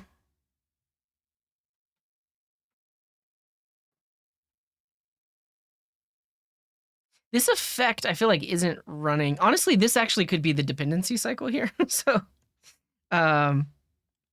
let's just actually log here, like clearing timeout. And then also, yeah, so setting timeout never gets called here.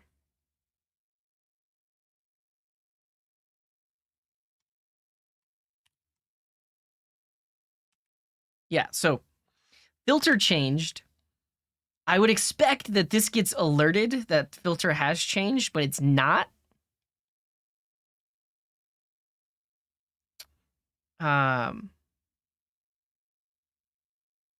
So this isn't getting called when filter changes. And Tyler, appreciate that Prime. He says, loving the content. Thank you. Shouldn't early returns in the effects also call the accessors? Ooh, that's a good call. So because I return here, well, this would be the setter, not the accessor, but that's an interesting thing to think about, right? So if we're returning early, then that never gets accessed. Why am I creating a signal and passing filter down? Because it's how we implemented it. So this input is bound to filter. So that holds on to filter. And then we want to send that to this thing, which will only set its internal value if it's changed. Yeah, what's up, William? We're doing solid. We're doing signals. We're trying anyways. This is never running. Maybe I need to look into how they do custom hooks. Derived signals? No.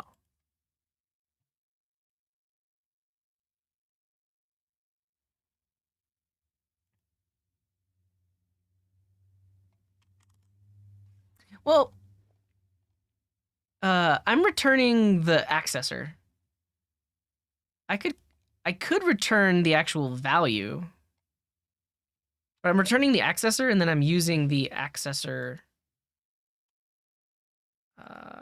here. Oh, maybe that's it. Because I never accessed it right here before the return. I think maybe who was it?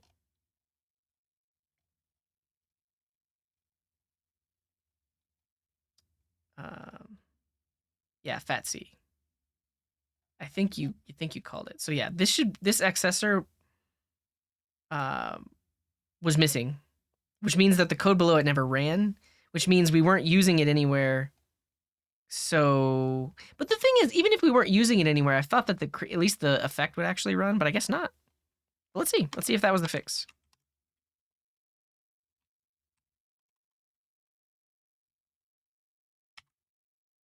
No.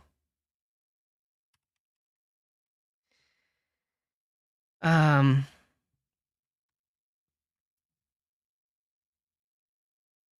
guess the other thing is like we don't really have to and see you later, Coder Girl. We don't really have to put this into a separate function. Like here's what I'm thinking. If we literally just take this code and put it right here.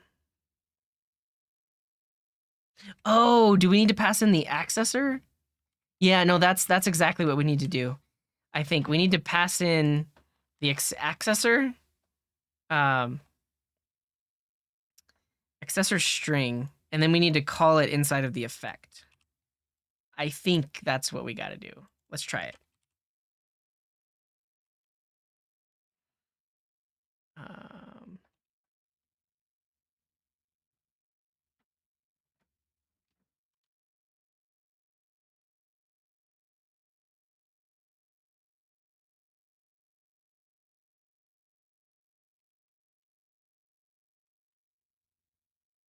Yeah, so we now access it inside of the effect, which should set it. Is this it? Yeah, that was it. Okay, so I actually don't think the issue was down here. The issue was that this use effect, we passed it a string and then that string never changed because it was the initial value. But if we pass it the accessor, when we call that accessor inside of the effect, that causes the effect to rerun. Yeah. So a create signal comes from solid. So we're using solid right now. It looks like React, but it's solid. So like the JSX piece is like the React piece, but all of the state management and effects and everything, all of that's coming from solid JS. Yeah, see you later, Folsom Geek. Thank you hanging out. Yeah, it's not React. And that's actually what we're showing right now because I literally, so I created this in React earlier today and I literally copy pasted the component that I wrote, this one, and then we're gradually converting it to solid because it's sort of the same. Let's make sure everything works. Okay, so I can search for things. It clears the timeouts. Finally, it calls the API. I can search for things. It calls the API, but then if I type again, it should have canceled the previous request. Or not. There it is. It's not canceling the request. Let's double check that we're doing all of that correctly. So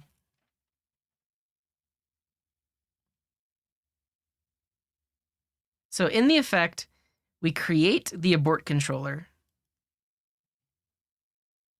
What's the right time or the right stream to ask random web dev questions? These days, I guess just try and then I may or may not answer it. Probably the Discord is the best place to ask random questions because I don't have any Q&A streams planned or upcoming. Yeah. Yeah. That's true. If we did with Astro, it can render any given framework. Okay. This on cleanup isn't quite doing what we're doing. What we thought what it should be doing. Because I want the value of debounced value.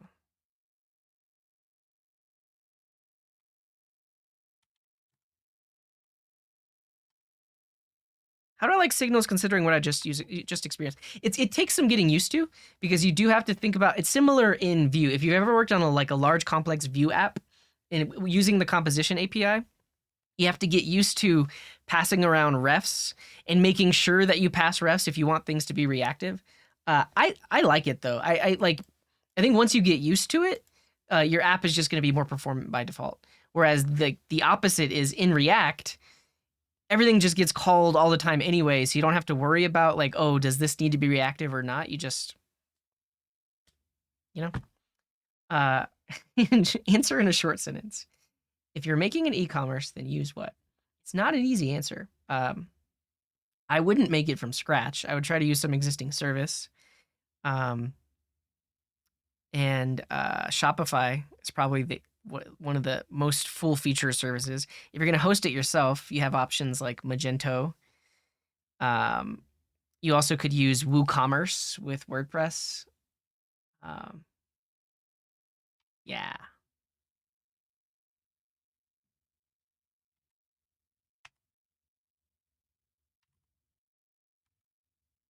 Okay, so I think we saw it. Calling API with Elm. Calling API with Ash. It got the API results for Elm, and then it got the API results for Ash. We did not see the cleanup happening here. I don't know if I'm using on cleanup correctly.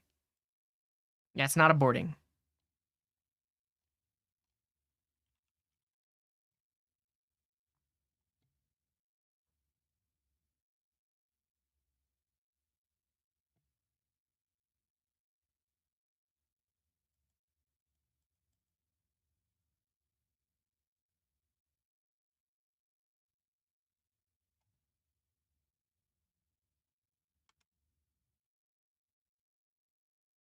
Remove the curly braces?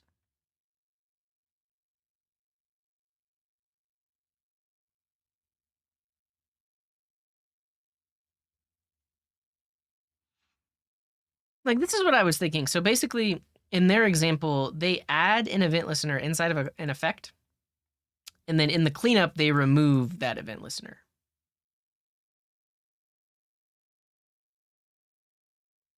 But the thing about on cleanup is it can run inside of an effect or it can run at the component level, at least from what I'm seeing. So like we're running it inside of an effect because when this thing gets called again, we want to abort the previous. I mean, you don't. Yeah. So since this isn't React, you don't have to return it. At least what I'm seeing in their examples. In their examples, they just call it, and the fact that it's inside of that effect, it knows it should be called. And what's up, Codex? Welcome back. No, we imported it. Yeah, it's coming from Solid here. The thing is, our clearing timeout cleanup seems to work. This cleanup function works.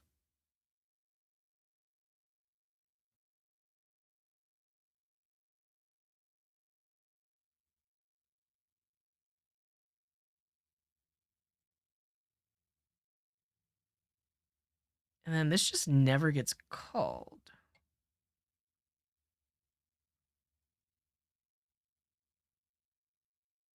I guess maybe I don't want. Yeah, I don't want to do that awaiting because we want our server to do it.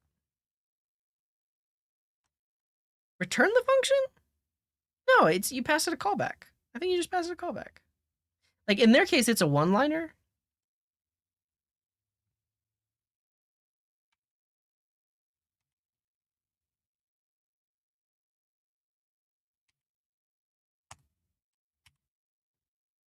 Right?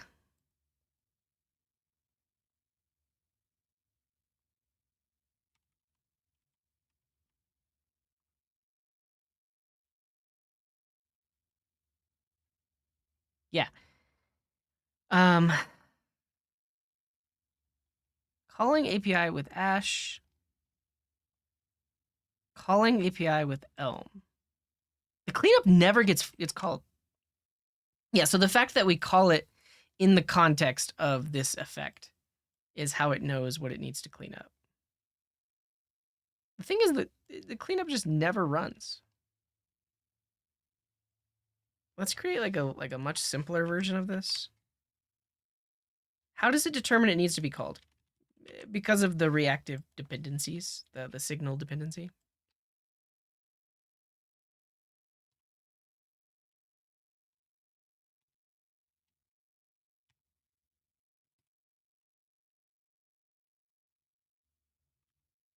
So, simplest possible version. This, since it logs the debounce value, it's now dependent on it. And so anytime the debounce value changes, this log is going to run. And if it changes the previous time, it should call cleanup. So let's see if this behaves as expected. Yeah, it did the cleanup. It did the cleanup.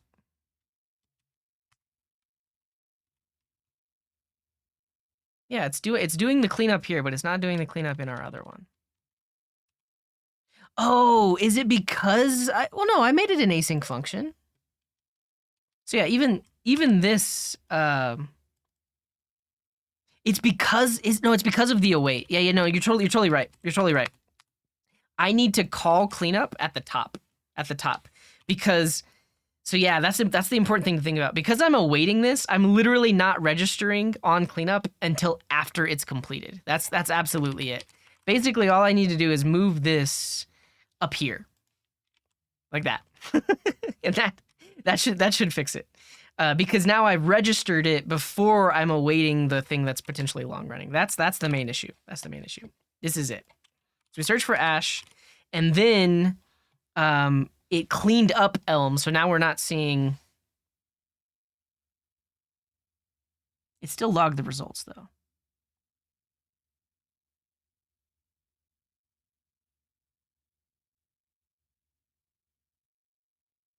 Again, I'm gonna get rid of the logs for the timeout. That's really annoying.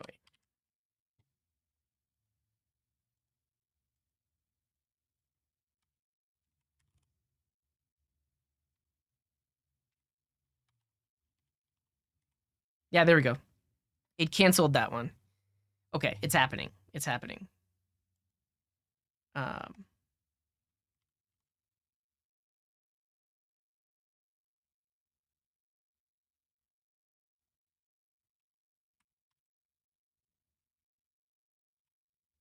Where is clearing timeout happening? Oh, that. I don't want to log that either.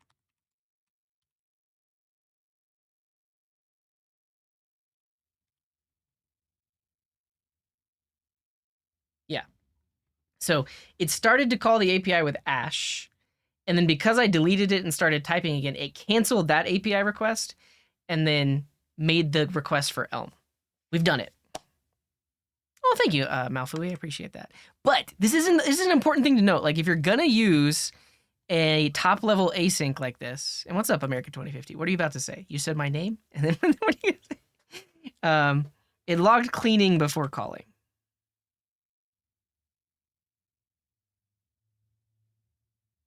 Oh, well, it didn't, but we now have the current value is the issue. So it's cleaning up the previous value, but the getter has the current value. I think that's the other issue. That's why it says Elm, is because now the value is Elm, and the getter returns the latest value. So if we wanted the previous value, we'd have to do something else, but that's the current value. And it's different from a use effect in React, because a use effect in React basically captures all of the variables in a closure. So anything you log in there is only going to be the values of when that effect ran. In this case, it's a getter, so it's the latest value, even though it's inside of the effect. Right?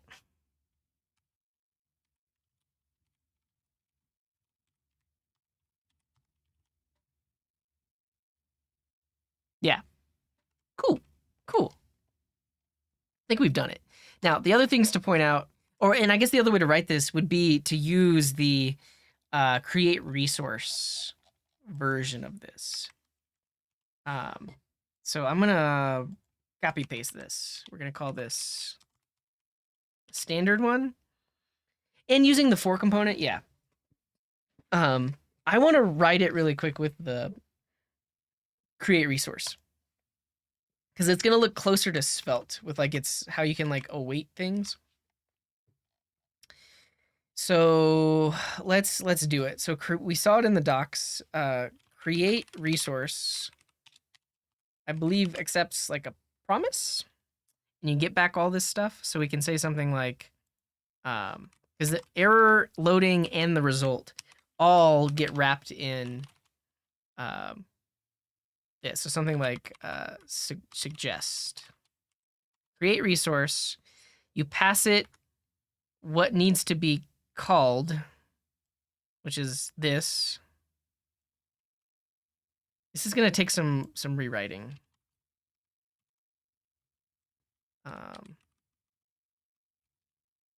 So call that, but we need an abort controller.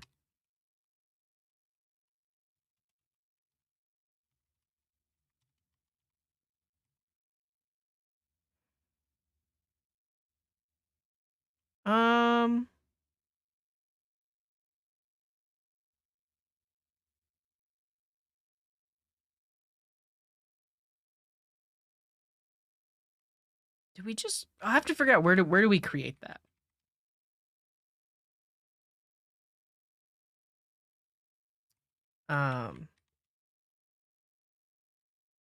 Because now, I mean, ideally, I don't even need the effect here because we should get access to everything. I think the issue now is I actually want to just abort the controller and create a new one inside of here.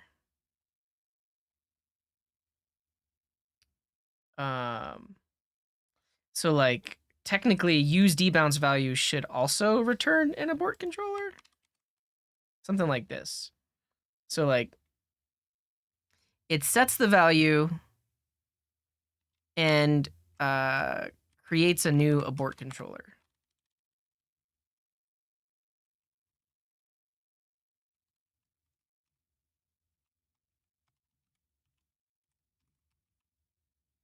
Well, I guess I'll call it the full thing. Abort controller.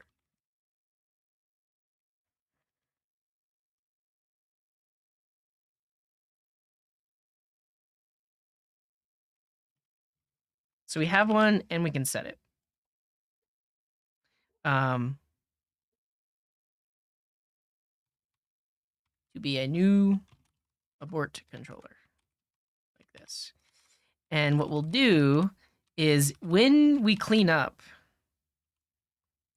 we cancel it or like abort it. Oh, get the value and then abort it like that. So we're creating a new one every time, but when we clear the previous one, we also abort the previous one. And now we can return both of those things like that. And then here we do that. And here we need to destructure it. Okay. I think that's the winner because now this debouncer can basically also cancels it if a new value is set. Is that right? Yeah. Yeah, because if we set a new value, then we need to cancel the previous request. That should do it. And then now we can use it. We can use all of that stuff in the suggest thing because this gives us back loading, and it gives us back the data or the result. What is it called? Resource return.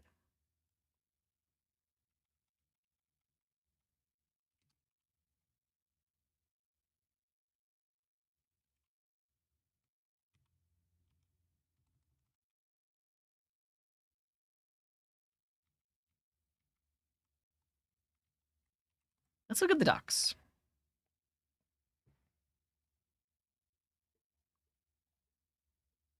Oh, it gives us back an array with data, mutate, and refetch. I thought, what example did we see earlier that got back the loading?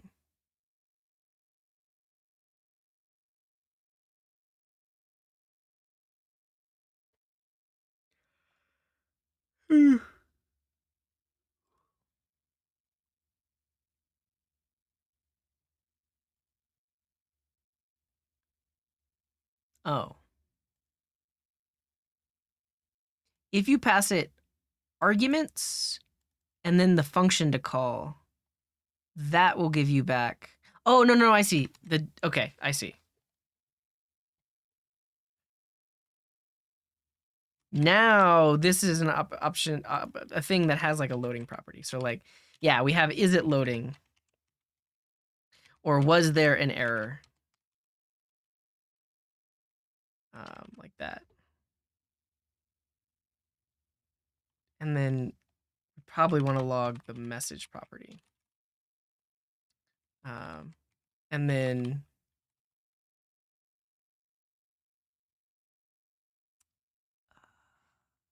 I think if you want the value itself, you just call it. Yeah, like that.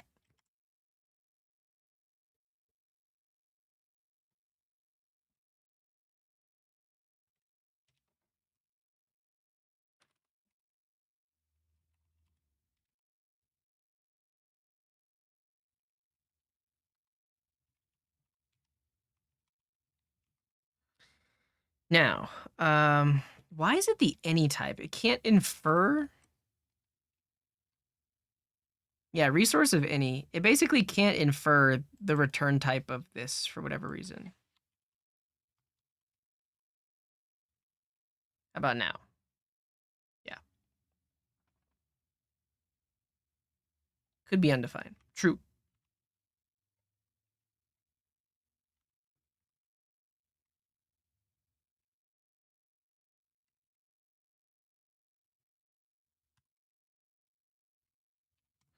All right. Does this work?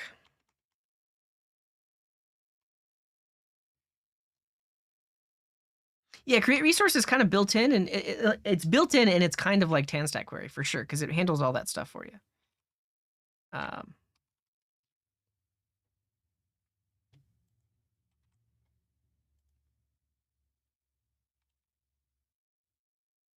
We broke it.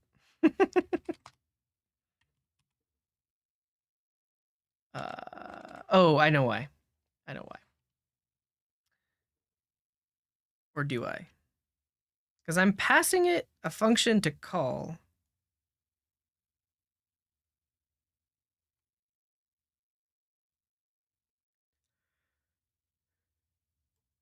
With the debounced value and the abort controller signal.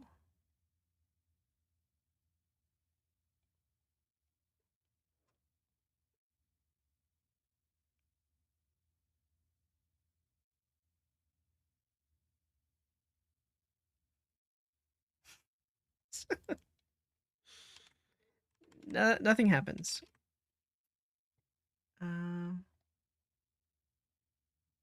It was good while it lasted.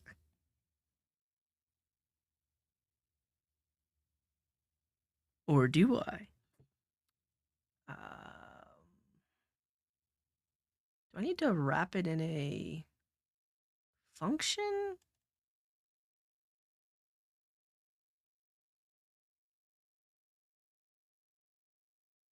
Do I need to pass?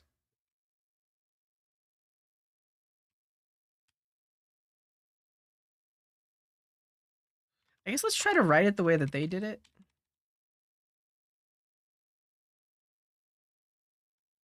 No, it could have just been defined in line, right?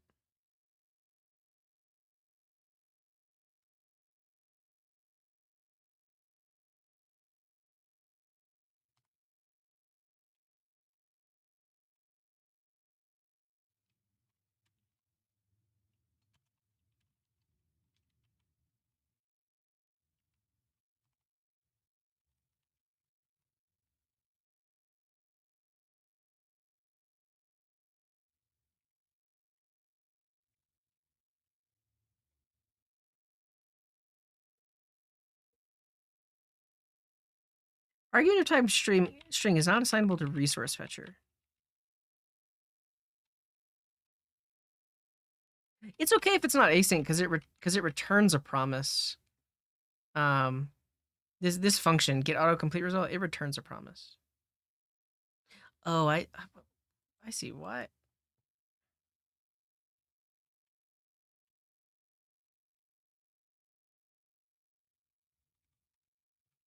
This is why the types didn't flow through. I got mad at it for not flowing the types through, but if I do that, then the types should flow through. Yeah. So it's like an implicit return. So call the function, get back the promise, which would make this an async function and everything else. I think maybe this example is like out of date, right? Because like they're calling create resource with with an accessor. So if I pass the accessor without invoking it,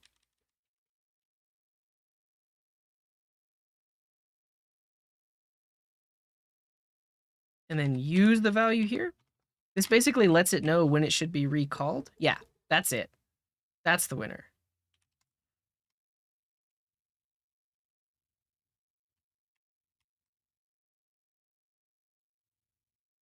Yeah. Yeah. But basically now we don't want to show this map here if loading is true. Um,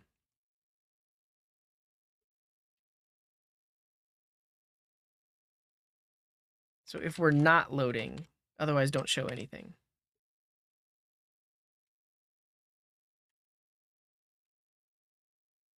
Yeah. And then the other thing is, wait, how is this uncaught? Oh, I need to.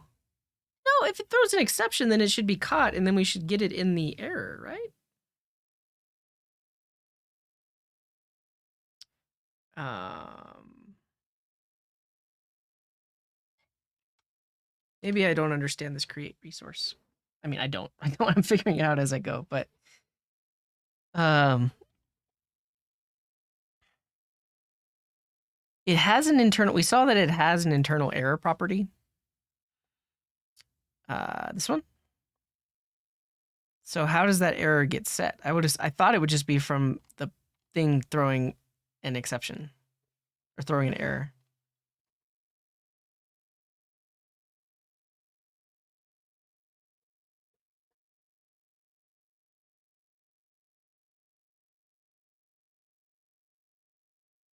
Oh, is it just a Boolean?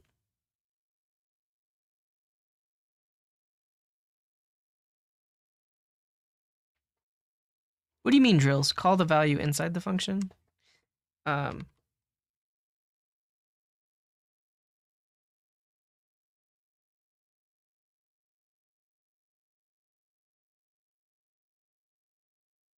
oh, well, no, in this case, whatever this value is, it's an accessor, and whatever the latest value is, it's gonna pass it in here. That's what's happening. I mean, I guess technically, can I define multiple of these?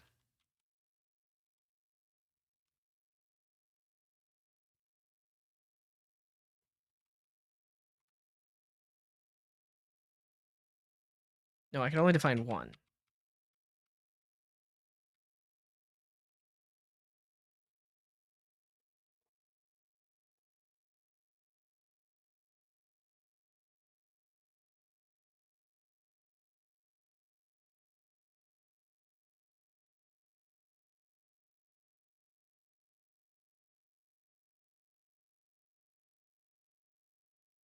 Hmm.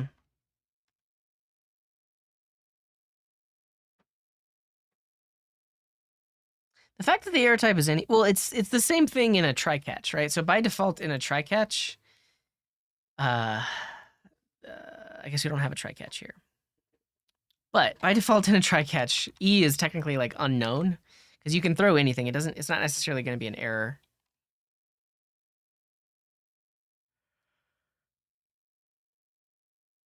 Ooh. Maybe it's a Boolean, but it says it's an any, which makes me think it would be the full error.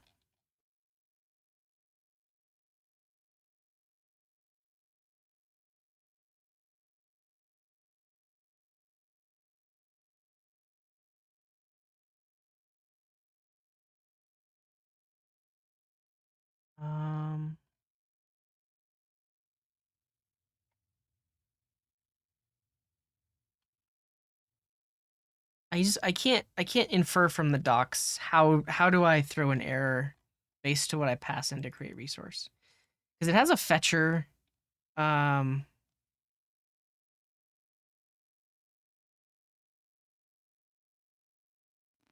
but errored.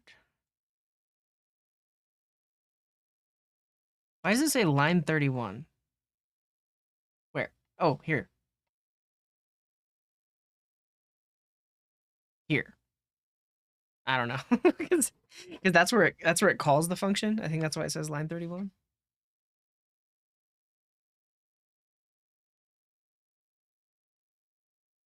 Well, I see. That's where it no, that's where the exception started. When it calls the abort, that's what actually throws the exception.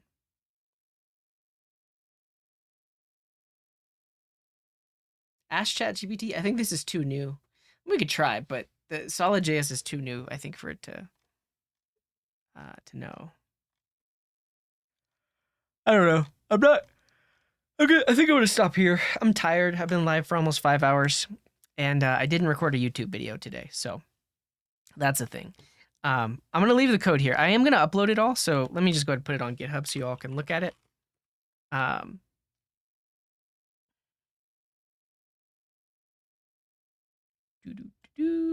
Not that. Yes. Let me create a repo. I'll push all this code up so you can compare and contrast React and Svelte and Vue.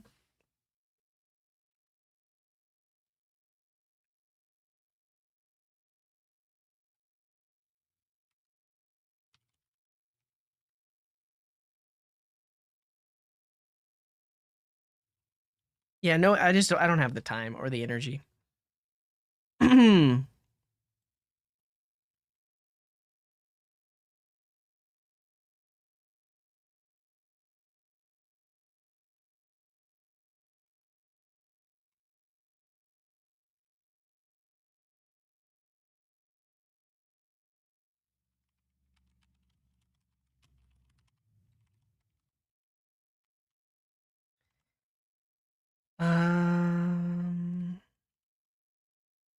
Yeah, I mean,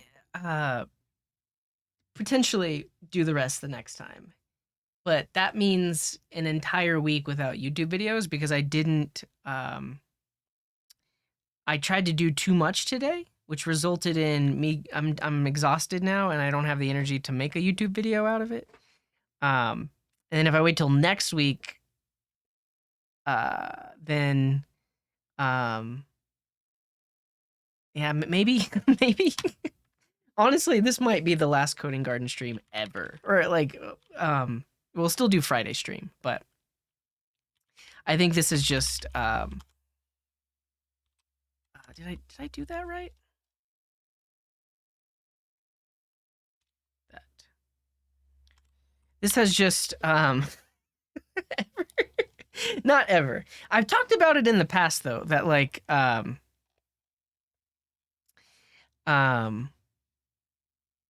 not quitting. No. It would basically be like 2 streams a month or something like that.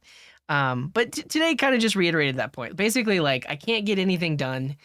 It's exhausting. There were let's see really quick. Let's see. Yeah. So, I just I worked. I just worked for 5 hours, and we got 5 resubs and a gift, right? So I'm basically I'm working for free, and I can't do that, right? So the whole point of doing these Monday streams was to try and record content that could be easily edited down to make YouTube videos. This cannot be easily edited down.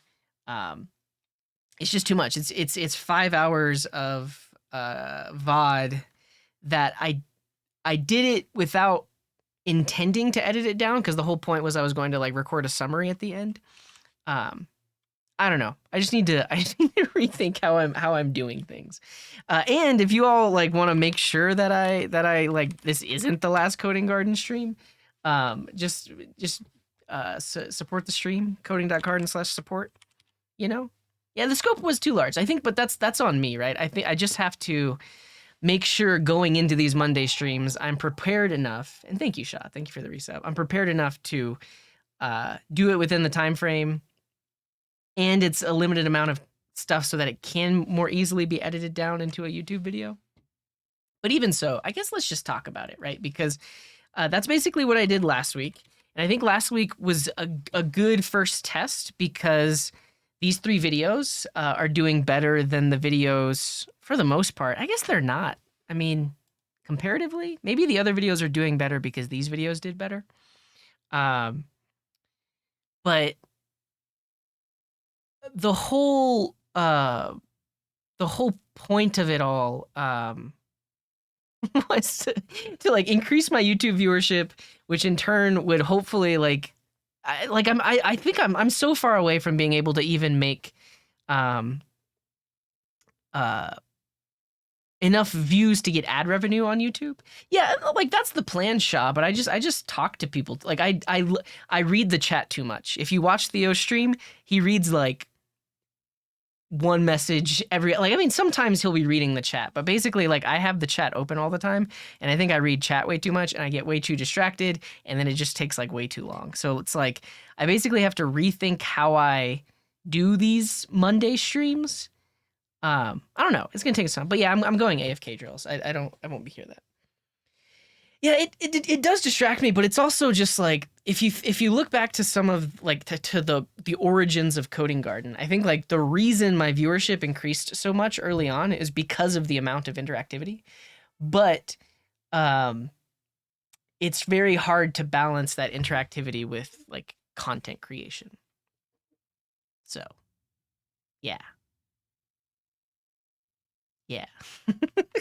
And I think it's also like because my whole plan was every next time every Monday stream was essentially supposed to be, well, it started last week, and like that was the start of it. So basically, if you watch the stream last Monday, I recorded all of the things that got turned into these 3 YouTube videos. So that was the start of it. I think today I tried to do way too much, but now I'm exhausted and I can't stream the rest of the week. I'm not going to be streaming again until Friday, and then Friday is Svelte Kit, so we're not going to be working on this. So, I mean, it's possible maybe if I have some energy tomorrow, I might not stream. I might just try to record some YouTube videos. But, yeah. So, interview? What about an interview? What? What are we talking about? Is there a way to use the chat for content? The thing is, like, some in the on Wednesday. Oh, you're right. Yeah, we are gonna be live on Wednesday. Yeah, don't. Thanks for reminding me. Yeah, Mateo Colina will be on stream on Wednesday, so I will be live for that. But that's just like an hour Wednesday morning. Yeah. Yeah, the thing is, Paul, so I think I definitely did capitalize on those things in the early days, right? Because like this chat overlay was built live on stream. And so like that amount of interactivity, people love that, right? So the fact that I was building this live and people could interact while I was doing it. Same thing with like the drop overlay and everything else. Yeah. Oh, thank you, Fat. I appreciate that, Fatsy. Okay.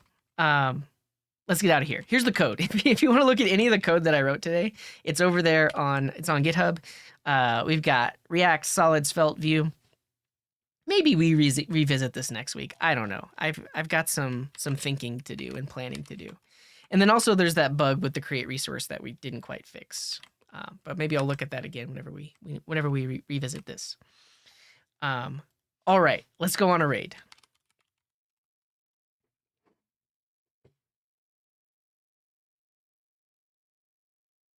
If you're a sub, you can use that raid message. If you're not a sub, you can use this raid message. And wherever we go, I don't know where we're going, but yeah, feel free, Drills. I'll be able to at least look at my messages like later on tonight. Brainstorm a new content type that would involve chat. I'm open to that. I am. We would have to figure out a time to do it, and maybe next Monday's stream is that. Maybe we make it like a community day. Or maybe we make it like sub only. Or honestly, I could do like an unlisted stream and just post the link in the Discord where we talk amongst friends. Something like that. I'm open to it.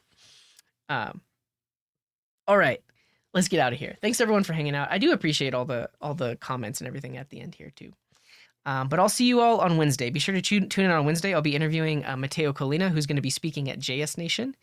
So that's cool. And then we're streaming again on Friday to work with SvelteKit.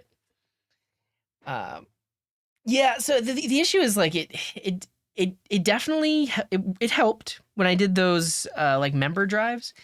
But it also takes a lot of energy. Basically everything takes a lot of energy.